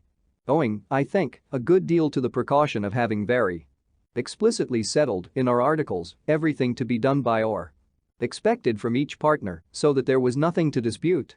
Which precaution I would therefore recommend to all who enter into partnerships, for whatever esteem partners may have for and confidence in each other at the time of the contract, little jealousies and disgusts may arise with ideas of inequality in the care and burden of the business, etc., which are attended often with breach of friendship and of the connection, perhaps with lawsuits and other disagreeable consequences. Defense of the province. I had, on the whole, abundant reason to be satisfied with my being established in Pennsylvania.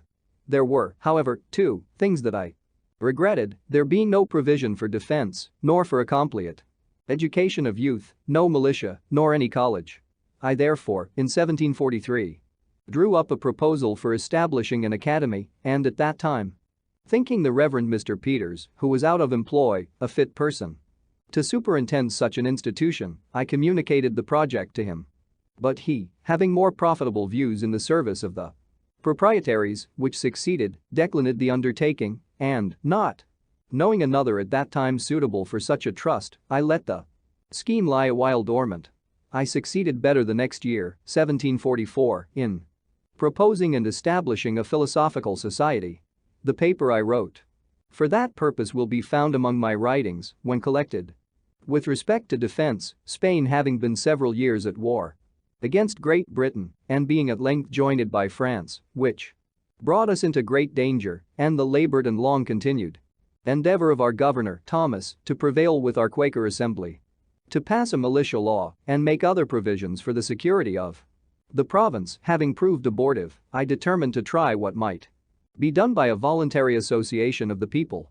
To promote this, I first wrote and published a pamphlet entitled Plain Truth, in which I stated our defenseless situation in strong lights, with the necessity of union and discipline for our defense, and promised to propose in a few days an association to be generally signed for that purpose.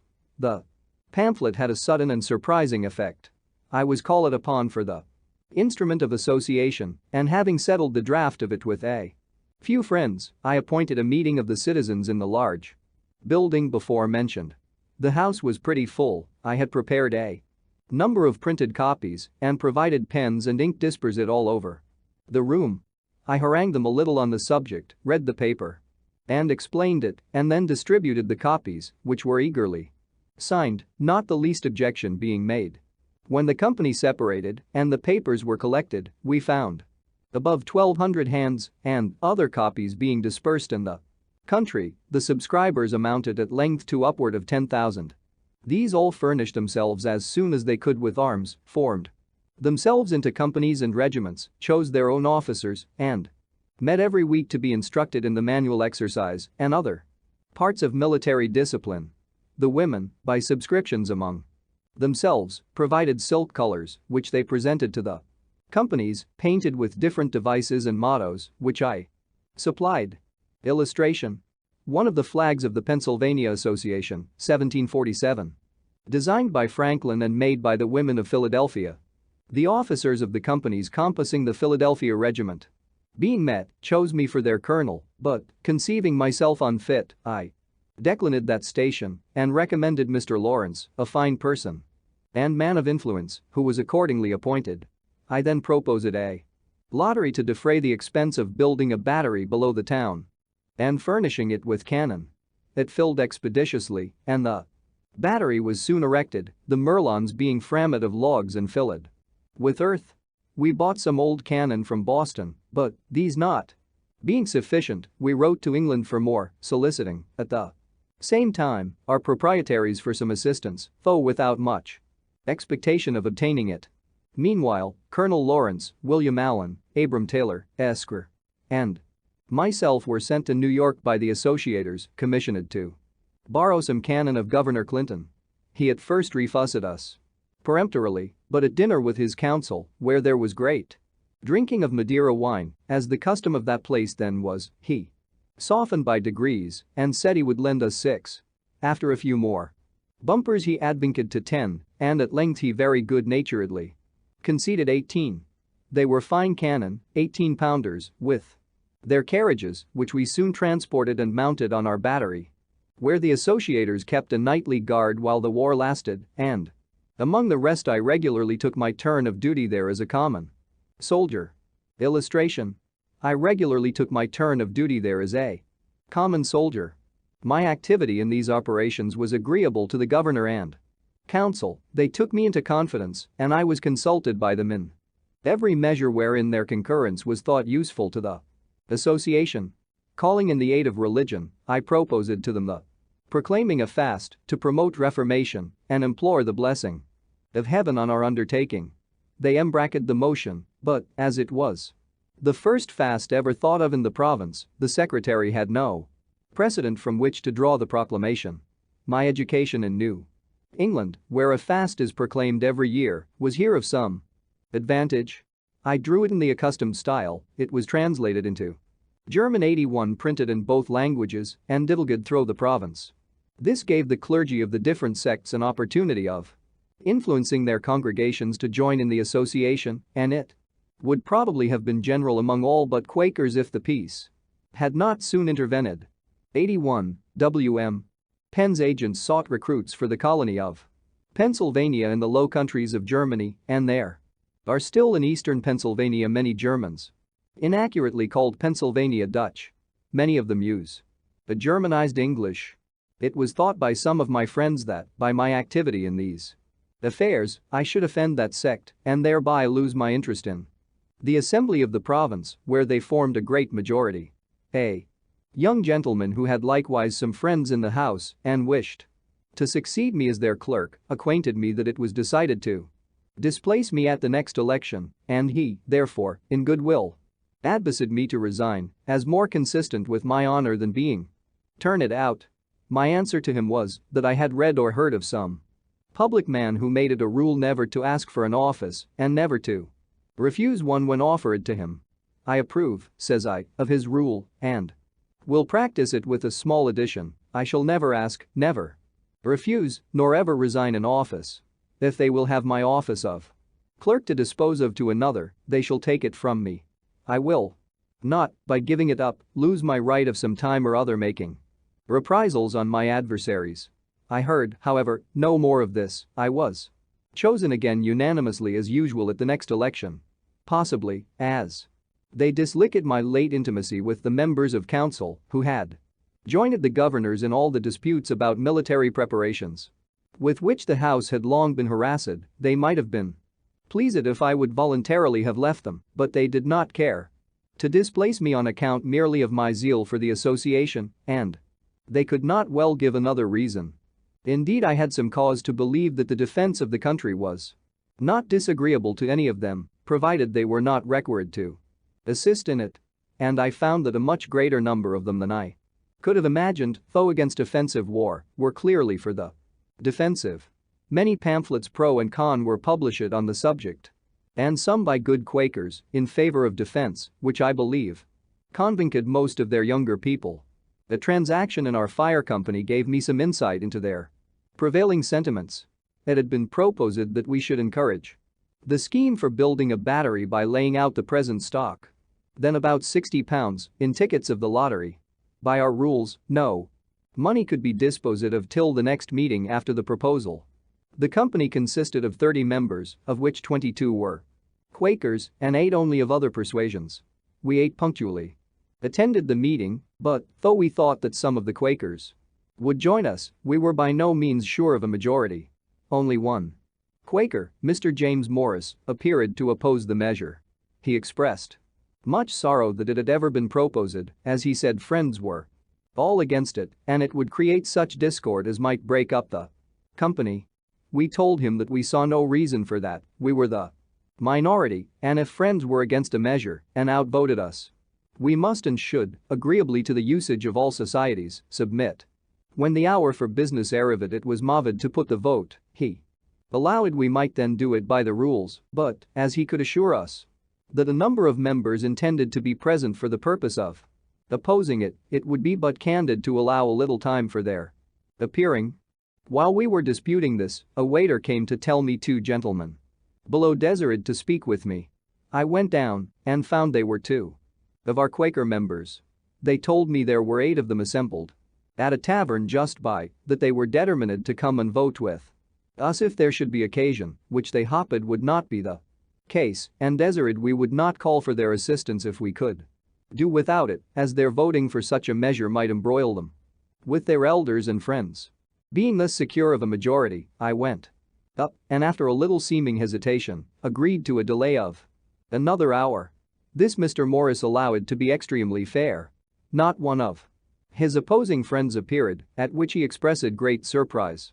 And, at the expiration of the hour, we carried the resolution 8-1, and as, of the 22 Quakers, 8 were ready to vote with us and 13, by their absence, manifested that they were not inclined to oppose the measure. I afterward estimated the proportion of Quakers sincerely against defense as 1 to 21 only, for these were all regular members of that society and in good reputation among them and had due notice of what was proposed at that meeting.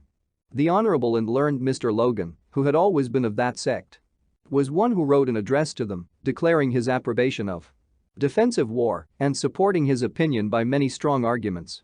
He put into my hands £60 to be laid out in lottery tickets for the battery, with directions to apply what prizes might be drawn wholly to that service. He told me the following anecdote of his old master, William Penn, respecting defense. He came over from England when a young man, with that proprietary and as his secretary.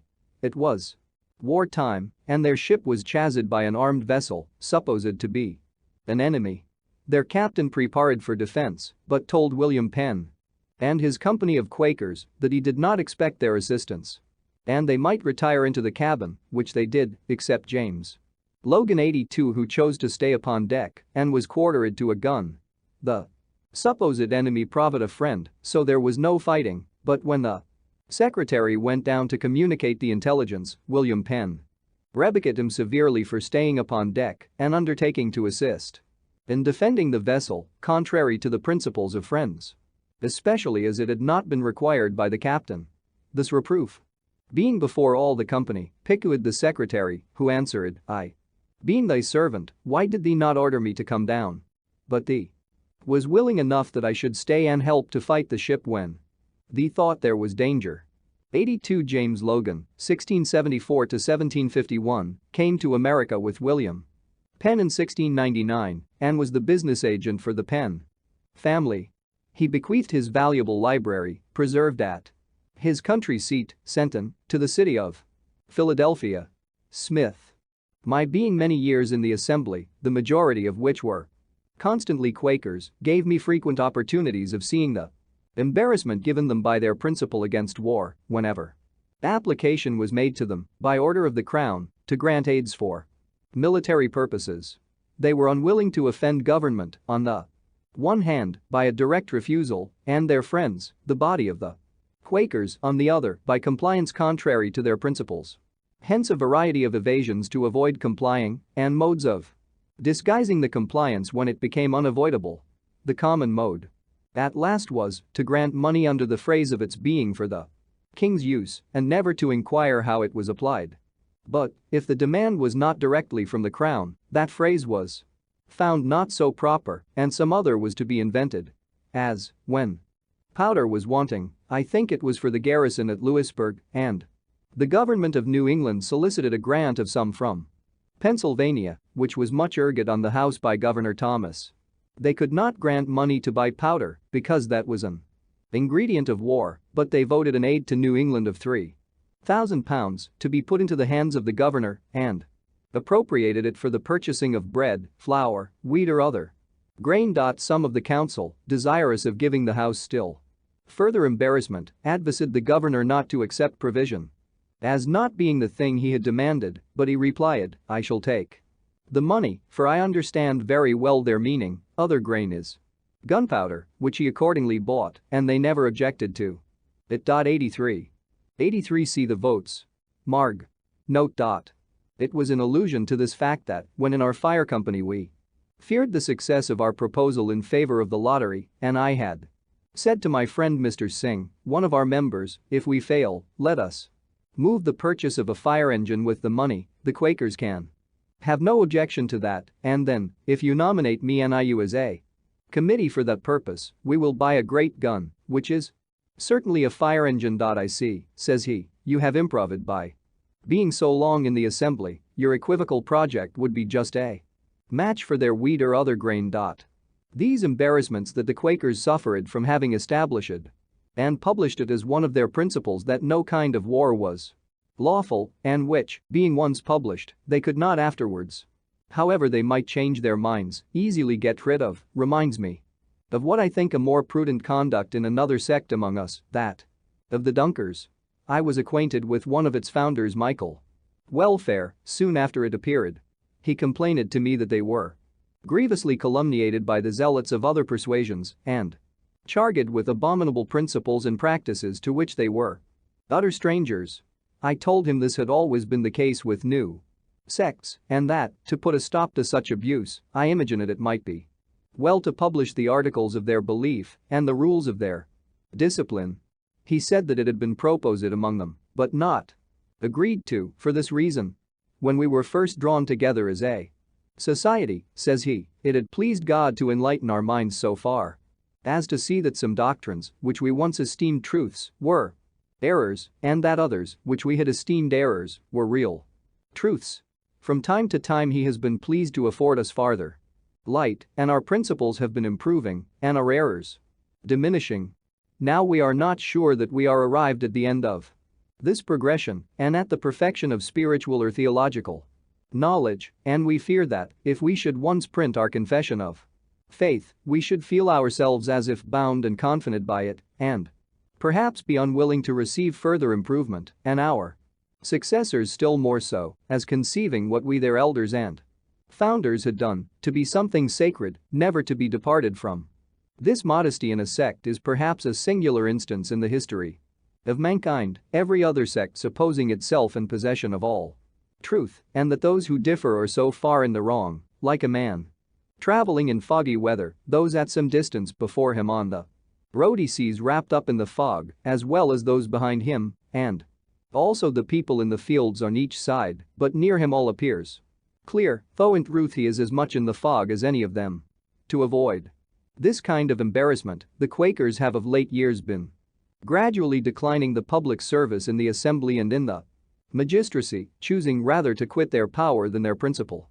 In order of time, I should have mentioned before that having, in 1742, invented an open stove 84 for the better warming of rooms and at the same time saving fuel, as the fresh air admitted was warmed in entering, I made a present of the model to Mr. Robert Grace, one of my early friends, who, having an iron furnace 85, found the casting of the plates for these stoves a profitable thing, as they were growing in demand. To promote that demand, I wrote and published a pamphlet entitled An Account of the New Invented Pennsylvania Fireplaces, wherein their construction and manner of operation is particularly explained, their advantages above every other method of warming rooms demonstrated, and all objections that have been raised against the use of the mansard and obviated, etc. This pamphlet had a good effect. Governor Thomas was so pleased with the construction of this stove, as described in it, that he offered to give me a patent for the sole vending of them for a term of years, but I declined it from a principle which has ever weighed with me on such occasions, viz. that, as we enjoy great advantages from the inventions of others, we should be glad of an opportunity to serve others by any invention of ours, and this we should do freely and generously. 84 The Franklin stove is still in use. 85 Warwick Furnace, Chester County, Pennsylvania. Across the Schuylkill River from Pottstown. An ironmonger in London, however, assuming a good deal of my pamphlet and working it up into his own and making some small changes in the machine, which rather hurt its operation, got a patent for it there and made, as I was told, a little fortune by it.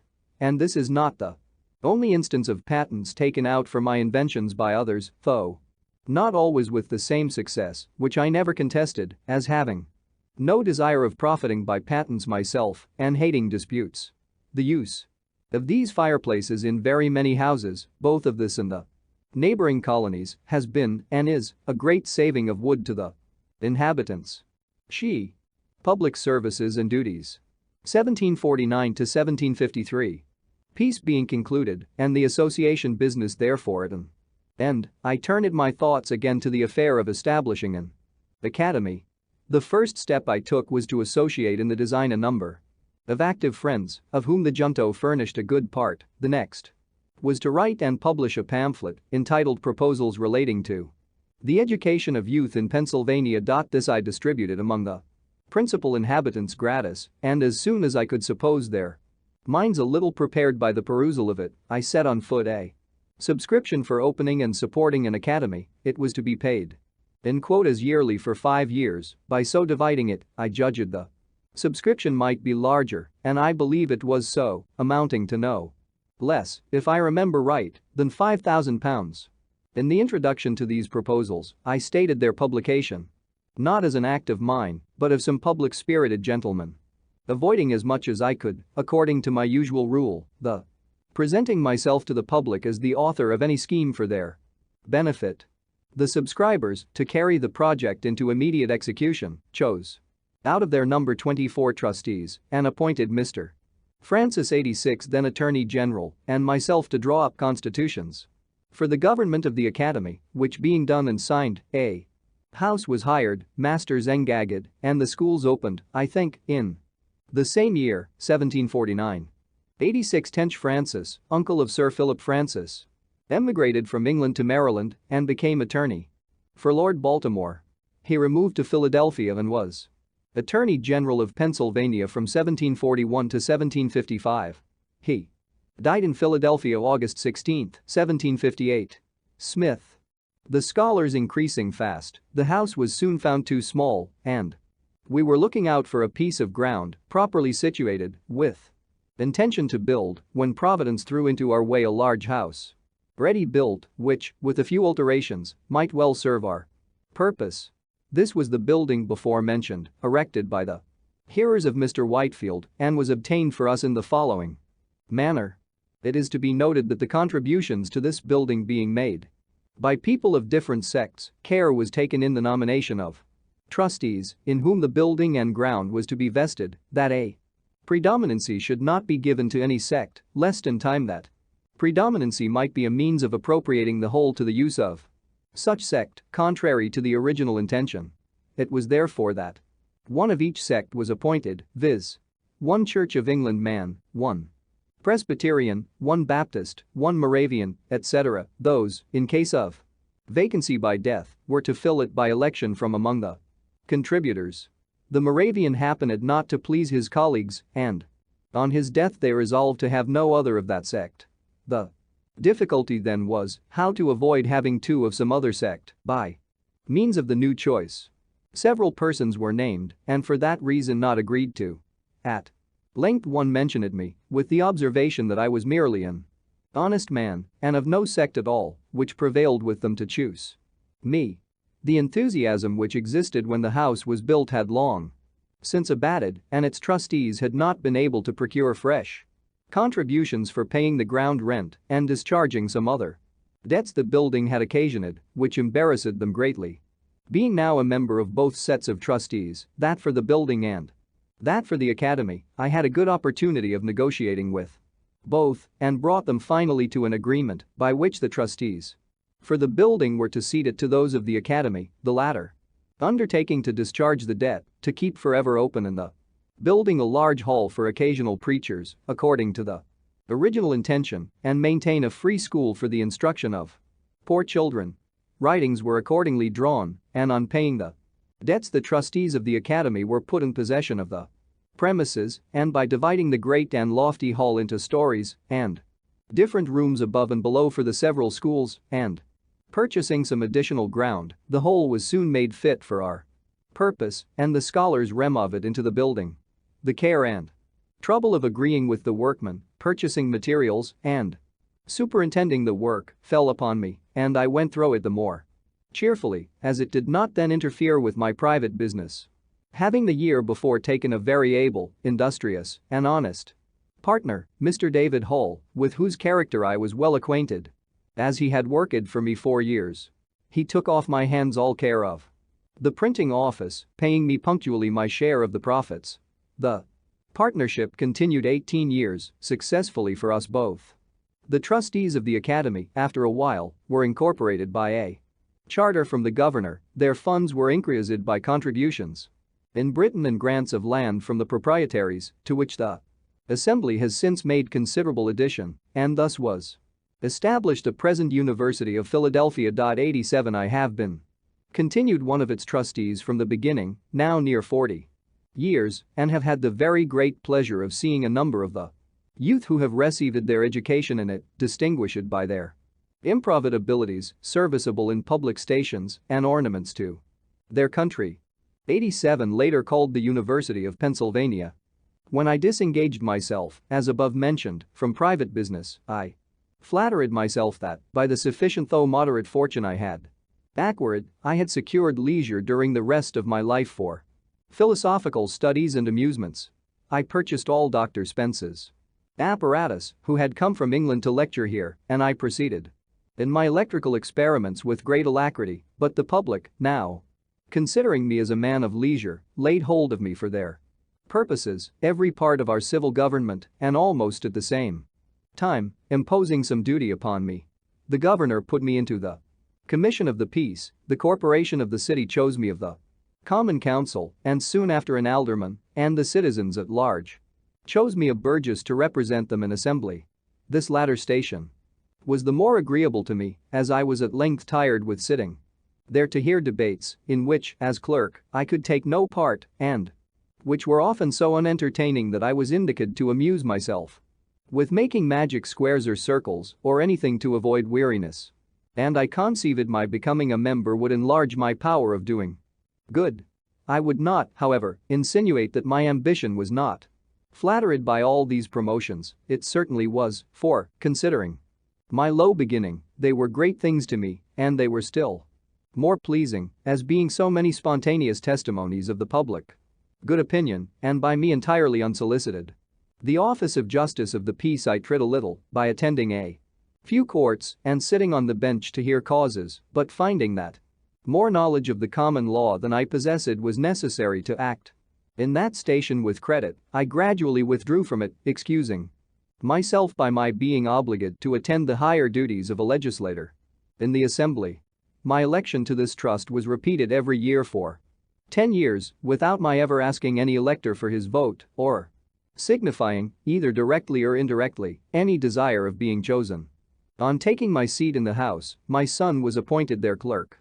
The year following, a treaty being to be held with the Indians at Carlisle, the governor sent a message to the House, proposing that they should nominate some of their members to be joined with some members of council as commissioners for that purpose. 88 The House named the Speaker, Mr. Norris, and myself, and, being commissioned, we went to Carlisle and met the Indians accordingly. 88 See the votes to have this more correctly. Marg. Note. As those people are extremely apt to get drunk and, when so, are very quarrelsome and disorderly, we strictly forbade the selling any liquor to them, and when they complained of this restriction, we told them that if they would continue sober during the treaty, we would give them plenty of rum when business was over. They promised this. And they kept their promise because they could get no liquor, and the treaty was conducted very orderly and concluded to mutual satisfaction. They then claimed it and received the rum. This was in the afternoon. They were near 100 men, women, and children, and were lodged in temporary cabins built in the form of a square, just without the town. In the evening, hearing a great noise among them, the commissioners walked out to see what was the matter. We found they had made a great bonfire in the middle of the square. They were all drunk, men and women, quarreling and fighting. Their dark-colored bodies, half naked, seen only by the gloomy light of the bonfire, running after and beating one another with firebrands, accompanied by their horrid yellings, formed a scene the most resembling our ideas of hell that could well be imagined. There was no appeasing the tumult, and we retired to our lodging. At midnight a number of them came thundering at our door, demanding more rum, of which we took no notice. The next day, sensible they had misbehaved in giving us that disturbance, they sent 3 of their old councillors to make their apology. The orator acknowledged the fault but laid it upon the rum, and then endeavored to excuse the rum by saying, "The Great Spirit, who made all things, made everything for some use, and whatever use he designed anything for, that use it should always be put to. Now, when he made rum, he said, let this be for the Indians to get drunk with, and it must be so. And, indeed, if it be the design of Providence to extirpate these savages in order to make room for cultivators of the earth, it seems not improbable that rum may be the appointed means. It has already annihilated all the tribes who formerly inhabited the sea coast." Illustration. In the evening, hearing a great noise among them, the commissioners walked out to see what was the matter. In 1751, Dr. Thomas Bond, a particular friend of mine, conceived the idea of establishing a hospital in Philadelphia, a very beneficent design, which has been ascribed to me, but was originally his, for the reception and cure of poor sick persons, whether inhabitants of the province or strangers. He was zealous and active in endeavoring to procure subscriptions for it, but the proposal being a novelty in America, and at first not well understood, he met but with small success. At length he came to me with the compliment that he found there was no such thing as carrying a public-spirited project through without my being concerned in it. For, says he, I am often asked by those to whom I propose subscribing, have you consulted Franklin upon this business? And what does he think of it? And when I tell them that I have not, supposing it rather out of your line, they do not subscribe, but say they will consider of it. I inquired into the nature and probable utility of his scheme, and receiving from him a very satisfactory explanation, I not only subscribed to it myself, but engaged heartily in the design of procuring subscriptions from others. Previously, however, to the solicitation, I endeavored to prepare the minds of the people by writing on the subject in the newspapers, which was my usual custom in such cases, but which he had omitted. The subscriptions afterwards were more free and generous, but beginning to flag, I saw they would be insufficient without some assistance from the assembly, and therefore proposed to petition for it, which was done. The country members did not at first relish the project. They objected that it could only be serviceable to the city, and therefore the citizens alone should be at the expense of it, and they doubted whether the citizens themselves generally approved of it. My allegation, on the contrary, that it met with such approbation as to leave no doubt of our being able to raise £2,000 by voluntary donations, they considered as a most extravagant supposition and utterly impossible. On this I formed my plan, and, asking leave to bring in a bill for incorporating the contributors according to the prayer of their petition, and granting them a blank sum of money, which leave was obtained chiefly on the consideration that the House could throw the bill out if they did not like it, I drew it so as to make the important clause a conditional one, viz. And be it enacted, by the authority aforesaid, that when the said contributors shall have met and chosen their managers and treasurer, and shall have raised by their contributions a capital stock of value, the yearly interest of which is to be applied to the accommodating of the sick poor in the said hospital, free of charge for diet, attendance, advice, and medicines, and shall make the same appear to the satisfaction of the Speaker of the Assembly for the time being, that then it shall and may be lawful for the said Speaker, and he is hereby required, to sign an order on the provincial treasurer for the payment of £2,000 in 2 yearly payments to the treasurer of the said hospital, to be applied to the founding, building, and finishing of the same. This condition carried the bill through for the members who had opposed the grant and now conceived they might have the credit of being charitable without the expense, agreed to its passage, and then, in soliciting subscriptions among the people, we urged the conditional promise of the law as an additional motive to give, since every man's donation would be doubled, thus the clause worked both ways. The subscriptions accordingly soon exceeded the requisite sum, and we claimed and received the public gift, which enabled us to carry the design into execution. A convenient and handsome building was soon erected. The institution has by constant experience been found useful and flourishes to this day, and I do not remember any of my political maneuvers, the success of which gave me at the time more pleasure, or wherein, after thinking of it, I more easily excused myself for having made some use of cunning. It was about this time that another projector, the Rev. Gilbert Tennent 89, came to me with a request that I would assist him in procuring a subscription for erecting a new meeting house. It was to be for the use of a congregation he had gathered among the Presbyterians, who were originally disciples of Mr. Whitefield.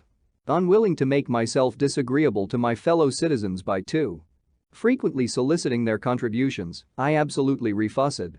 He then desired I would furnish him with a list of the names of persons I knew by experience to be generous and public-spirited. I thought it would be unbecoming in me, after their kind compliance with my solicitations, to mark them out to be worried by other beggars, and therefore refused also to give such a list. He then desired I would at least give him my advice.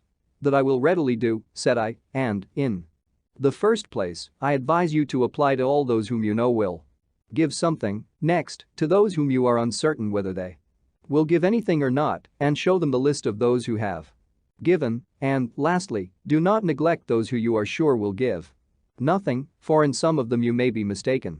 He laughed and thanked me, and said he would take my advice. He did so, for he asked of everybody, and he obtained a much larger sum than he expected, with which he erected the capacious and very elegant meeting house that stands in Arch Street. 89 Gilbert Tennent, 1703-1764, came to America with his father, Rev.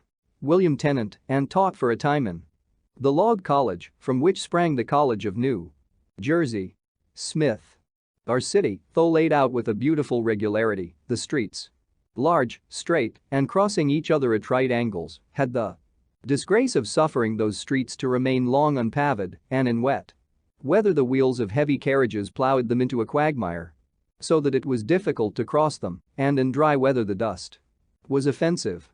I had lived near what was called the Jersey Market, and saw with pain the inhabitants waiting in mud while purchasing their provisions.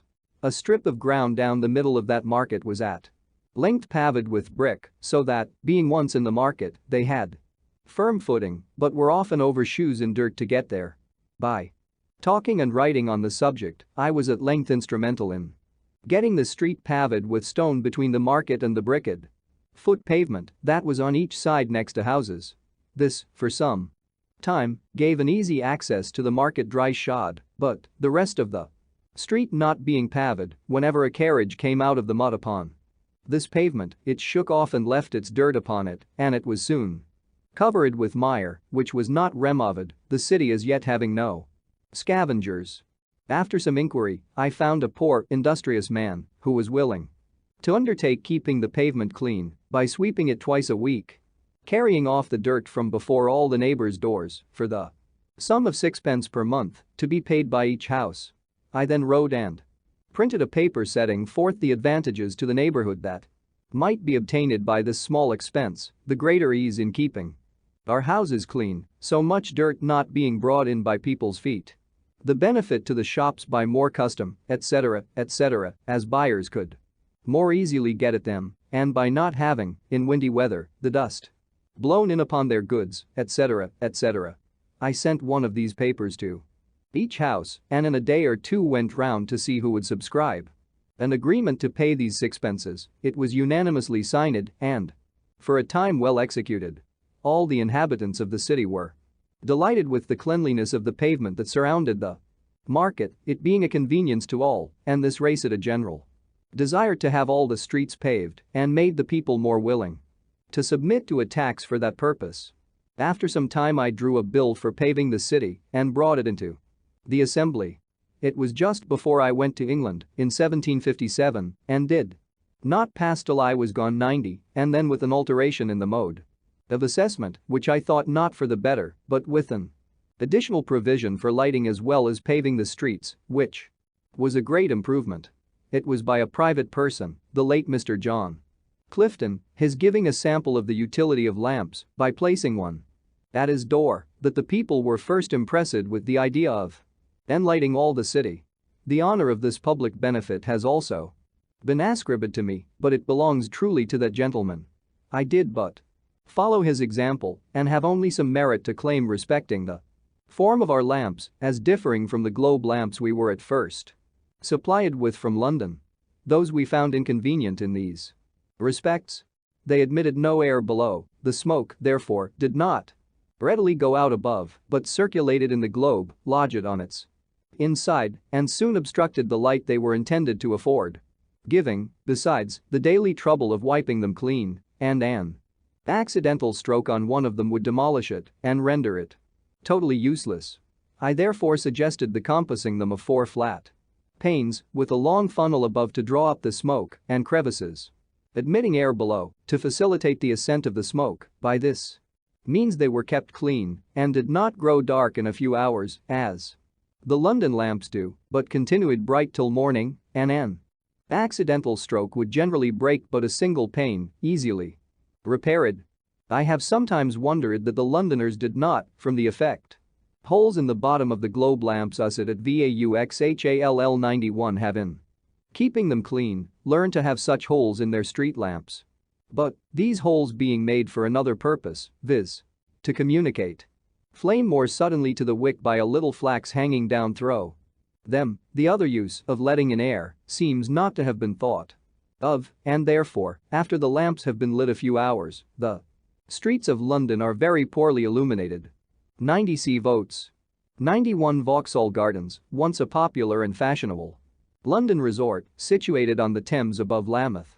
The gardens were closed in 1859, but they will always be remembered because of Sir Roger de Coverley's visit to them in The Spectator and from the descriptions in Smollett's Humphrey Clinker and Thackeray's Vanity Fair. The mention of these improvements puts me in mind of one I proposed when in London to Dr. Fothergill, who was among the best men I have known and a great promoter of useful projects.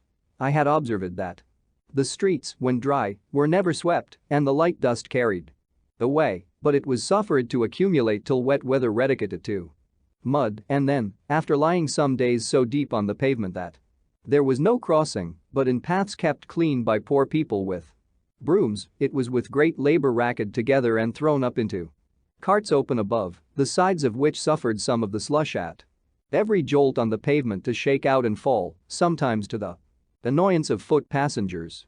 The reason given for not sweeping the dusty streets was that the dust would fly into the windows of shops and houses. Illustration. A poor woman sweeping my pavement with a birch broom. An accidental occurrence had instructed me how much sweeping might be done in a little time. I found at my door in Craven Street 92 one morning a poor woman sweeping my pavement with a birch broom. She appeared very pale and feeble, as just come out of a fit of sickness. I asked who employed her to sweep there. She said, "Nobody, but I am very poor and in distress, and I sweeps before gentle folks' doors and hopes they will give me something." I bid her sweep the whole street clean, and I would give her a shilling. This was at 9 o'clock. At 12 she came for the shilling. From the slowness I saw at first in her working, I could scarce believe that the work was done so soon, and sent my servant to examine it, who reported that the whole street was swept perfectly clean and all the dust placate in the gutter, which was in the middle, and the next train washed it quite away, so that the pavement and even the kennel were perfectly clean. 92 A short street near Charing Cross, London. I then judged that, if that feeble woman could sweep such a street in 3 hours, a strong, active man might have done it in half the time. And here let me remark the convenience of having but one gutter in such a narrow street, running down its middle, instead of two, one on each side, near the footway, for where all the rain that falls on a Street runs from the sides and meets in the middle, it forms there a current strong enough to wash away all the mud it meets with, but when divided into two channels, it is often too weak to cleanse either and only makes the mud it finds more fluid so that the wheels of carriages and feet of horses throw and dash it upon the foot pavement, which is thereby rendered foul and slippery, and sometimes splash it upon those who are walking. My proposal, communicated to the good doctor, was as follows. For the more effectual cleaning and keeping clean the streets of London and Westminster, it is proposed that the several watchmen be contracted with to have the dust swept up in dry seasons and the mud racket up at other times, each in the several streets and lanes of his round, that they be furnished with brooms and other proper instruments. For these purposes, to be kept at their respective stands, ready to furnish the poor people they may employ in the service. That in the dry summer months the dust be all swept up into heaps at proper distances before the shops and windows of houses are usually opened, when the scavengers, with close-covered carts, shall also carry it all away. That the mud, when racked up, be not left in heaps to be spread abroad again by the wheels of carriages and trampling of horses, but that the scavengers be provided with bodies of carts, not placked high upon wheels, but low upon sliders, with lattice bottoms, which, being covered with straw, will retain the mud thrown into them and permit the water to drain from it, whereby it will become much lighter, water making the greatest part of its weight. These bodies of carts to be placked at convenient distances and the mud brought to them in wheelbarrows, they remaining where placked till the mud is drained and then horses brought to draw them away. I have since had doubts of the practicability of the latter part of this proposal on account of the narrowness of some streets and the difficulty of placing the draining sleds so as not to encumber too much the passage, but I am still of opinion that the former, requiring the dust to be swept up and carry it away before the shops are open, is very practicable in the summer when the days are long, for, in walking through the Strand and Fleet Street one morning at 7 o'clock, I observed there was not one shop open, though it had been daylight and the sun up above 3 hours. The inhabitants of London choosing voluntarily to live much by candlelight and sleep by sunshine, and yet often complain, a little absurdly, of the duty on candles and the high price of tallow. Some may think these trifling matters not worth minding or relating. But when they consider that though dust blown into the eyes of a single person or into a single shop on a windy day is but of small importance, yet the great number of the instances in a populous city and its frequent repetitions give it weight and consequence, perhaps they will not censure very severely those who bestow some attention to affairs of this seemingly low nature. Human felicity is produced not so much by great pieces of good fortune that seldom happen as by little advantages that occur every day. Thus, if you teach a poor young man to shave himself and keep his razor in order, you may contribute more to the happiness of his life than in giving him 1,000 guineas. The money may be soon spent, the regret only remaining of having foolishly consumed it, but in the other case, he escapes the frequent vexation of waiting for barbers and of their sometimes dirty fingers, offensive breaths, and dull razors. He shaves when most convenient to him and enjoys daily the pleasure of its being done with a good instrument. With these sentiments I have hazarded the few preceding pages, hoping they may afford hints which some time or other may be useful to a city I love, having lived many years in it very happily, and perhaps to some of our towns in America, having been for some time employed by the Postmaster General of America as his controller in regulating several offices and bringing the officers to account. I was, upon his death in 1753, appointed jointly with Mr. William Hunter to succeed him by a commission from the Postmaster General in England. The American office never had hitherto paid anything to that of Britain. We were to have £600 a year between us if we could make that sum out of the profits of the office. To do this, a variety of improvements were necessary. Some of these were inevitably at first expensive, so that in the first 4 years the office became above £900 in debt to us. But it soon after began to repay us, and before I was displacated by a freak of the ministers, of which I shall speak hereafter, we had brought it to yield 3 times as much clear revenue to the Crown as the Post Office of Ireland. Since that imprudent transaction, they have received from it not one farthing. The business of the post office occasioned my taking a journey this year to New England, where the College of Cambridge, of their own motion, presented me with the degree of Master of Arts. Yale College in Connecticut had before made me a similar compliment. Thus, without studying in any college, I came to partake of their honors. They were conferred in consideration of my improvements and discoveries in the electric branch of natural philosophy. Ziv. Albany Plan of Union. In 1754, war with France being again apprehended, a congress of commissioners from the different colonies was, by an order of the Lords of Trade, to be assembled at Albany, there to confer with the chiefs of the 6 nations concerning the means of defending both their country and ours.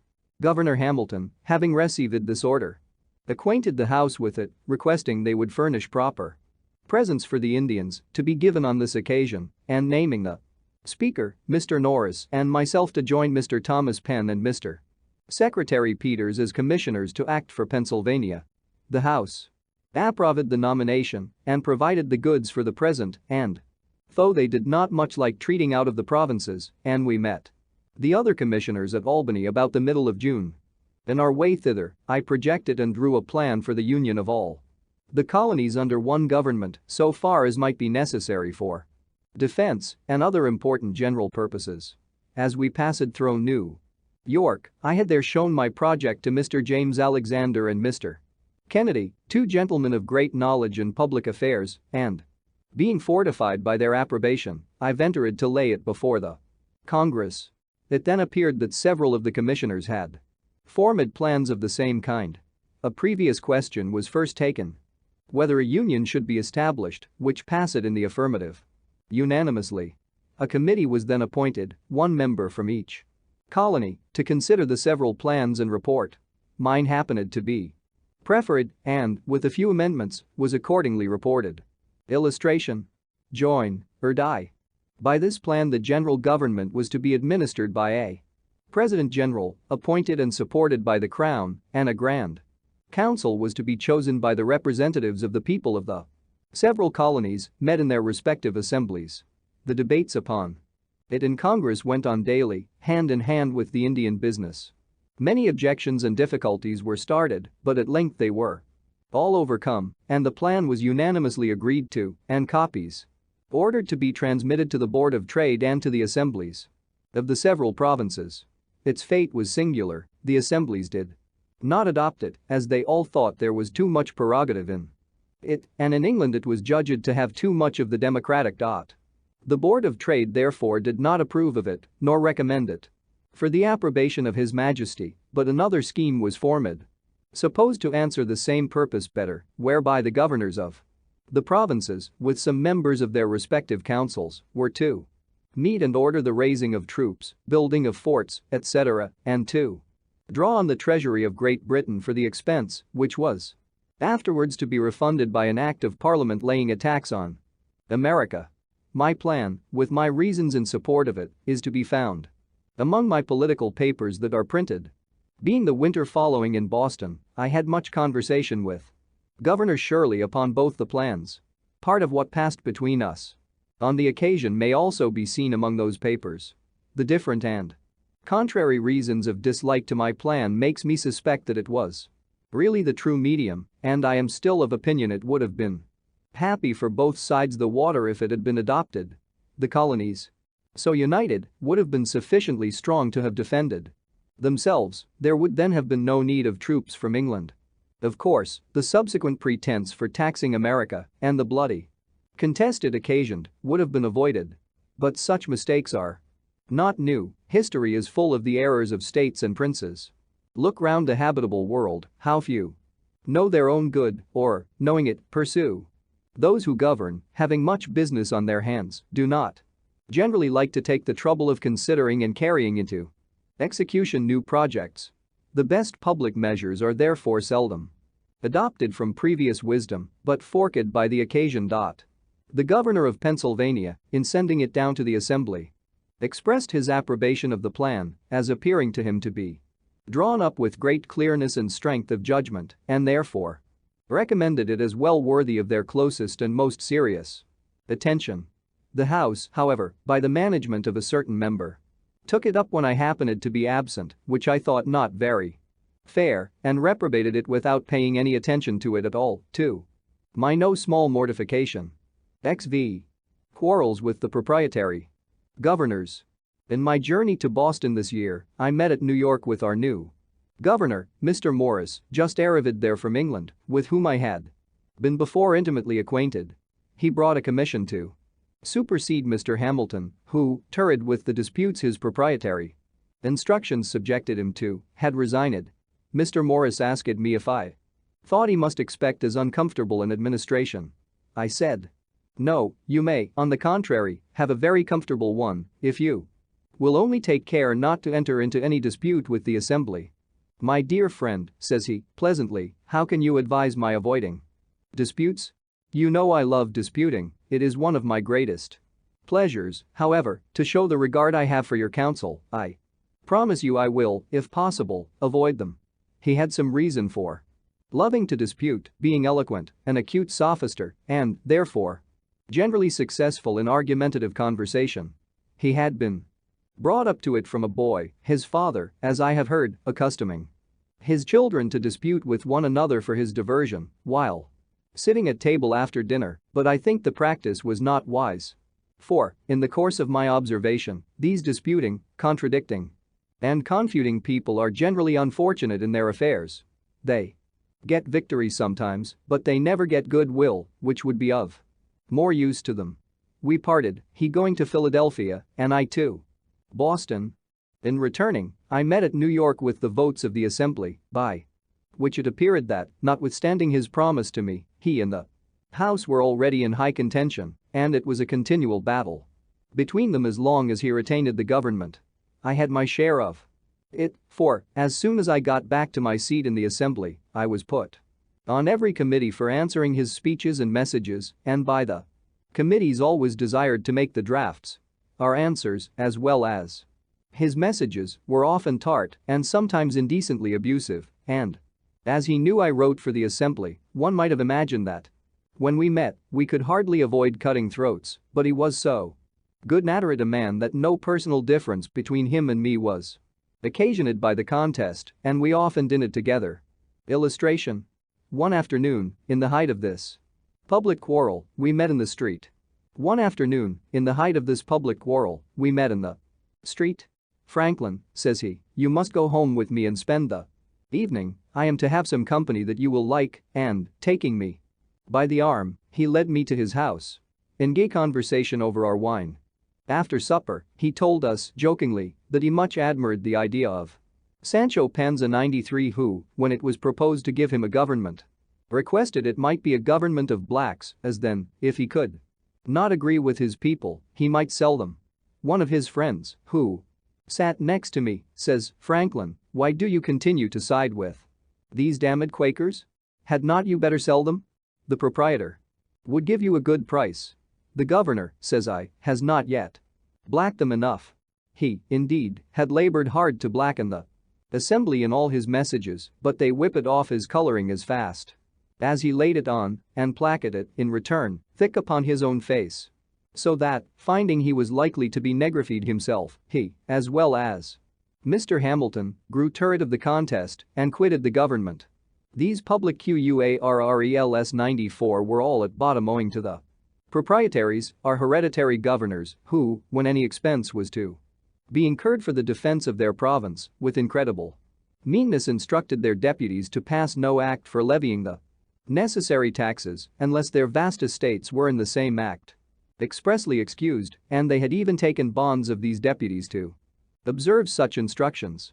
The assemblies for 3 years held out against this injustice, though constrained to bend at length. Captain Denny, who was Governor Morris's successor, ventured to disobey those instructions. How that was brought about I shall show hereafter. 93 The round, selfish, and self-important squire of Don Quixote in Cervantes's romance of that name. 94 My acts in Morris's time, military, etc. Marg. Note. But I am got forward too fast with my story. There are still some Transactions to be mentioned that happened during the administration of Governor Morris. War being in a manner commenced with France, the government of Massachusetts Bay projected an attack upon Crown Point 95 and sent Mr. Quincy to Pennsylvania and Mr. Pownall, afterward Governor Pownall, to New York to solicit assistance. As I was in the assembly, knew its temper, and was Mr. Quincy's countryman, he applied to me for my influence and assistance. I dictated his address to them, which was well received. They voted an aid of £10,000 to be laid out in provisions. But the governor refusing his assent to their bill, which included this with other sums granted for the use of the crown, unless a clause were inserted exempting the proprietary estate from bearing any part of the tax that would be necessary, the Assembly, though very desirous of making their grant in New England effectual, were at a loss how to accomplish it. Mr. Quincy labored hard with the governor to obtain his assent, but he was obstinate. 95 on Lake Champlain, 90 miles north of Albany. It was captured by the French in 1731, attacked by the English in 1755 and 1756, and abandoned by the French in 1759. It was finally captured from the English by the Americans in 1775. I then suggested a method of doing the business without the governor. By orders on the trustees of the loan office, which, by law, the Assembly had the right of drawing. There was, indeed, little or no money at that time in the office, and therefore I proposed that the orders should be payable in a year and to bear an interest of 5%. With these orders I supposed the provisions might easily be purchased. The Assembly, with very little hesitation, adopted the proposal. The orders were immediately printed, and I was one of the committee directed to sign and dispose of them. The fund for paying them was the interest of all the paper currency then extant in the province upon loan, together with the revenue arising from the excise, which being known to be more than sufficient, they obtained it instant credit and were not only received in payment for the provisions, but many moneyed people who had cash lying by them vested it in those orders, which they found advantageous as they bore interest while upon hand and might on any occasion be used as money, so that they were eagerly all bought up, and in a few weeks none of them were to be seen. Thus this important affair was by my means completed. Mr. Quincy returned thanks to the Assembly in a handsome memorial, went home highly pleased with this success of his embassy, and ever after bore for me the most cordial and affectionate friendship. XVI. Braddock's expedition. The British government, not choosing to permit the union of the colonies as proposed at Albany, and to trust that union with their defense, lest they should thereby grow too military and feel their own strength, suspicions and jealousies at this time being entertained of them, sent over General Braddock with 2 regiments of regular English troops for that purpose. He landed at Alexandria, in Virginia, and thence marched to Fredericktown, in Maryland, where he halted for carriages.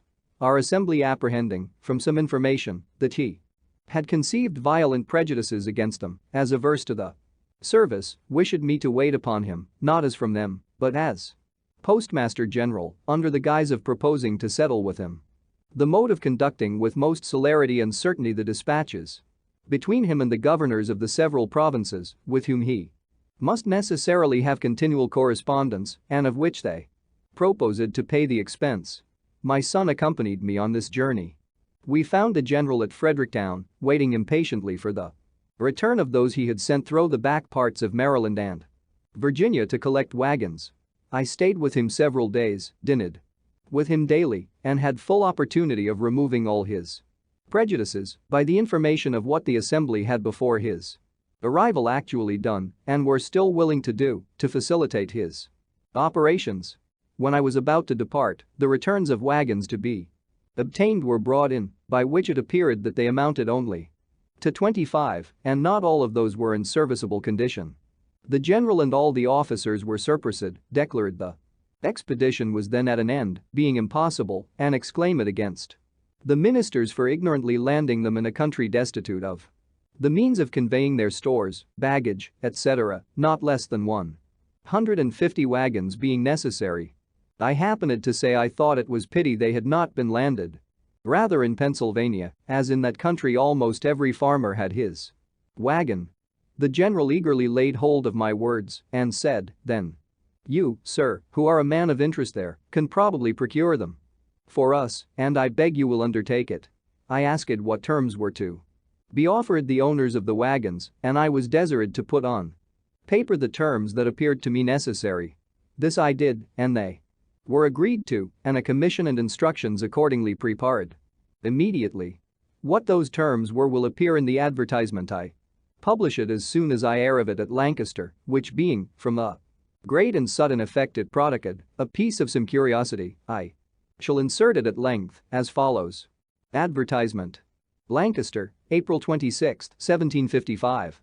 Whereas, 150 wagons, with 4 horses to each wagon, and 1,500 saddle or pack horses, are wanted for the service of His Majesty's forces now about to rendezvous at Wills Creek, and His Excellency General Braddock having been pleased to empower me to contract for the hire of the same, I hereby give notice that I shall attend for that purpose at Lancaster from this day to next Wednesday evening, and at York from next Thursday morning till Friday evening, where I shall be ready to agree for wagons and teams or single horses on the following terms, viz. 1.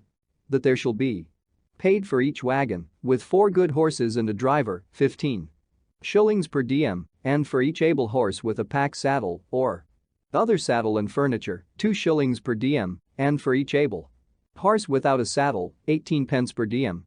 2. That the pay commence from the time of their joining the forces at Wills Creek, which must be on or before the 20th of May ensuing, and that a reasonable allowance be paid over and above for the time necessary for their traveling to Wills Creek and home again after their discharge. 3. Each wagon and team, and every saddle or pack horse, is to be valued by indifferent persons chosen between me and the owner, and in case of the loss of any wagon, team, or other horse in the service, the price according to such valuation is to be allowed and paid. 4. 7 days' pay is to be advanced and paid in hand by me to the owner of each wagon and team or horse at the time of contracting, if required, and the remainder to be paid by General Braddock or by the paymaster of the army at the time of their discharge or from time to time, as it shall be demanded. 5. No drivers of wagons or persons taking care of the hired horses are on any account to be called upon to do the duty of soldiers or be otherwise employed than in conducting or taking care of their carriages or horses. 6. All oats, Indian corn, or other forage that wagons or horses bring to the camp, more than is necessary for the subsistence of the horses, is to be taken for the use of the army, and a reasonable price paid for the same. Note: my son, William Franklin, is empowered to enter into like contracts with any person in Cumberland County. B. Franklin. To the inhabitants of the counties of Lancaster, York, and Cumberland, friends and countrymen, being OCCASIONALLY 96 at the camp at Frederick a few days since, I found the general and officers extremely exasperated on account of their not being supplied with horses and carriages, which had been expected from this province as most able to furnish them, but through the dissensions between our governor and assembly, money had not been provided, nor any steps taken for that purpose. 96. By chance, it was proposed to send an armed force immediately into these counties to seize as many of the best carriages and horses as should be wanted and compel as many persons into the service as would be necessary to drive and take care of them.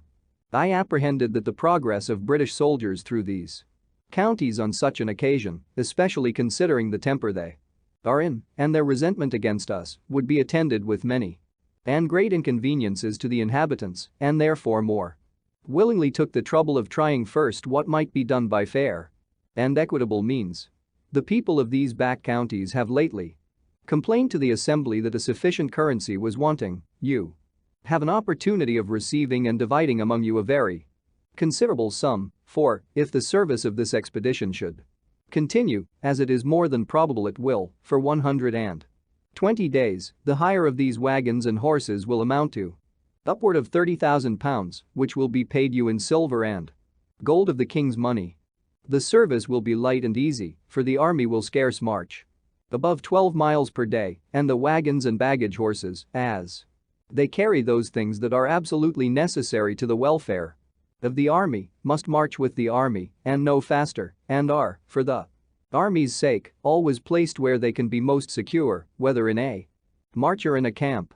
If you are really, as I believe you are, good and loyal subjects to His Majesty, you may now do a most acceptable service and make it easy to yourselves, for 3 or 4 of such as cannot separately spare from the business of their plantations a wagon and 4 horses. And a driver may do it together, one furnishing the wagon, another 1 or 2 horses and another the driver, and divide the pay proportionately between you. But if you do not this service to your king and country voluntarily, when such good pay and reasonable terms are offered to you, your loyalty will be strongly suspected. The king's business must be done, so many brave troops come so far for your defense must not stand idle through your backwardness to do what may be reasonably expected from you. Wagons and horses must be had. Violent measures will probably be used, and you will be left to seek for a recompense where you can find it, and your case, perhaps, be little pitied or regarded. I have no particular interest in this affair, as, except the satisfaction of endeavoring to do good, I shall have only my labor for my pains. If this method of obtaining the wagons and horses is not likely to succeed, I am obliged to send word to the general in 14 days, and I suppose Sir John St. Clair, the hussar, with a body of soldiers, will immediately enter the province for the purpose. Which I shall be sorry to hear, because I am very sincerely and truly your friend and well-wisher, B. Franklin. I received of the general about £800 to be disbursed in advance money to the wagon owners, etc., but that sum being insufficient, I advocate upward of £200 more, and in 2 weeks the 150 wagons, with 259 carrying horses, were on their march for the camp. The advertisement promised payment according to the valuation, in case any wagon or horse should be lost. The owners, however, alleging they did not know General Braddock or what dependence might be had on his promise, insisted on my bond for the performance, which I accordingly gave them. While I was at the camp, supping one evening with the officers of Colonel Dunbar's regiment, he represented to me his concern for the subalterns who, he said, were generally not in affluence and could ill afford, in this dear country, to lay in the stores that might be necessary in so long a march through a wilderness where nothing was to be purchased. I commiserated their case and resolved to endeavor procuring them some relief. I said nothing, however, to him of my intention, but wrote the next morning to the committee of the Assembly, who had the disposition of some public money, warmly recommending the case of these officers to their consideration and proposing that a present should be sent them of necessaries and refreshments. My son, who had some experience of a camp life and of its wants, drew up a list for me, which I enclosed in my letter. The committee approved and used such diligence that, conducted by my son, the stores arrived at the camp as soon as the wagons. They consisted of 20 parcels, each containing 6 pounds loaf sugar, 6 pounds good muscovado dew, 1 pound good green tea, 1 pound good bohea dew, 6 pounds good ground coffee, 6 pounds chocolate, 1 to 2 cwt best white biscuit, 1 to 2 pounds pepper, 1 quart best white wine, vinegar, 1 Gloucester cheese, 1 keg containing 20 pounds good butter, 2 dozen old Madeira wine, 2 gallons Jamaica spirits, 1 bottle flour of mustard, 2 well-curried hams, 1 to 2 dozen dried tongues, 6 pounds rice, 6 pounds raisins.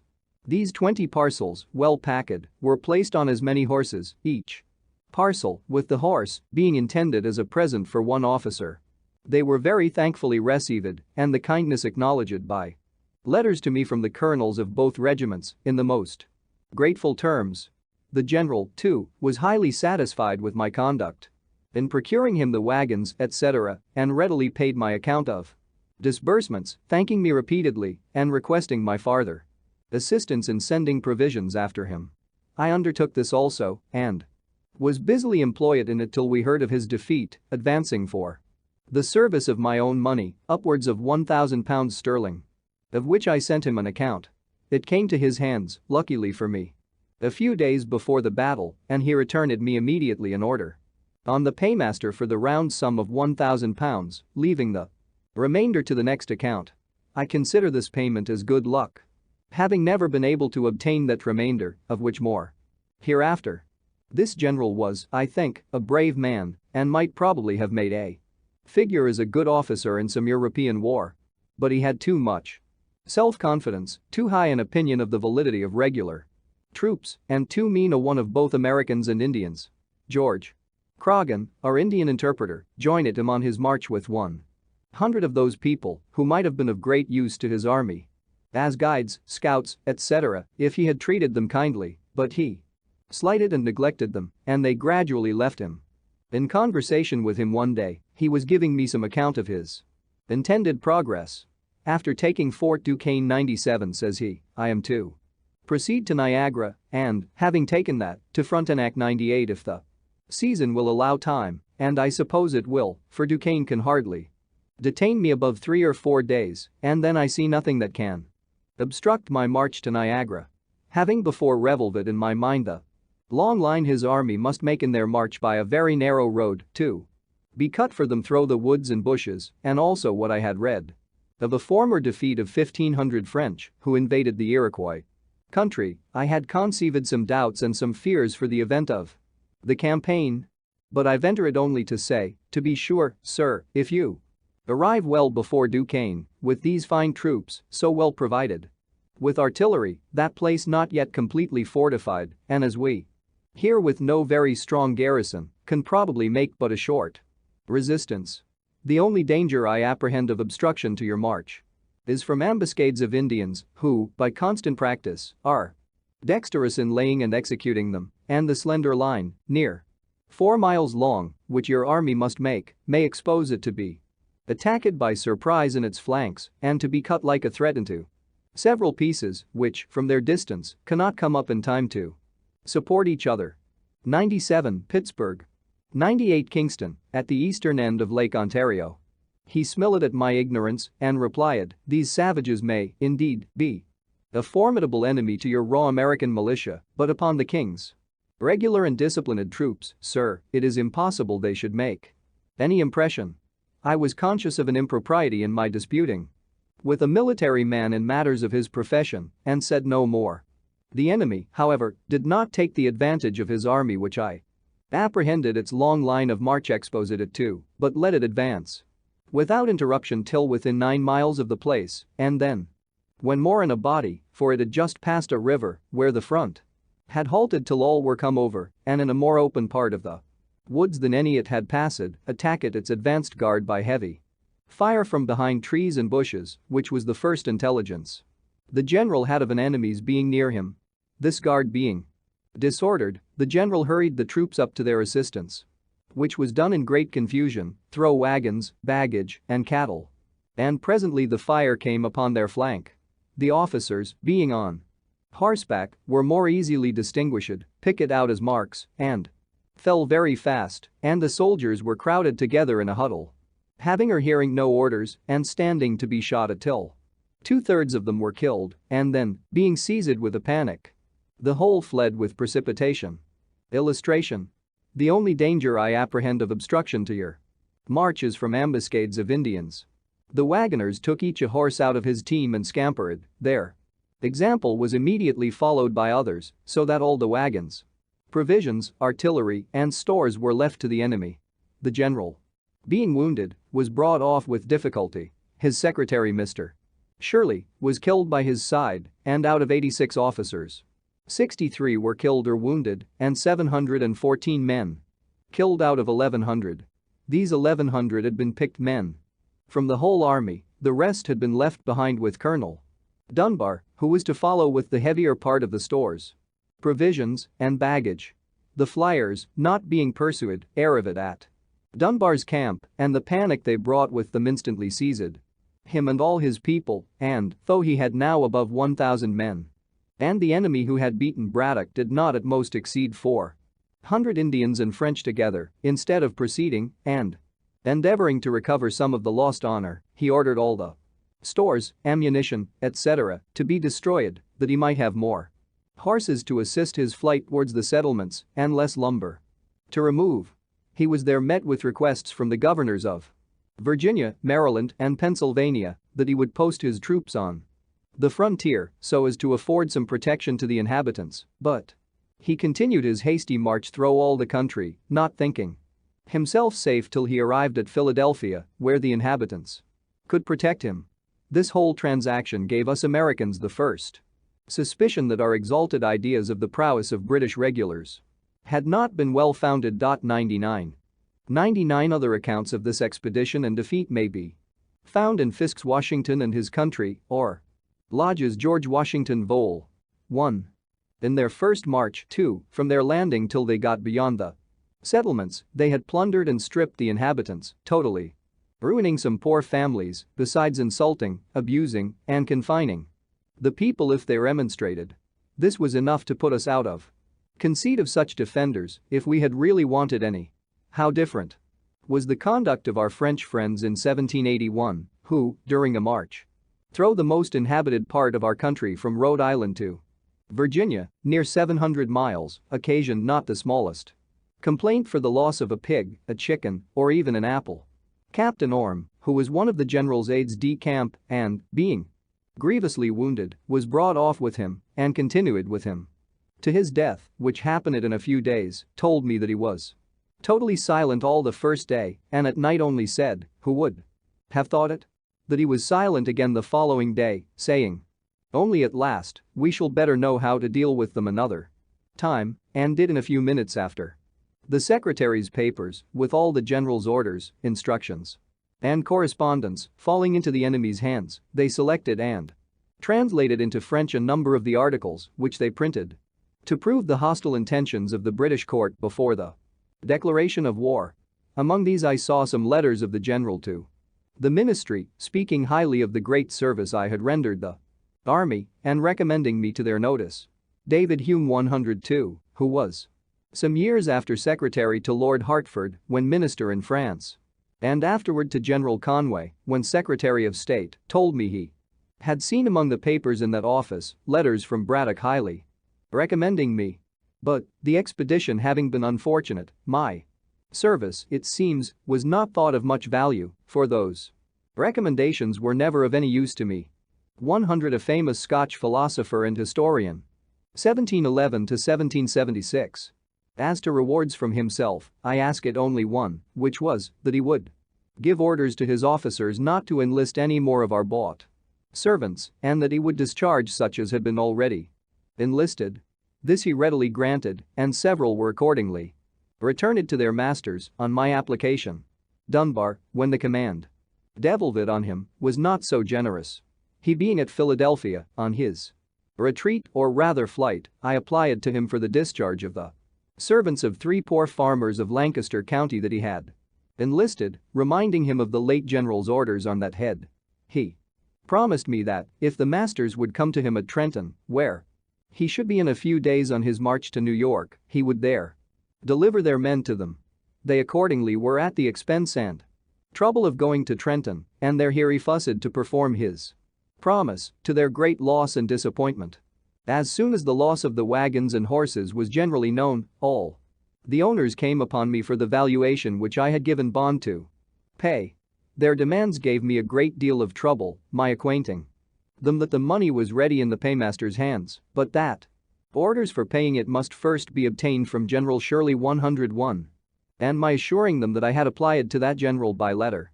But, he being at a distance, an answer could not soon be received, and they must have patience. All this was not sufficient to satisfy, and some began to sue me. General Shirley at length relieved me from this terrible situation by appointing commissioners to examine the claims and ordering payment. They amounted to near £20,000, which to pay would have ruined me. 101 Governor of Massachusetts and commander of the British forces in America. Before we had the news of this defeat, the 2 doctors' bond came to me with a subscription paper for raising money to defray the expense of a grand firework which it was intended to exhibit at a rejoicing on receipt of the news of our taking Fort Duquesne. I looked grave and said it would, I thought, be time enough to prepare for the rejoicing when we knew we should have occasion to rejoice. they seemed surprised that I did not immediately comply with their proposal. "Why the DL?" says one of them, "you surely don't suppose that the fort will not be taken?" "I don't know that it will not be taken, but I know that the events of war are subject to great uncertainty."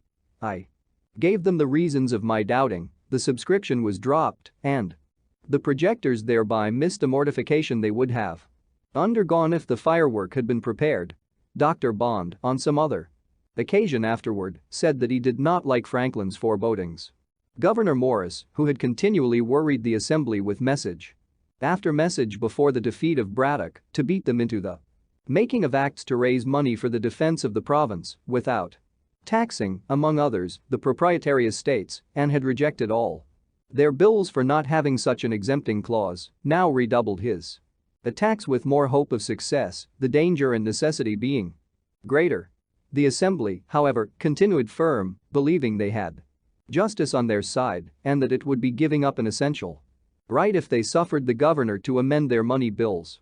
And one of the last, indeed, which was for granting £50,000, his proposed amendment was only of a single word. The bill expressed that all estates, real and personal, were to be taxed, those of the proprietaries not accepted. His amendment was, for not read only, a small but very material alteration. However, when the news of this disaster reached England, our friends there whom we had taken care to furnish with all the Assembly's answers to the governor's messages raised a clamor against the proprietaries for their meanness and injustice in giving their governor such instructions, some going so far as to say that, by obstructing the defense of their province, they forfeited their right to it.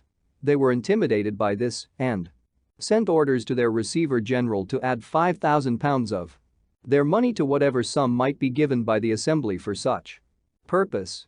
This, being notified to the House, was accepted in lieu of their share of a general tax, and a new bill was formed with an exempting clause, which passed accordingly.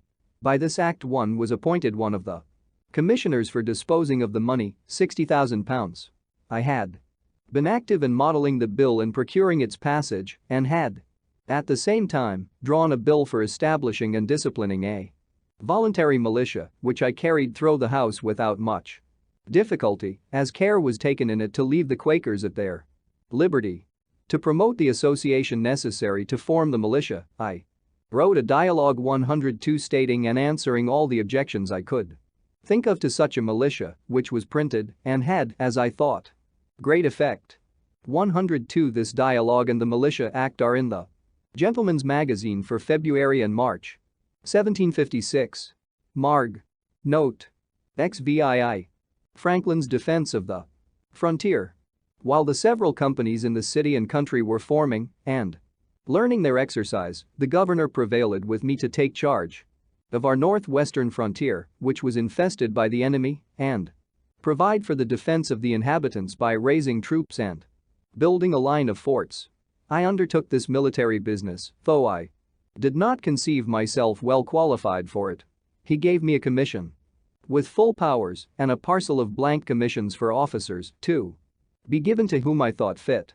I had but little difficulty in raising men, having soon 560 under my command. My son, who had in the preceding war been an officer in the army raced against Canada, was my aide-de-camp and of great use to me. The Indians had burned Nadenhit 103, a village settled by the Moravians, and massacred the inhabitants, but the place was thought a good situation for one of the forts. 103, pronounced Na Den Hoot. In order to march thither, I assembled the companies at Bethlehem, the chief establishment of those people. I was surprised to find it in so good a posture of defense. The destruction of Nadenhit had made them apprehend danger. The principal buildings were defended by a stockade.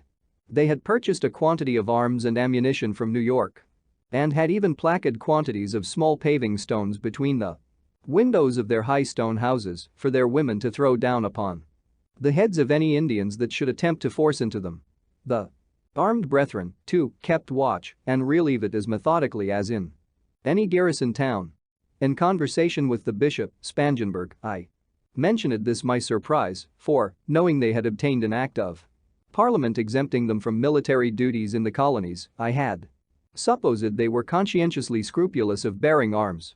He answered me that it was not one of their established principles, but that, at the time of their obtaining that act, it was thought to be a principle with many of their people. On this occasion, however, they, to their surprise, found it adopted by but a few. It seems they were either deceived in themselves or deceived the parliament, but common sense, aided by present danger, will sometimes be too strong for whimsical opinions. It was the beginning of January when we set out upon this business of building forts. I sent one detachment toward the mini-sink with instructions to erect one for the security of that upper part of the country and another to the lower part with similar instructions, and I concluded to go myself with the rest of my force to Nadenhut, where a fort was thought more immediately necessary. The Moravians procured me 5 wagons for our tools, stores, baggage, etc.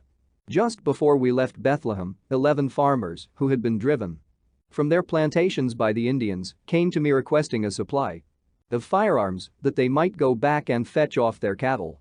I gave them each a gun with suitable ammunition. We had not marched many miles before it began to rain, and it continued raining all day. There were no habitations on the road to shelter us till we arrived near night at the house of a German, where, and in his barn, we were all huddled together, as wet as water could make us. It was well we were not attacked in our march, for our arms were of the most ordinary sort, and our men could not keep their gun LOCKS 104 dry. The Indians are dexterous in contrivances for that purpose, which we had not. They met that day the 11 poor farmers above mentioned and killed 10 of them. The one who escaped informed that his and his companions' guns would not go off, the priming being wet with the rain. 104 flintlock guns, discharged by means of a spark, struck from flint and steel into powder, priming, in an open pan. Illustration. We had not marched many miles before it began to rain. The next day being fair, we continued our march and arrived at the desolated Nadenhut. There was a sawmill near, round which were left several piles of boards, with which we soon hutted ourselves, an operation the more necessary at that inclement season, as we had no tents. Our first work was to bury more effectually the dead we found there, who had been half interred by the country people.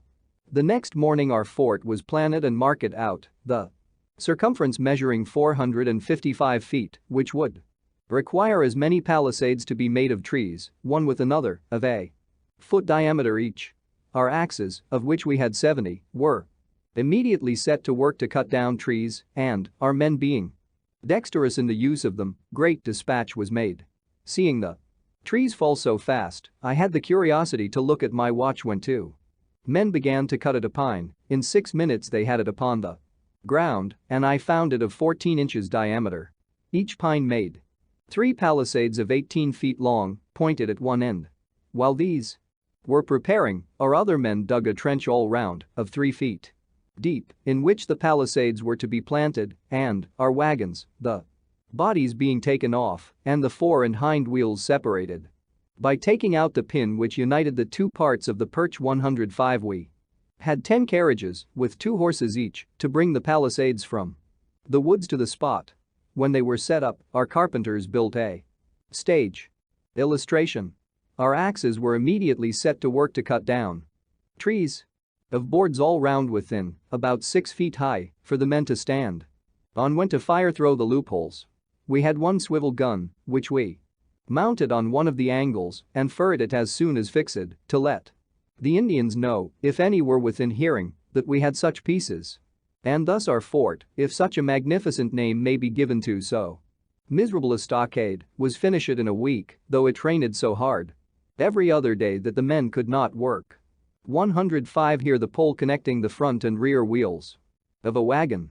This gave me occasion to observe that, when men are employed, they are best contented, for on the days they worked, they were good-natured and cheerful, and, with the consciousness of having done a good day's work, they spent the evening jollily, but on our idle days they were mutinous and quarrelsome, finding fault with their pork, the bread, etc., and in continual ill humor, which put me in mind of a sea captain, whose rule it was to keep his men constantly at work. And when his mate once told him that they had done everything and there was nothing further to employ them about, "Oh," says he, "make them scour the anchor." This kind of fort, however contemptible, is a sufficient defense against Indians who have no cannon. Finding ourselves now posted securely and having a place to retreat to on occasion, we ventured out in parties to scour the adjacent country. We met with no Indians, but we found the places on the neighboring hills where they had lain to watch our proceedings. There was an art in their contrivance of those places that seems worth mention. It being winter, a fire was necessary for them, but a common fire on the surface of the ground would by its light have discovered their position at a distance. They had therefore dug holes in the ground about 3 feet diameter and somewhat deeper. We saw where they had with their hatchets cut off the charcoal from the sides of burnt logs lying in the woods. With these coals they had made small fires in the bottom of the holes, and we observed among the weeds and grass the prints of their bodies made by their laying all round, with their legs hanging down in the holes to keep their feet warm, which, with them, is an essential point. This kind of fire, so man-aged, could not discover them, either by its light, flame, sparks, or even smoke. It appeared that their number was not great, and it seems they saw we were too many to be attacked by them with prospect of advantage. We had for our chaplain a zealous Presbyterian minister, Mr. Beatty, who complained to me that the men did not generally attend his prayers and exhortations. When they enlisted, they were promised, besides pay and provisions, a gill of rum a day, which was punctually served out to them, half in the morning and the other half in the evening, and I observed they were as punctual in attending to receive it, upon which I said to Mr. Beatty, "It is, perhaps, below the dignity of your profession to act as steward of the rum, but if you were to deal it out and only just after prayers, you would have them all about you." He liked the thought, undertook the office, and, with the help of a few hands to measure out the liquor, executed it to satisfaction, and never were prayers more generally and more punctually attended, so that I thought this method preferable to the punishment inflicted by some military laws for non-attendance on divine service. I had hardly finished this business and got my fort well stored with provisions when I received a letter from the governor acquainting me that he had called the assembly and wished my attendance there if the posture of affairs on the frontiers was such that my remaining there was no longer necessary. My friends, too, of the assembly pressing me by their letters to be, if possible, at the meeting, and my 3 intended forts being now completed and the inhabitants contented to remain on their farms under that protection, I resolved to return, the more willingly, as a New England officer, Colonel Clapham, experienced in Indian war, being on a visit to our establishment, consented to accept the command. I gave him a commission and, parading the garrison, had it read before them and introduced him to them as an officer who, from his skill in military affairs, was much more fit to command them than myself, and, giving them a little exhortation, took my leave. I was escorted as far as Bethlehem, where I rested a few days to recover from the fatigue I had undergone. The first night, being in a good bed, I could hardly sleep. It was so different from my hard lodging on the floor of our hut at Naden, wrapped only in a blanket or two. While at Bethlehem, I inquired a little into the practice of the Moravians. Some of them had accompanied me, and all were very kind to me. I found they worked for a common stock, ate at common tables, and slept in common dormitories, great numbers together. In the dormitories I observed loopholes at certain distances all along just under the ceiling, which I thought judiciously placed for change of air. I was at their church, where I was entertained with good music, the organ being accompanied with violins, hautboys, flutes, clarinets, etc. I understood that their sermons were not usually preached to mixed congregations of men, women, and children, as is our common practice, but that they assembled sometimes the married men, at other times their wives, then the young men, the young women, and the little children, each division by itself. The sermon I heard was to the latter, who came in and were placate in rows on benches, the boys under the conduct of a young man, their tutor, and the girls conducted by a young woman. The discourse seemed well adapted to their capacities and was delivered in a pleasing, familiar manner, coaxing them, as it were, to be good. They behaved very orderly, but looked pale and unhealthy, which made me suspect they were kept too much within doors or not allowed sufficient exercise. I inquired concerning the Moravian marriages, whether the report was true that they were by lot. I was told that lots were used only in particular cases, that generally, when a young man found himself disposed to marry, he informed the elders of his class, who consulted the elder ladies that governed the young women. As these elders of the different sexes were well acquainted with the tempers and dispositions of their respective pupils, they could best judge what matches were suitable, and their judgments were generally acquiesced in. But if, for example, it should happen that 2 or 3 young women were found to be equally proper for the young man, the lot was then recurred to. I objected. If the matches are not made by the mutual choice of the parties, some of them may chance to be very unhappy. And so they may, answered my informer, if you let the parties choose for themselves, which, indeed, I could not deny. Being returned to Philadelphia, I found the association went on swimmingly, the inhabitants that were not Quakers having pretty generally come into it, formed themselves into companies, and chose their captains, lieutenants, and ensigns, according to the new law. Dr. B visited me and gave me an account of the pains he had taken to spread a general good liking to the law and ascribed much to those endeavors. I had had the vanity to ascribe all to my dialogue. However, not knowing but that he might be in the right, I let him enjoy his opinion, which I take to be generally the best way in such cases. The officers, meeting, chose me to be colonel of the regiment, which I this time accepted. I forget how many companies we had, but we paraded about 1,200 well-looking men, with a company of artillery, who had been furnished with 6 brass field pieces, which they had become so expert in the use of as to fire 12 times in a minute.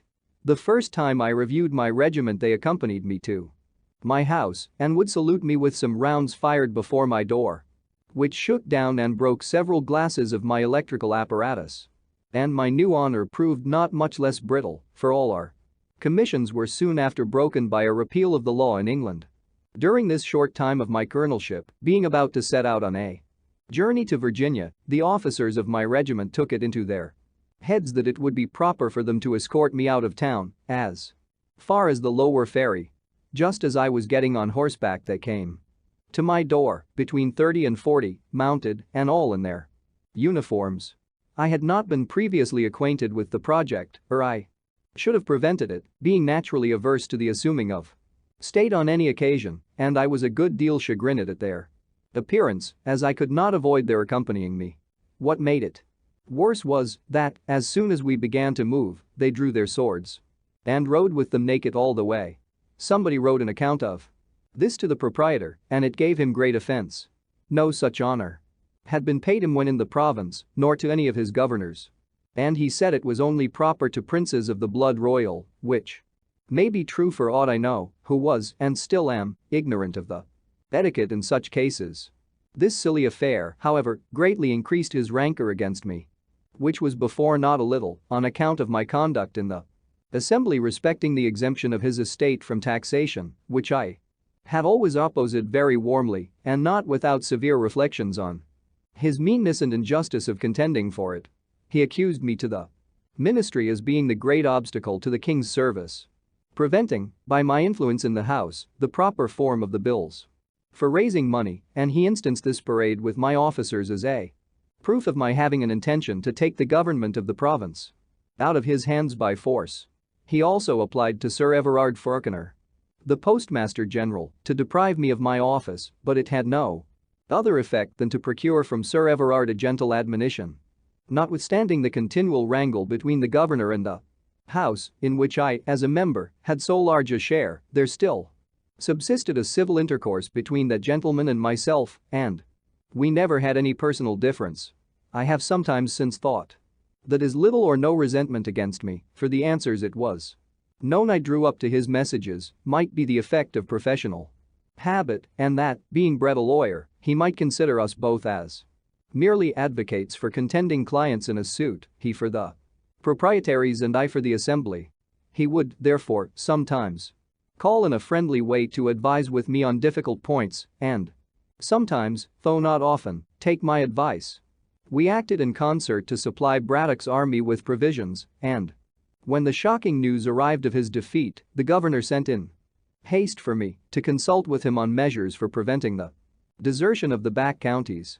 I forget now the advice I gave, but I think it was that Dunbar should be written to and prevailed with, if possible, to post his troops on the frontiers for their protection, till, by reinforcements from the colonies, he might be able to proceed on the expedition.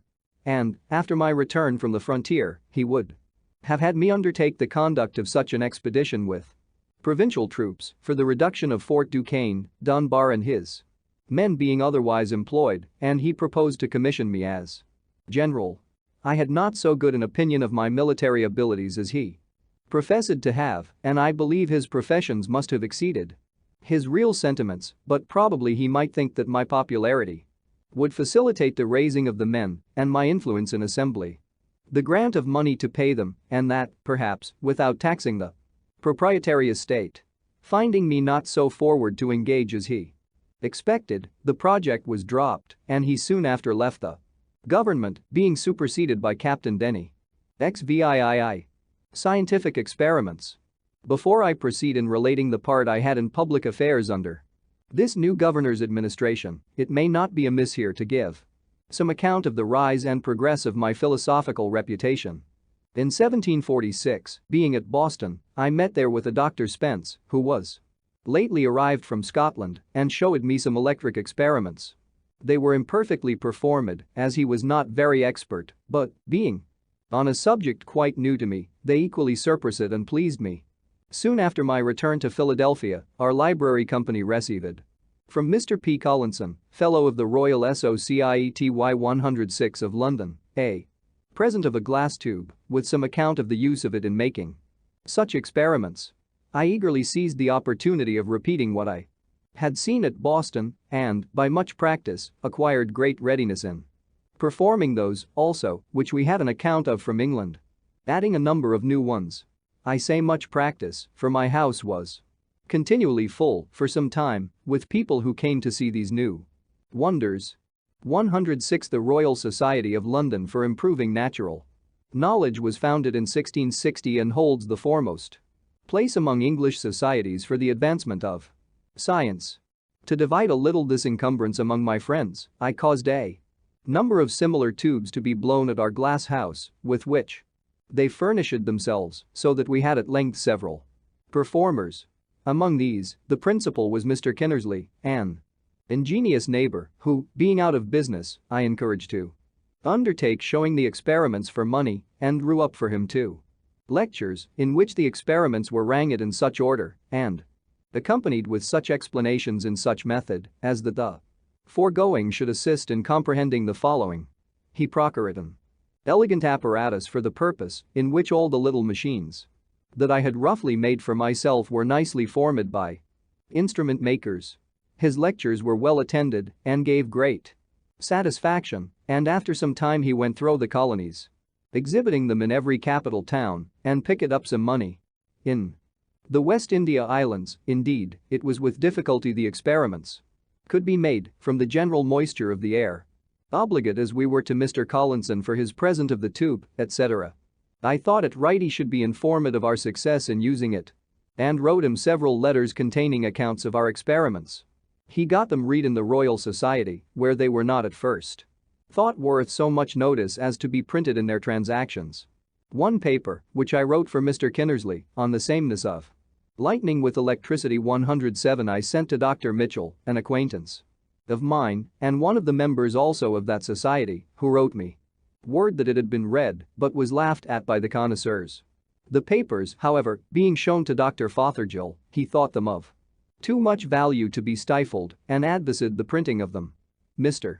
Collinson then gave them to Cave for publication in his Gentleman's Magazine, but he chose to print them separately in a pamphlet and drive. Fothergill wrote the preface. Cave, it seems, judged rightly for his profit, for by the editions that arrived afterward, they swelled to a quarto volume, which has had 5 editions and cost him nothing for copy money. 107 see page 327. It was, however, some time before those papers were much taken notice of in England. a copy of them happening to fall into the hands of the Count of Buffon 108, a philosopher deservedly of great reputation in France and, indeed, all over Europe. He prevailed with MDALIBARD 109 to translate them into French, and they were printed at Paris. The publication offended the Abbé Nollet, preceptor in natural philosophy, to the royal family and an able experimenter who had formed and published a theory of electricity, which then had the general vogue. He could not at first believe that such a work came from America and said it must have been fabricated by his enemies at Paris to decry his system. Afterwards, having been assured that there really existed such a person as Franklin at Philadelphia, which he had doubted, he wrote and published a volume of letters, chiefly addressed to me, defending his theory and denying the verity of my experiments and of the positions deduced from them. 108 to celebrated French naturalist, 1707 to 1788. 109 Dalibard, who had translated Franklin's letters to Collinson into French, was the first to demonstrate, in a practical application of Franklin's experiment, that lightning and electricity are the same. This was May 10, 1752, 1 month before Franklin flew his famous kite at Philadelphia and proved the fact himself. McMaster. I once purposed answering the Abbé and actually began the answer.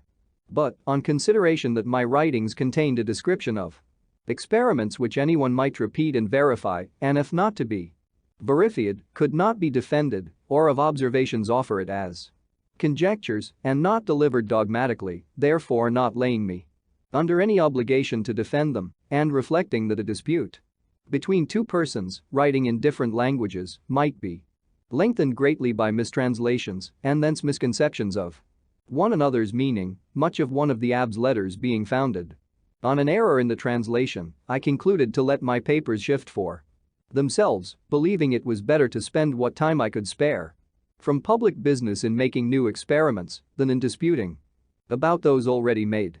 I therefore never answered M. Nollet, and the event gave me no cause to repent my silence, for my friend Emla Roy, of the Royal Academy of Sciences, took up my cause and refuted him. My book was translated into the Italian, German, and Latin languages, and the doctrine it contained was by degrees universally adopted by the philosophers of Europe in preference to that of the Abbé, so that he lived to see himself the last of his sect, except Monsieur B. of Paris, his eleve and immediate disciple.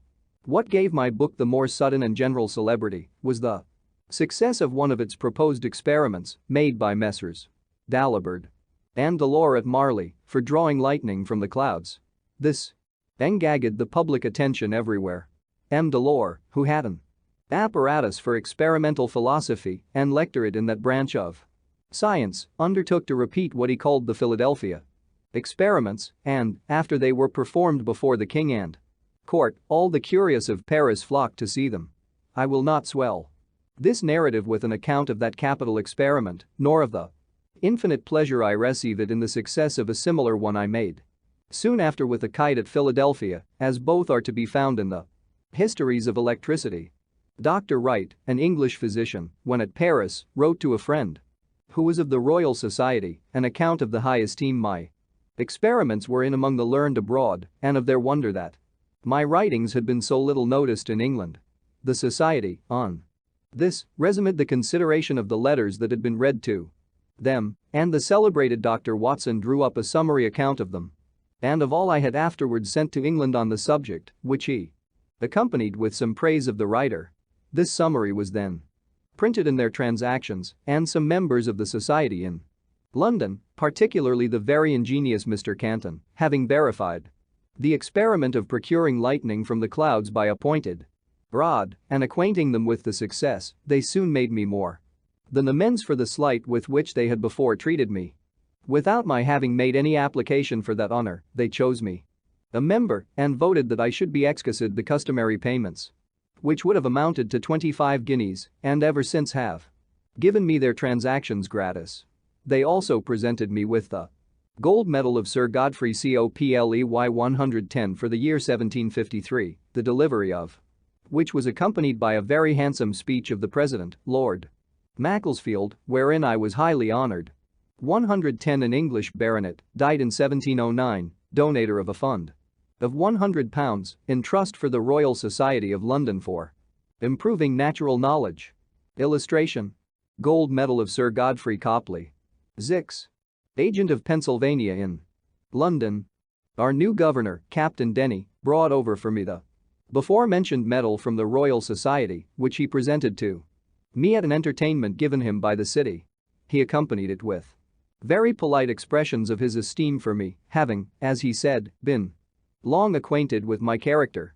After dinner, when the company, as was customary at that time, were engaged in drinking, he took me aside into another room and acquainted me that he had been advised by his friends in England to cultivate a friendship with me as one who was capable of giving him the best advice and of contributing most effectually to the making his administration easy, that he therefore desired of all things to have a good understanding with me, and he begged me to be assured of his readiness on all occasions to render me every service that might be in his power. He said much to me, also, of the proprietor's good disposition towards the province and of the advantage it might be to us all, and to me in particular, if the opposition that had been so long continued to his measures was dropped, and harmony restored between him and the people, in effecting which it was thought no one could be more serviceable than myself, and I might depend on adequate acknowledgments and recompenses, etc., etc. The drinkers, finding we did not return immediately to the table, sent us a decanter of Madeira, which the governor made liberal use of, and, in proportion, became more profuse of his solicitations and promises. My answers were to this purpose: that my circumstances, thanks to God, were such as to make proprietary favors unnecessary to me, and that, being a member of the assembly, I could not possibly accept of any. That, however, I had no personal enmity to the proprietary, and that, whenever the public measures he proposed should appear to be for the good of the people, no one should espouse and forward them more zealously than myself, my past opposition having been founded on this: that the measures which had been urged were evidently intended to serve the proprietary interest, with great prejudice to that of the people, that I was much obliged to him, the governor, for his professions of regard to me, and that he might rely on everything in my power to make his administration as easy as possible, hoping at the same time that he had not brought with him the same unfortunate instruction his predecessor had been hampered with. On this he did not then explain himself, but when he afterwards came to do business with the assembly, they appeared again, the disputes were renewed, and I was as active as ever in the opposition, being the penman, first, of the request to have a communication of the instructions, and then of the remarks upon them, which may be found in the votes of the time and in the historical review I afterward published. But between us personally no enmity arose, we were often together. He was a man of letters, had seen much of the world, and was very entertaining and pleasing in conversation. He gave me the first information that my old friend Jaws Ralph was still alive, that he was esteemed one of the best political writers in England, had been employed in the dispute 111 between Prince Frederick and the King, and had obtained a pension of 300 a year, that his reputation was indeed small as a poet, Pope having damned his poetry in the Dunciad 112, but his prose was thought as good as any man's. 111 Quarrel between George II and his son, Frederick, Prince of Wales, who died before his father. 112 A satirical poem by Alexander Pope directed against various contemporary writers. The assembly finally finding the proprietary obstinately persisted in manacling their deputies with instructions inconsistent not only with the privileges of the people, but with the service of the crown, resolved to petition the king against them, and appointed me their agent to go over to England to present and support the petition. The House had sent up a bill to the governor granting a sum of £60,000 for the king's use, £10,000 of which was subjected to the orders of the then General, Lord Loudon, which the governor absolutely refused to pass in compliance with his instructions. I had agreed with Captain Morris of the packet at New York for my passage, and my stores were put on board when Lord Loudon arrived at Philadelphia, expressly, as he told me, to endeavor an accommodation between the governor and assembly, that His Majesty's service might not be obstructed by their dissensions. Accordingly, he desired the governor and myself to meet him, that he might hear what was to be said on both sides. we met and discussed a business. In behalf of the assembly, I urged all the various arguments that may be found in the public papers of that time, which were of my writing and are printed with the minutes of the assembly, and the governor pleaded his instructions, the bond he had given to observe them, and his ruin if he disobeyed, yet seemed not unwilling to hazard himself if Lord Loudon would advise it. This his lordship did not choose to do, though I once thought I had nearly prevailed with him to do it, but finally he rather chose to urge the compliance of the assembly, and he entreated me to use my endeavors with them for that purpose, declaring that he would spare none of the king's troops for the defense of our frontiers, and that, if we did not continue to provide for that defense ourselves, they must remain exposed to the enemy. I acquainted the House with what had passed, and, presenting them with a set of resolutions I had drawn up, declaring our rights, and that we did not relinquish our claim to those rights, but only suspended the exercise of them on this occasion through force, against which we protested, they at length agreed to drop that bill and frame another conformable to the proprietary instructions. This of course the governor passed, and I was then at liberty to proceed on my voyage. But, in the meantime, the packet had sailed with my sea stores, which was some loss to me, and my only recompense was his lordship's thanks for my service, all the credit of obtaining the accommodation falling to his share. He set out for New York before me, and, as the time for dispatching the packet boats was at his disposition, and there were two then remaining there, one of which, he said, was to sail very soon, I requested to know the precise time, that I might not miss her by any delay of mine.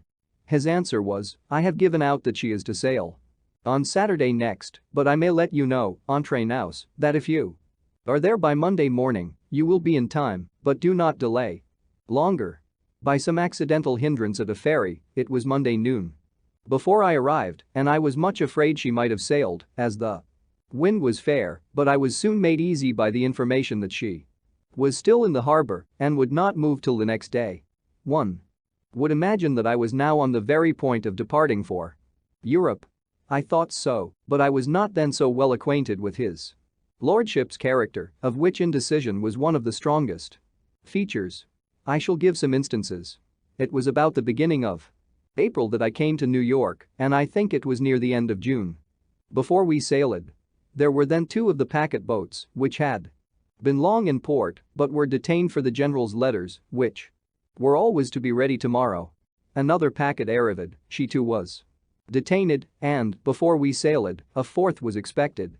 Ours was the first to be dispatched, as having been there longest. Passengers were engaged in all, and some extremely impatient to be gone, and the merchants uneasy about their letters and the orders they had given for insurance, it being war time, for fall goods, but their anxiety availed nothing. His lordship's letters were not ready, and yet whoever waited on him found him always at his desk, pen in hand, and concluded he must needs write abundantly. Going myself one morning to pay my respects, I found in his antechamber one Innes, a messenger of Philadelphia, who had come from thence express with a packet from Governor Denny for the general. He delivered to me some letters from my friends there, which occasioned my inquiring when he was to return and where he lodged, that I might send some letters by him. He told me he was ordered to call tomorrow at 9 for the general's answer to the governor and should set off immediately. I put my letters into his hands the same day. A fortnight after I met him again in the same place. So, you are soon returned? Innes? Returned? No, I am not gone yet. How so? I have called here by order every morning these 2 weeks past for his lordship's letter, and it is not yet ready. Is it possible, when he is so great a writer? For I see him constantly at his escritoire. Yes, says Innes, but he is like St. George on the signs, always on horseback, and never rides on. This observation of the messenger was, it seems, well founded, for, when in England, I understood that Mr. Pitt 113 gave it as one reason for removing this general and sending Generals Amherst and Wolfe, that the minister never heard from him and could not know what he was doing. 113 William Pitt, 1st Earl of Chatham, 1708 to 1778, a great English statesman and orator. Under his able administration, England won Canada from France. He was a Friend of America at the time of our revolution. This daily expectation of sailing and all the 3 packets going down to Sandy Hook to join the fleet there, the passengers thought it best to be on board, lest by a sudden order the ships should sail and they be left behind. There, if I remember right, we were about 6 weeks consuming our sea stores and obligated to procure more. At length the fleet sailed, the general and all his army on board, bound to Louisburg with the intent to besiege and take that fortress, all the packet boats in company ordered to attend the general's ship, ready to receive his dispatches when they should be ready. We were out 5 days before we got a letter with leave to part, and then our ship quitted the fleet and steered for England. The other 2 packets he still detained, carried them with him to Halifax, where he stayed some time to exercise the men in sham attacks upon sham forts, then altered his mind as to besieging Louisburg and returned to New York with all his troops, together with the 2 packets above mentioned and all their passengers. During his absence the French and savages had taken Fort George on the frontier of that province, and the savages had massacred many of the garrison after capitulation. I saw afterwards in London Captain Bonnell, who commanded one of those packets. He told me that, when he had been detained a month, he acquainted his lordship that his ship was grown foul to a degree that must necessarily hinder her fast sailing, a point of consequence for a packet boat, and requested an allowance of time to heave her down and clean her bottom. He was asked how long time that would require.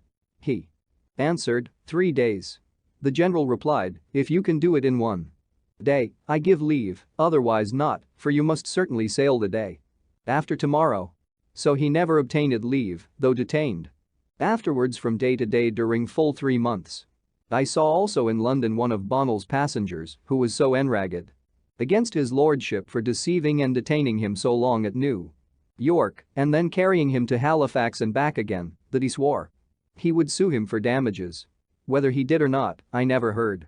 But, as he represented the injury to his affairs, it was very considerable.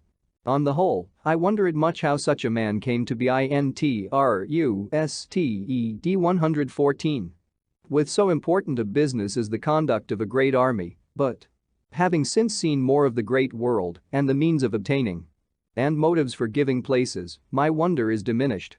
General Shirley, on whom the command of the army devolved upon the death of Braddock, would, in my opinion, if continued in place, have made a much better campaign than that of Loudon in 1757, which was frivolous, expensive, and disgraceful to our nation beyond conception. For, though Shirley was not a bred soldier, he was sensible and sagacious in himself and attentive to good advice from others, capable of forming judicious plans and quick and active in carrying them into execution. Loudon, instead of defending the colonies with his great army, left them totally exposed while he paraded idly at Halifax, by which means Fort George was lost. Besides, he darang at all our mercantile operations and distressed our trade by a long embargo on the exportation of provisions on pretense of keeping supplies from being obtained by the enemy, but in reality for beating down their price in favor of the contractors, in whose profits, it was said, perhaps from suspicion only, he had a share. And, when at length the embargo was taken off, by neglecting to send notice of it to Charlestown, the Carolina fleet was detained near 3 months longer, whereby their bottoms were so much damaged by the worm that a great part of them foundered in their passage home. 114 This relation illustrates the corruption that characterized English public life in the 18th century. See page 308. It was gradually overcome in the early part of the next century. Shirley was, I believe, sincerely glad of being relieved from so burdensome a charge as the conduct of an army must be to a man unacquainted with military business. I was at the entertainment given by the city of New York to Lord Loudon on his taking upon him the command. Shirley, though thereby superseded, was present also. There was a great company of officers, citizens, and strangers, and some chairs having been borrowed in the neighborhood. There was one among them very low, which fell to the lot of Mr. Shirley. Perceiving it as I sat by him, I said, "They have given you, sir, too low a seat." "No matter," says he, "Mr. Franklin, I find a low seat the easiest." While I was, as aforementioned, detained at New York, I receive it all. The accounts of the provisions, etc., that I had furnished to Braddock, some of which accounts could not sooner be obtained from the different persons I had employed to assist in the business. I presented them to Lord Loudon, desiring to be paid the balance. He caused them to be regularly examined by the proper officer, who, after comparing every article with its voucher, certified them to be right. And the balance due, for which his lordship promised to give me an order on the paymaster. This was, however, put off from time to time. And though I called often for it by appointment, I did not get it. At length, just before my departure, he told me he had, on better consideration, concluded not to mix his accounts with those of his predecessors. And you, says he, when in England, have only to exhibit your accounts at the Treasury and you will be paid immediately. I mentioned, but without effect, the great and unexpected expense I had been put to by being detained so long at New York as a reason for my desiring to be presently paid, and on my observing that it was not right I should be put to any further trouble or delay in obtaining the money I had advocated, as I charged no commission for my service. Oh, sir, says he, you must not think of persuading us that you are no gainer. We understand better those affairs and know that every one concerned in supplying the army finds means, in the doing it, to fill his own pockets. I assured him that was not my case and that I had not pocketed a farthing, but he appeared clearly not to believe me. And, indeed, I have since learnt that immense fortunes are often made in such employments. As to my balance, I am not paid it to this day, of which more hereafter. Our captain of the packet had boasted much, before we sailed, of the swiftness of his ship. Unfortunately, when we came to sea, she proved the dullest of 96 sail, to his no small mortification. After many conjectures respecting the cause, when we were near another ship almost as dull as ours, which, however, gained it upon us, the captain ordered all hands to come aft and stand as near the ensign staff as possible. We were, passengers included, about 40 persons. While we stood there, the ship mended her pace and soon left her neighbor far behind, which proved clearly what our captain suspected, that she was loaded too much by the head. The casks of water, it seems, had been all placked forward. These he therefore ordered to be moved further aft, on which the ship recovered her character and proved the best sailor in the fleet. The captain said she had once gone at the rate of 13 knots, which is accounted 13 miles per hour.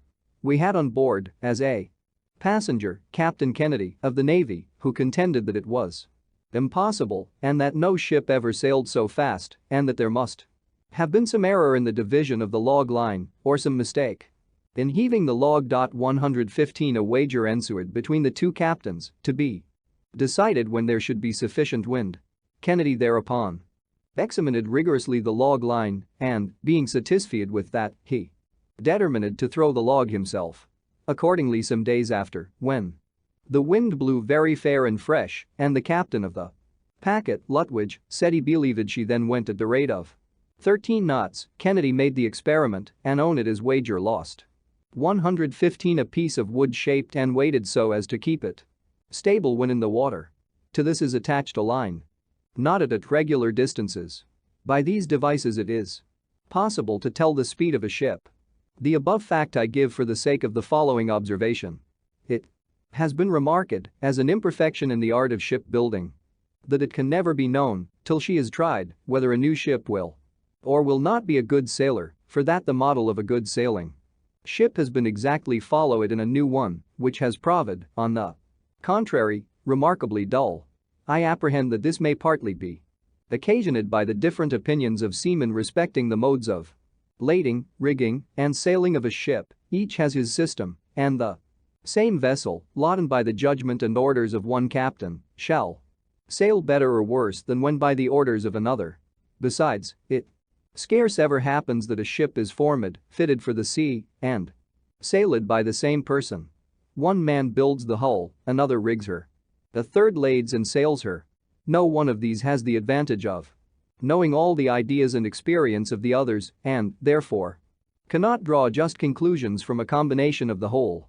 Even in the simple operation of sailing when at sea, I have often Observed different judgments in the officers who commanded the successive watches, the wind being the same.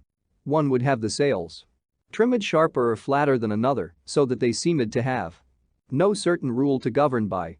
Yet I think a set of experiments might be instituted, first, to determine the most proper form of the hull for swift sailing, next, the best dimensions and properest place for the masts, then the form and quantity of sails and their position, as the wind may be, and, lastly, the disposition of the lading.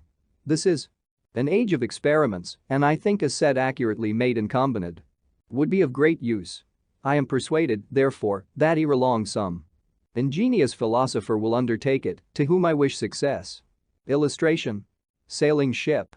We were several times chased in our passage, but outsailed every thing, and in 30 days had soundings. We had a good observation. And the captain judged himself so near our port, Falmouth, that, if we made a good run in the night, we might be off the mouth of that harbor in the morning, and by running in the night might escape the notice of the enemy's privateers, who often cruised near the entrance of the channel. Accordingly, all the sail was set that we could possibly make, and the wind being very fresh and fair, we went right before it and made great way. The captain, after his observation, shaped his course, as he thought, so as to pass wide of the Scilly Isles, but it seems there is sometimes a strong indraught setting up St. George's Channel, which deceives seamen and caused the loss of Sir Cloudesley Shovel's squadron. This indraught was probably the cause of what happened to us.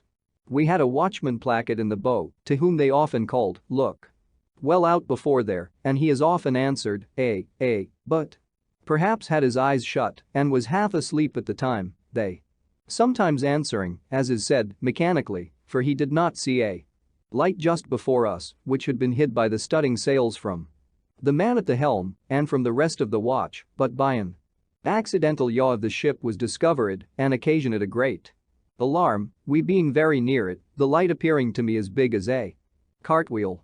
It was midnight and our captain fast asleep, but Captain Kennedy, jumping upon deck and seeing the danger, ordered the ship to wear round, all sails standing, an operation dangerous to the masts.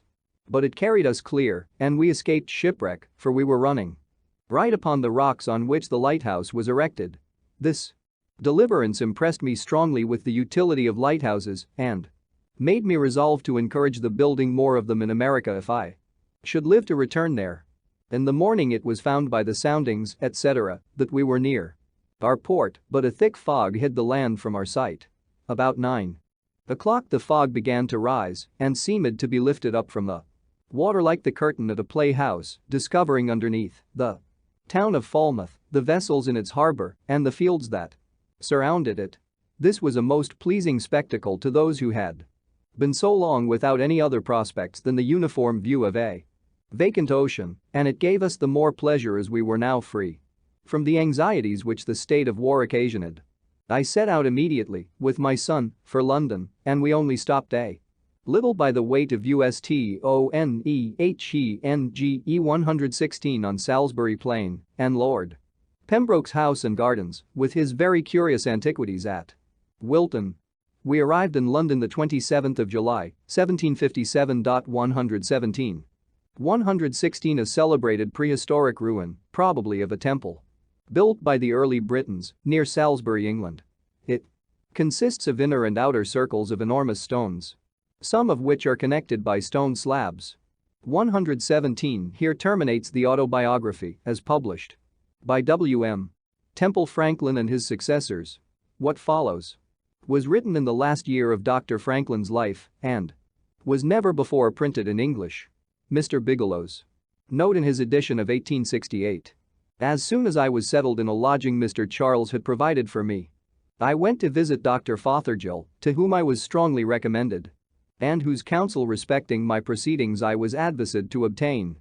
He was against an immediate complaint to government and thought the proprietaries should first be personally applied to, who might possibly be indicated by the interposition and persuasion of some private friends to accommodate matters amicably. I then waited on my old friend and correspondent, Mr. Peter Collinson, who told me that John Hanbury, the great Virginia merchant, had requested to be Informed when I should arrive that he might carry me to Lord Granville's 118, who was then president of the council and wished to see me as soon as possible. I agreed to go with him the next morning. Accordingly, Mr. Hanbury called for me and took me in his carriage to that nobleman's, who received me with great civility, and after some questions respecting the present state of affairs in America and discourse thereupon, he said to me, "You Americans have wrong ideas of the nature of your constitution. You contend that the king's instructions to his governors are not laws and think yourselves at liberty to regard or disregard them at your own discretion. But those instructions are not like the pocket instructions given to a minister going abroad for regulating his conduct in some trifling point of ceremony. They are first drawn up by judges learned in the laws, they are then considered, debated, and perhaps amended in council, after which they are signed by the king. They are then, so far as they relate to you, the law of the land, for the king is the legislator of the colonies." 119. I told his lordship this was new doctrine to me. I had always understood from our charters that our laws were to be made by our assemblies, to be presented indeed to the king for his royal assent, but that being once given, the king could not repeal or alter them. And as the assemblies could not make permanent laws without his assent, so neither could he make a law for them without theirs. He assured me I was totally mistaken. I did not think so, however, and his lordship's conversation having a little alarmed me as to what might be the sentiments of the court concerning us, I wrote it down as soon as I returned to my lodgings. I recollected that about 20 years before, a clause in a bill brought into Parliament by the ministry had proposed to make the king's instructions laws in the colonies, but the clause was thrown out by the Commons, for which we adored them as our friends and friends of liberty, till by their conduct towards us in 1765 it seemed that they had refused that point of sovereignty to the king only that they might reserve it for themselves. 118. George Granville or Grenville, 1712-1770. As English Premier from 1763 to 1765, he introduced the direct taxation of the American colonies and has sometimes been called the immediate cause of the Revolution. 119. This whole passage shows how hopelessly divergent were the English and American views on the relations between the mother country and her colonies. Grenville here made clear that the Americans were to have no voice in making or amending their laws. Parliament and the king were to have absolute power over the colonies. No wonder Franklin was alarmed by this new doctrine. With his keen insight into human nature and his consequent knowledge of American character, he foresaw the inevitable result of such an attitude on the part of England. This conversation with Grenville makes these last pages of the autobiography one of its most important parts. After some days, Dr. Fothergill having spoken to the proprietaries, they agreed to a meeting with me at Mr. T. Penn's house in Spring Garden. The conversation at first consisted of mutual declarations of disposition to reasonable accommodations, but I suppose each party had its own ideas of what should be meant by reasonable. We then went into consideration of our several points of complaint, which I enumerated. The proprietaries justified their conduct as well as they could, and I the assemblies. We now appeared very wide and so far from each other in our opinions as to discourage all hope of agreement. However, it was concluded that I should give them the heads of our complaints in writing, and they promised then to consider them. I did so soon after, but they put the paper into the hands of their solicitor, Ferdinand John Paris, who managed for them all their law business in their great suit with the neighboring proprietary of Maryland, Lord Baltimore, which had subsisted 70 years, and wrote for them all their papers and messages in their dispute with the assembly. He was a proud, angry man, and as I had occasionally in the answers of the assembly treated his papers with some severity, they being really weak in point of argument and haughty in expression, he had conceived a mortal enmity to me, which discovering itself whenever we met, I declined the proprietary's proposal that he and I should discuss the heads of complaint between our two selves and refused treating with anyone but them.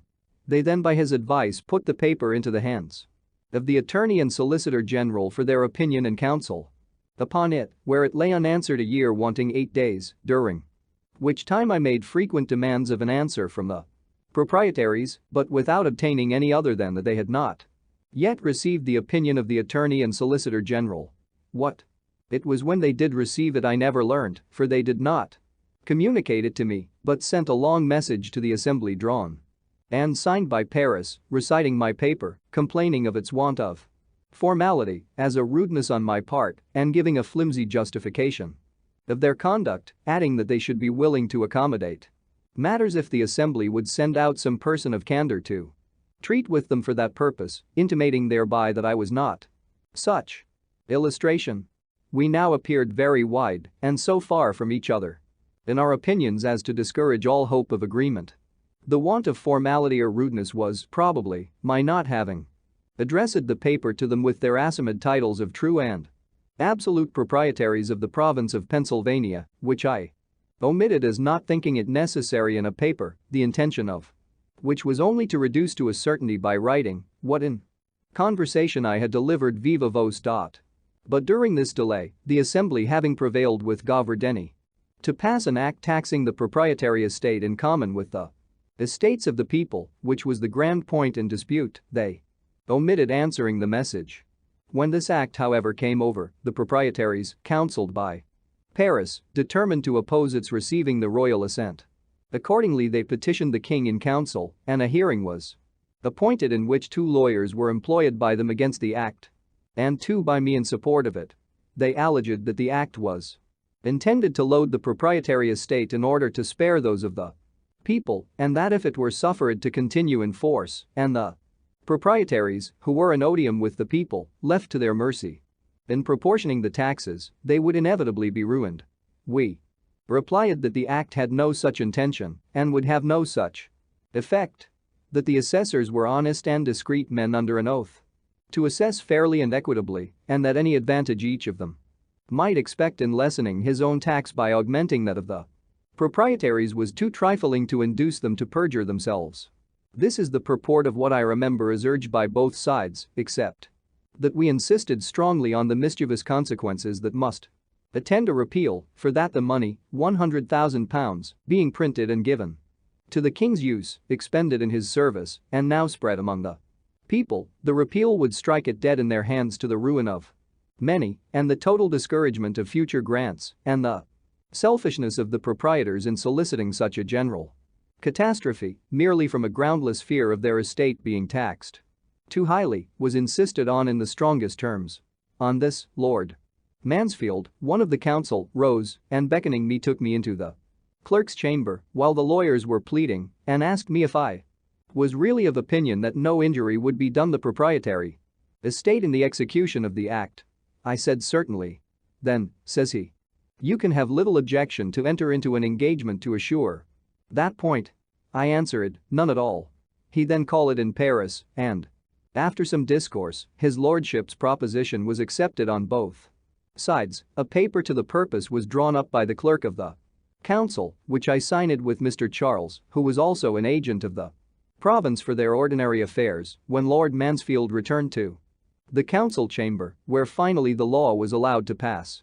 Some changes were however recommended, and we also engaged they should be made by a subsequent law, but the Assembly did not think them necessary, for 1 year's tax having been levied by the act before the order of council arrived. They appointed a committee to examine the proceedings of the assessors, and on this committee they put several particular friends of the proprietaries.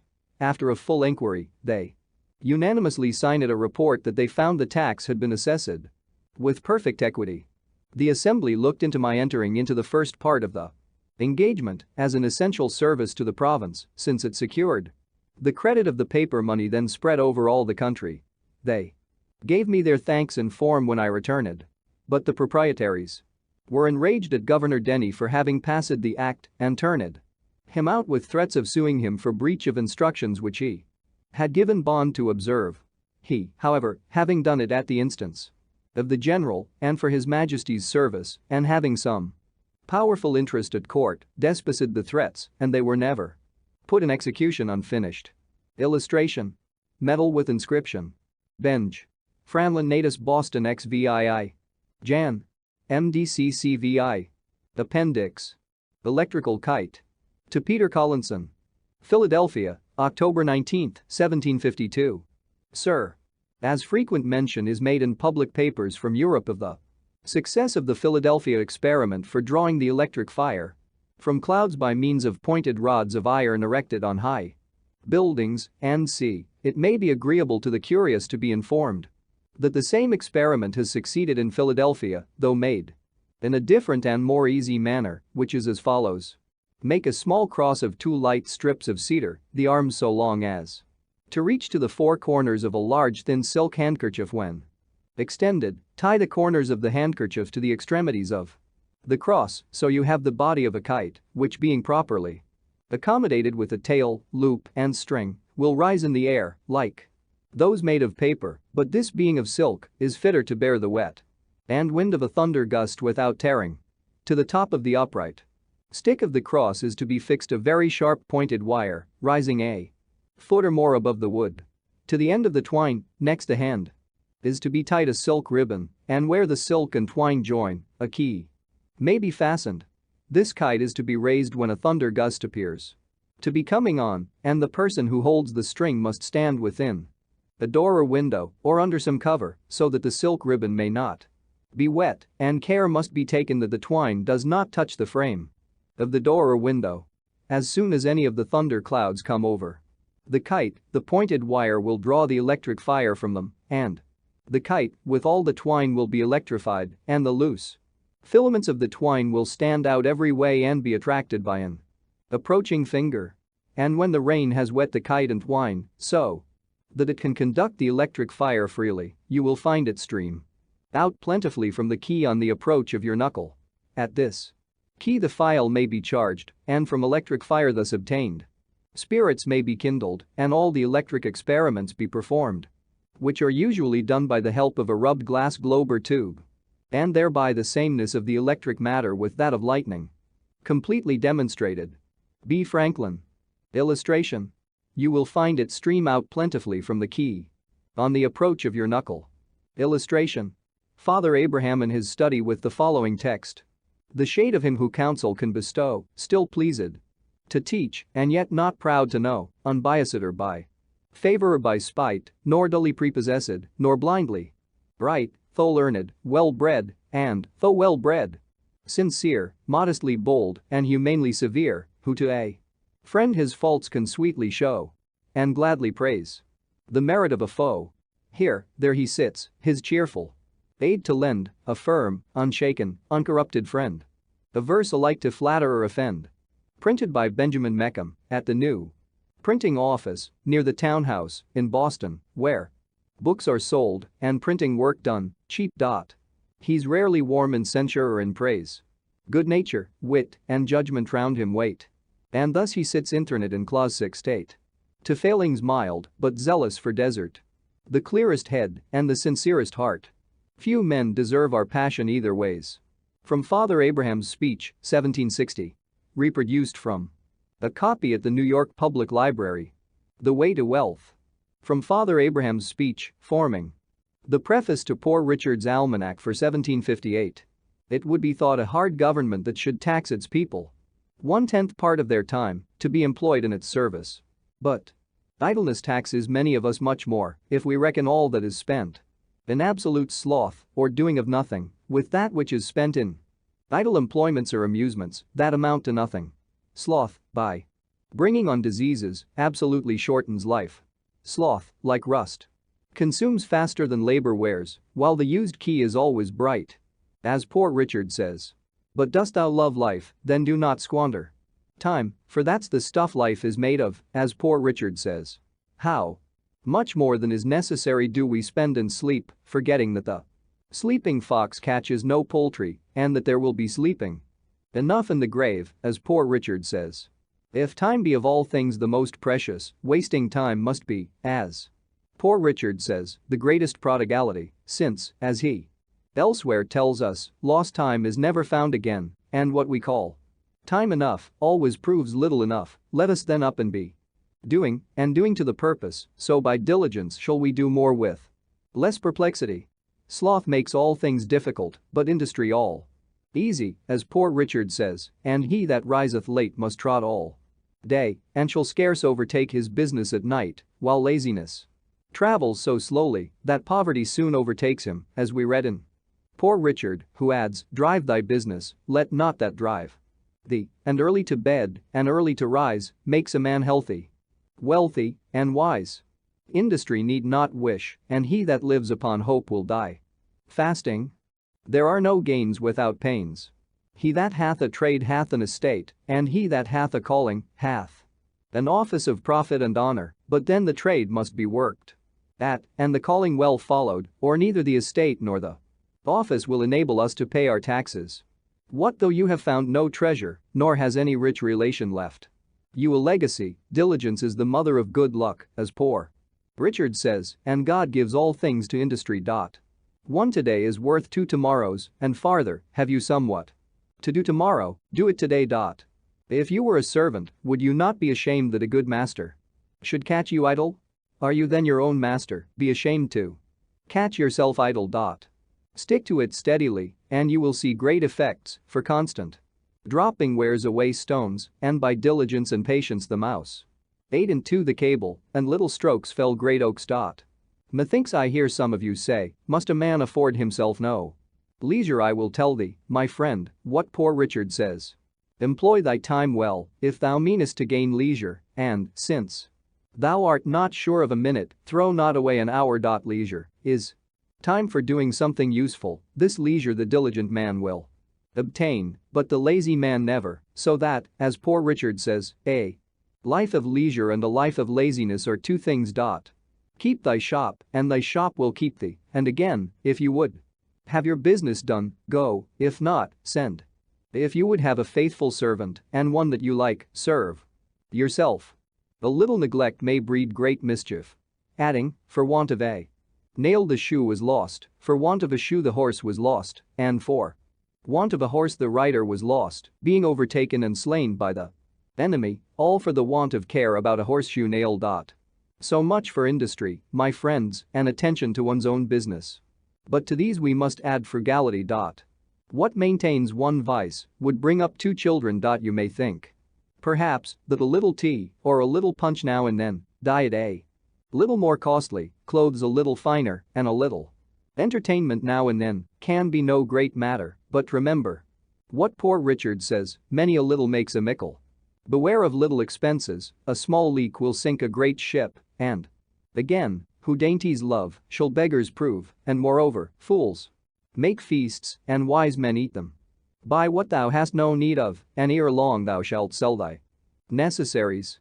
If you would know the value of money, go and try to borrow some, for he that goes a borrowing goes a sorrowing.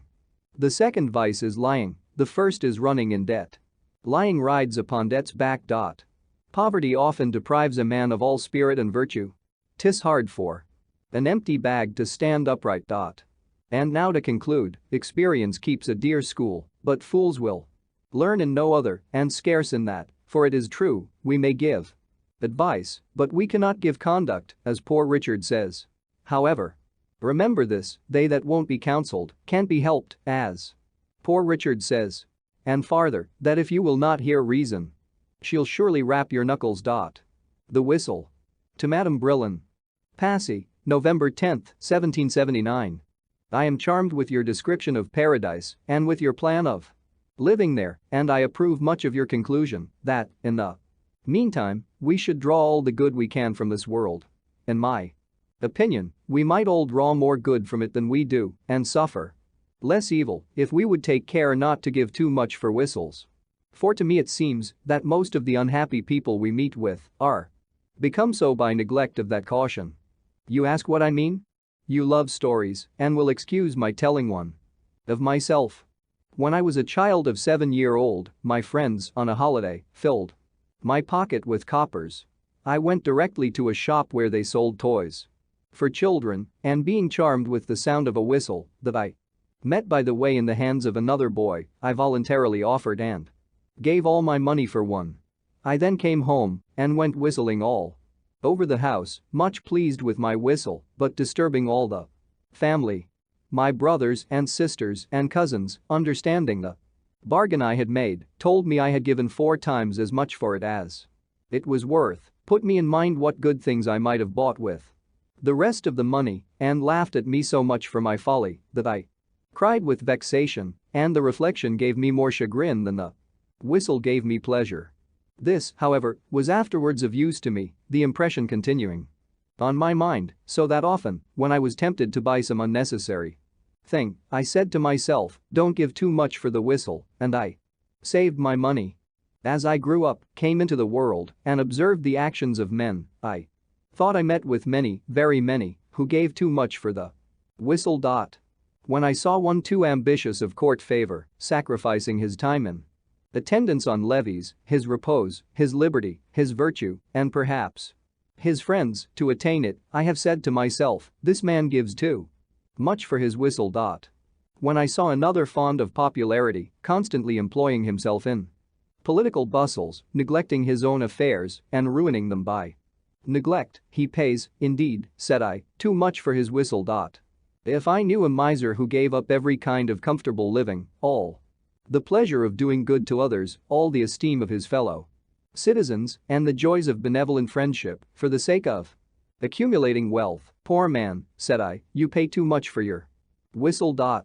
When I met with a man of pleasure, sacrificing every laudable improvement of the mind, or of his fortune, to mere corporeal sensations, and ruining his health in their pursuit, mistaken man, said I, you are providing pain for yourself, instead of pleasure, you give too much for your whistle.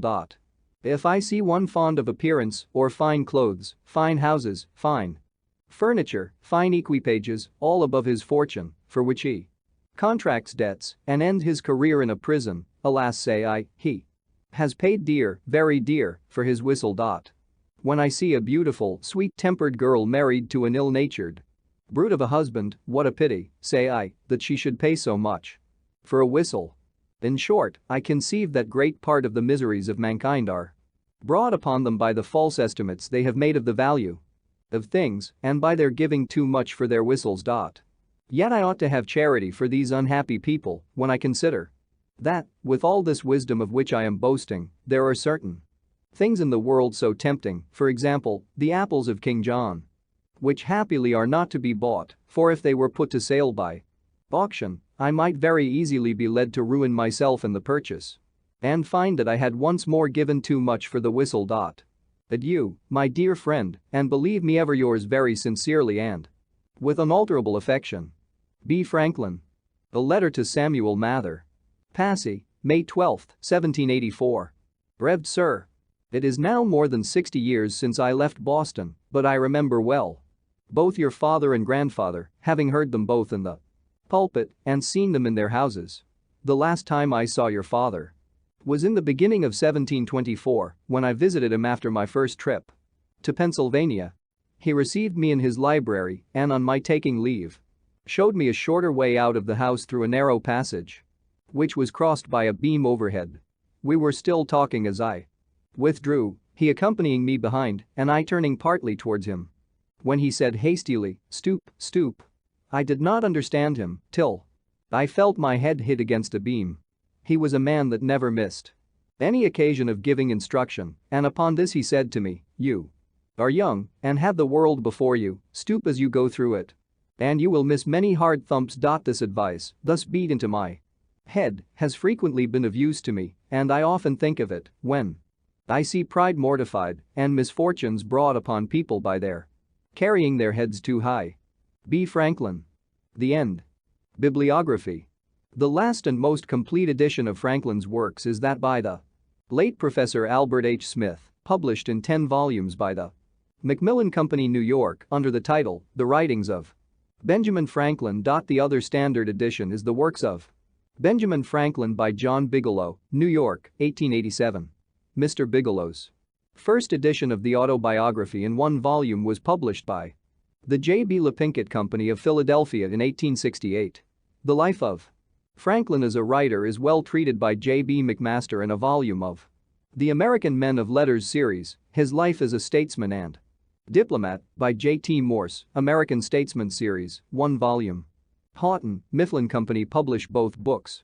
A more exhaustive account of the life and times of Franklin may be found in James Parton's Life and Times of Benjamin Franklin, 2 vols. New York. 1864.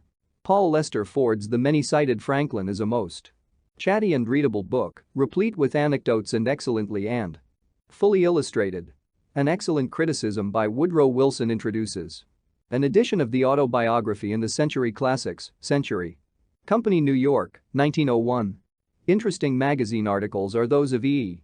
Hale, Christian Examiner, Luxi, 447, W. P. Trent, McClure's Magazine, V. 273, John Hay, The Century Magazine, Luxi, 447. See also The Histories of American Literature by C. F. Richardson. Moses Coit Tyler, Brander Matthews, John Nichol, and Barrett Wendell. As well as the various encyclopedias. An excellent bibliography of Franklin is that of Paul Lester Ford, entitled A List of Books written by or relating to Benjamin Franklin, New York, 1889. The following list of Franklin's works contains the more interesting publications, together with the dates of first issue. 1722. Dogwood Papers. Letters in the style of Addison's Spectator, contributed to James Franklin's newspaper and signed Silence Dogwood. 1729. The Busybody. A series of essays published in Bradford's Philadelphia Weekly Mercury, 6 of which only are ascribed to Franklin. They are essays on morality, philosophy and politics. Similar to the Dogwood Papers. 1729. A modest enquiry into the nature and necessity of a paper currency. 1732 to 1757. Prefaces to Poor Richard's Almanac. Among these are Hints for Those That Would Be Rich, 1737. And Plan for Saving £100,000 to New Jersey, 1756. 1743. A Proposal for Promoting Useful Knowledge Among the British Plantations in America. This paper appears to contain the first suggestion, in any public form, for an American Philosophical Society. Sparks. 1744.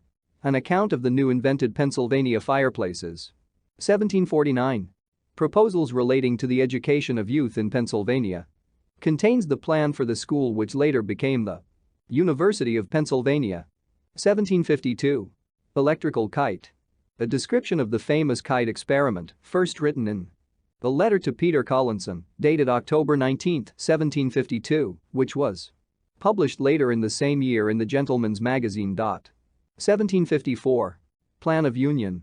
A plan for the Union of the Colonies presented to the Colonial Convention at Albany. 1755. A dialogue between X, Y and Z. An appeal to enlist in the Provincial Army for the defense of Pennsylvania. 1758. Father Abraham's Speech. Published as a preface to Poor Richard's Almanac and gathering into one writing the maxims of Poor Richard, which had already appeared in previous numbers of the Almanac. The speech was afterwards published in pamphlet form as The Way to Wealth. 1760. Of the Means of Disposing the Enemy to Peace. A satirical plea for the prosecution of the war against France. 1760. The Interest of Great Britain Considered, with regard to her colonies and the acquisitions of Canada and Guadeloupe. 1764. Cool Thoughts on the Present Situation of Our Public Affairs. A pamphlet favoring a royal government for Pennsylvania in exchange for that of the proprietors. 1766. The Examination of Dr. Benjamin Franklin, etc., in the British House of Commons relative to the repeal of the American Stamp Act. 1773. Rules by which a great empire may be reduced to a small one. Some 20 satirical rules embodying the line of conduct England was pursuing with America. 1773. An Edict of the King of Prussia. A satire in which the King of Prussia was made to treat England as England was treating America because England was originally settled by Germans. 1777. Comparison of Great Britain and the United States in regard to the basis of credit in the two countries. One of several similar pamphlets written to effect loans for the American cause. 1782. On the Theory of the Earth. The best of Franklin's papers on geology. 1782. Letter purporting to emanate from a petty German prince and to be addressed to his officer in command in America. 1785. On the Causes and Cure of Smoky Chimneys. 1786. Retort Courteous. Sending Felons to America. Answers to the British clamor for the payment of American debts. 1789. Address to the public from the Pennsylvania Society for Promoting Abolition of Slavery. 1789. An account of the Supremest Court of Judicature in Pennsylvania, viz. The Court of the Press. 1790. Martin's account of his consulship, a parody of a pro-slavery speech in Congress. 1791. Autobiography, the first edition. 1818. Bagatelles. The Bagatelles were first published in 1818 in William Temple Franklin's edition of his grandfather's works.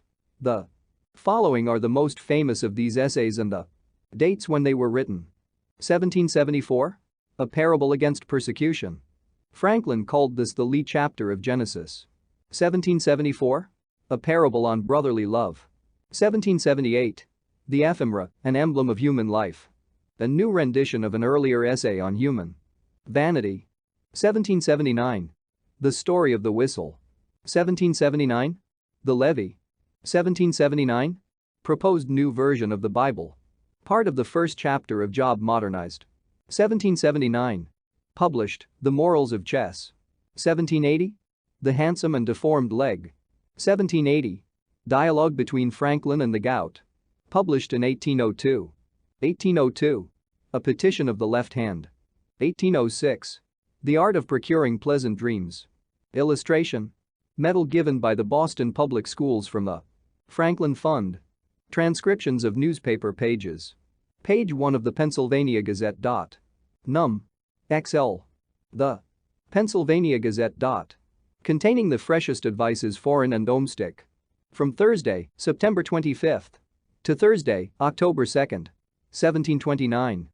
The Pennsylvania Gazette being now to be carried on by other hands, the reader may expect some account of the method we designed to proceed in, upon a view of Chambers' great dictionaries, from whence were taken the materials of the universal instructor in all arts and sciences, which usually made the first part of this paper.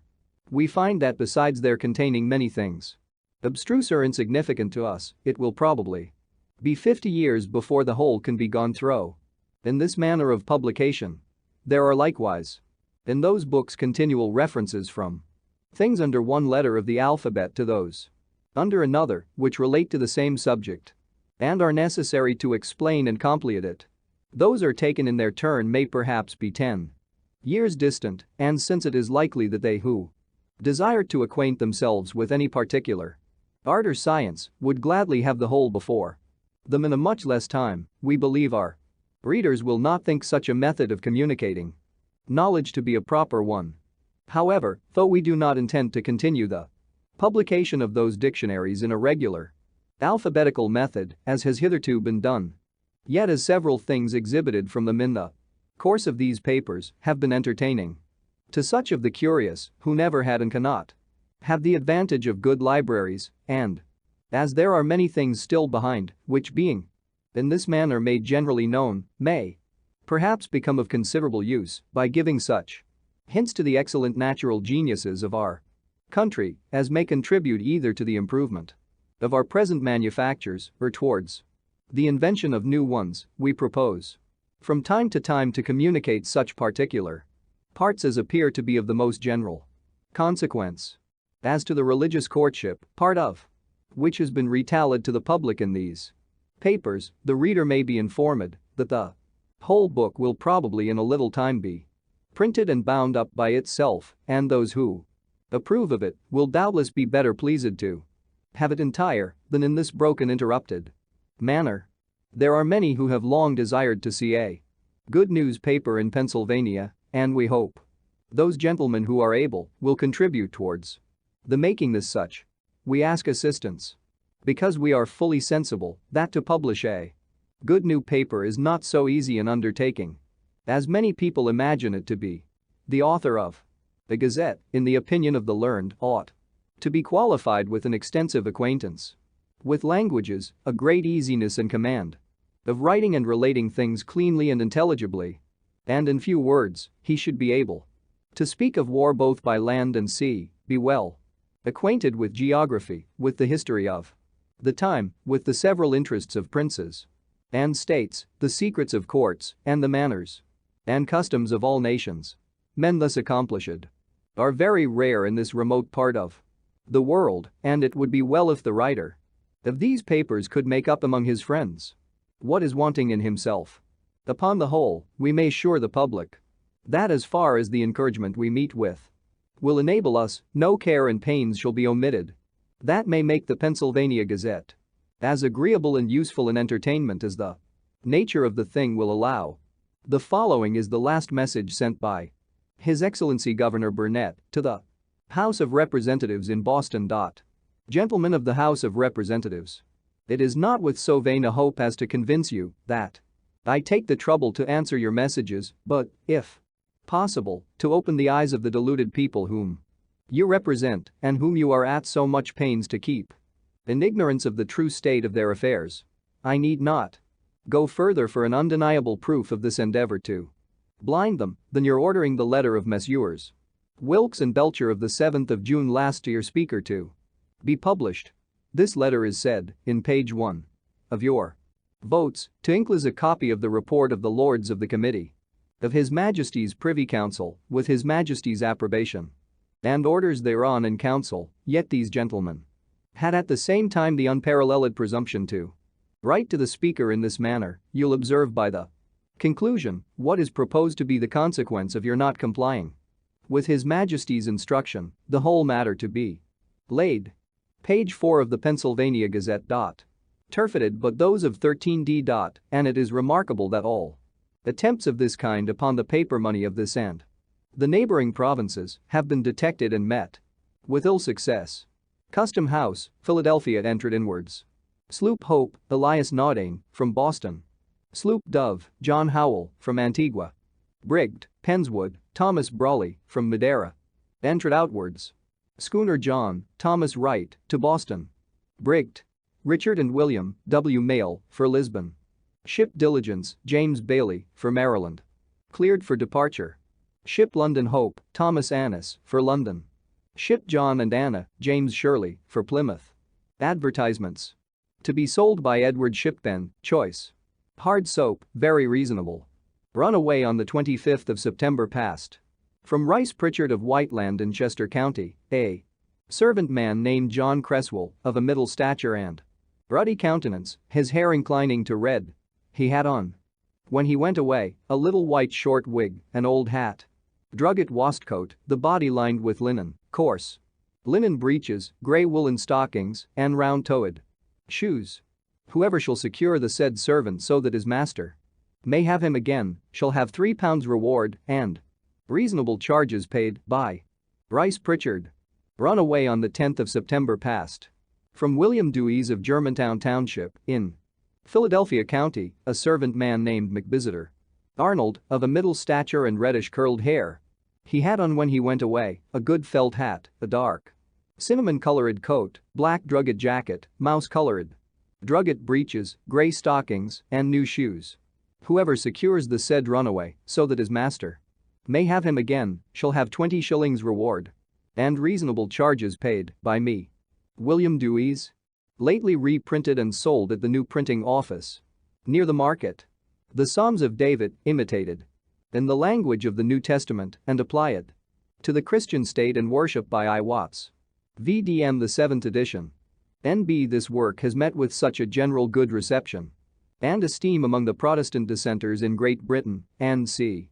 whether Presbyterians, Independents, or Baptists, that 6 large impressions before this have been sold off in a very short time. The chief design of this excellent performance, as the author acquaints us in his advertisement to the reader, is to improve psalmody or religious singing and so encourage and assist the frequent practice of it in public assemblies and private families with more honor and delight, yet the reading of it may also entertain the parlor and the closet with devout pleasure and holy meditations. Therefore he would request his readers at proper seasons to peruse it through, and among 340 sacred hymns they may find out several that suit their own case and temper or the circumstances of their families or friends. They may teach their children such as are proper for their age, and by treasuring them in their memory they may be furnished for pious retirement or may entertain They're friends with Holy Melody. Lately imported from London by Johu. And are to be sold by him at the lowest prices. Either by wholesaler retail at his shop in Market Street. Over against a Presbyterian meeting house, these goods. Following, viz. Calicos, divers sorts. Hollands, and several sorts of sheeting linen. Several sorts of diapers and tablecloths. Several sorts of cambrics. Mantuous silks and grassets. Barrelin, and plain calamanco. Tammy yard wide. Men's. Dyed chamois gloves. Women's ditto, lamb. Stitching. Silk, thread and silk. Twist for women. Silk and rib bands.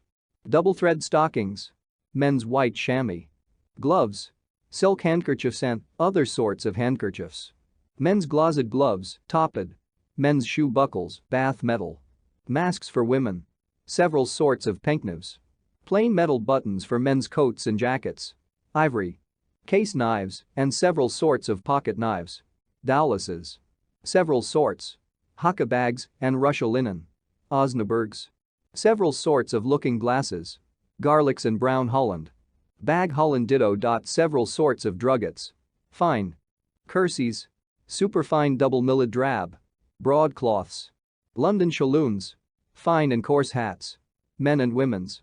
English shoes. Stockings, several sorts, for men, women. And children. Several sorts of caps. Women's bonnets. Several sorts of horn and ivory combs. Gunpowder. Shot and flints. Bibles of several sorts. Testaments. Psalters and primers. Large paper books and small ones. With pocket books and other stationery ware. Several sorts of checkered linen. Flannels and durois. Scots snuff. To be let by the above person. 1/2 of the house he now possesseth. Inquire of him and no further. Bibles, testaments, psalters, psalm books. Accompt books, bills of lading bound and unbound, common blank bonds for money, bonds with judgment, counter bonds, arbitration bonds, arbitration. Bonds with umpirage, bail bonds, counter bonds to save. Bail harmless, bills of sale, powers of attorney, writs. Summons, apprentices' indentures, servants' indentures. Penal bills, promissory notes, and see all the blanks in the most authentic forms and correctly printed may be had at the publishers of this paper who perform all above sorts of printing at reasonable rates. Very good live geese feathers to be sold at Evan Powell's in Chestnut Street, next door but one to Andrew Hamilton Esquire. Just published. Titan Leeds Almanac. For the year 1730 in his usual plain method, being far preferable to any yet published in America to be sold by David Harry at the late printing office of Samuel Kamer at 3 shillings and 9 per dozen. N.B. as this almanac for its worth has met with universal reception, it has raised the price of the copy to 25 litres a year. For which reason the printer cannot afford them under the above mentioned price. But gives this friendly caution to the public that when they buy almanacs for 3s a dozen they must not expect Titan Leeds or any so valuable. Speedily will be published Godfrey's Almanac for the year 1730, containing the lunations, eclipses, judgment of the weather, the spring tides, moons rising and setting, suns rising and setting, length of days, 7 stars rising, southing and setting, time of high water, fairs, courts, and observable days, fitted to the latitude of 40 degrees and a meridian of 5 hours west from London. Beautifully printed in red and black. On one side of a large demi-sheet of paper, after the London Mariner. To be sold by the printers hereof at the new printing office near the market for 3s per dozen. Philadelphia, printed by B. Franklin and H. Meredith at the new printing office near the market where advertisements are taken in and all persons may be supplied with this paper at 10 shillings a year. First page of the New England Courant. No. 19. The New England Courant. From Monday, December 4th to Monday, December 11th, 1721. On Sylvia the Fair. A jingle. A swarm of sparks, young, gay, and bold. Loved Sylvia long, but she was cold. Interest and pride the nymph controlled. So they in vain their passion told. At last came Dalman, he was old. Nay, he was ugly, but had gold. He came, and saw, and took the hold. While t'other bow their loss condoled. Some say, she's wed, I say, she's sold. The letter against inoculating the smallpox, signed.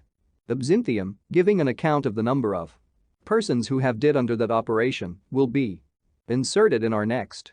Foreign Affairs. Ispahan, March 6. The conspiracy formed by the Grand Vizier last January was 12th, with design to make himself king of Persia, was seasonably discovered, and himself and accomplices secured, since which the state hath enjoyed its former tranquility. And a new vizier is appointed in his room, the old one's eyes being both put out, he is kept alive, but in prison, to make him discover all his riches, which must be immensely great, since they found in one of his chests 400,000 Persian ducats, beside foreign coin, and in another place abundance of jewels, gold and silver, and so in proportion. Among several of his accomplices, by the help of which treasure they hope to compass their ends. Tripoli, July 12. As soon as our squadron fitted out against the famous Bafur Janar, Koja, appeared off Dasna and Bengan, with 2,500 Moorish horse and 1,000 foot, and skirmished a little with his squadron, he abandoned both those places and fled to the island of Serbia in the territories of Tunis, but the bay of that place having denied him shelter, he sailed farther away in a French bark, we know not whether, and his own galleys and barks are gone after him, so that we are now entirely rid of that troublesome guest. Our rovers keep all in port for fear of the Maltas. Cadiz, August 12. The flota is expected home from the West Indies before the end of this month. 13 pieces of cannon and 2 mortars were lately sent from hence to Ceuta. The 3 Spanish men of war of 50 to 60 guns each, which carried the Spanish cardinals to Italy, are now at Alicante. It is said they are to join the Dutch vice-admiral, who is now in this bay with 4 ships of his squadron of 50 guns each, and cruise against the Algerines. Wheat and barley being very cheap in these parts, great quantities have been sent lately to the Canaries, where for some time past the inhabitants have been in great want of corn. On the 9th instant died Mr.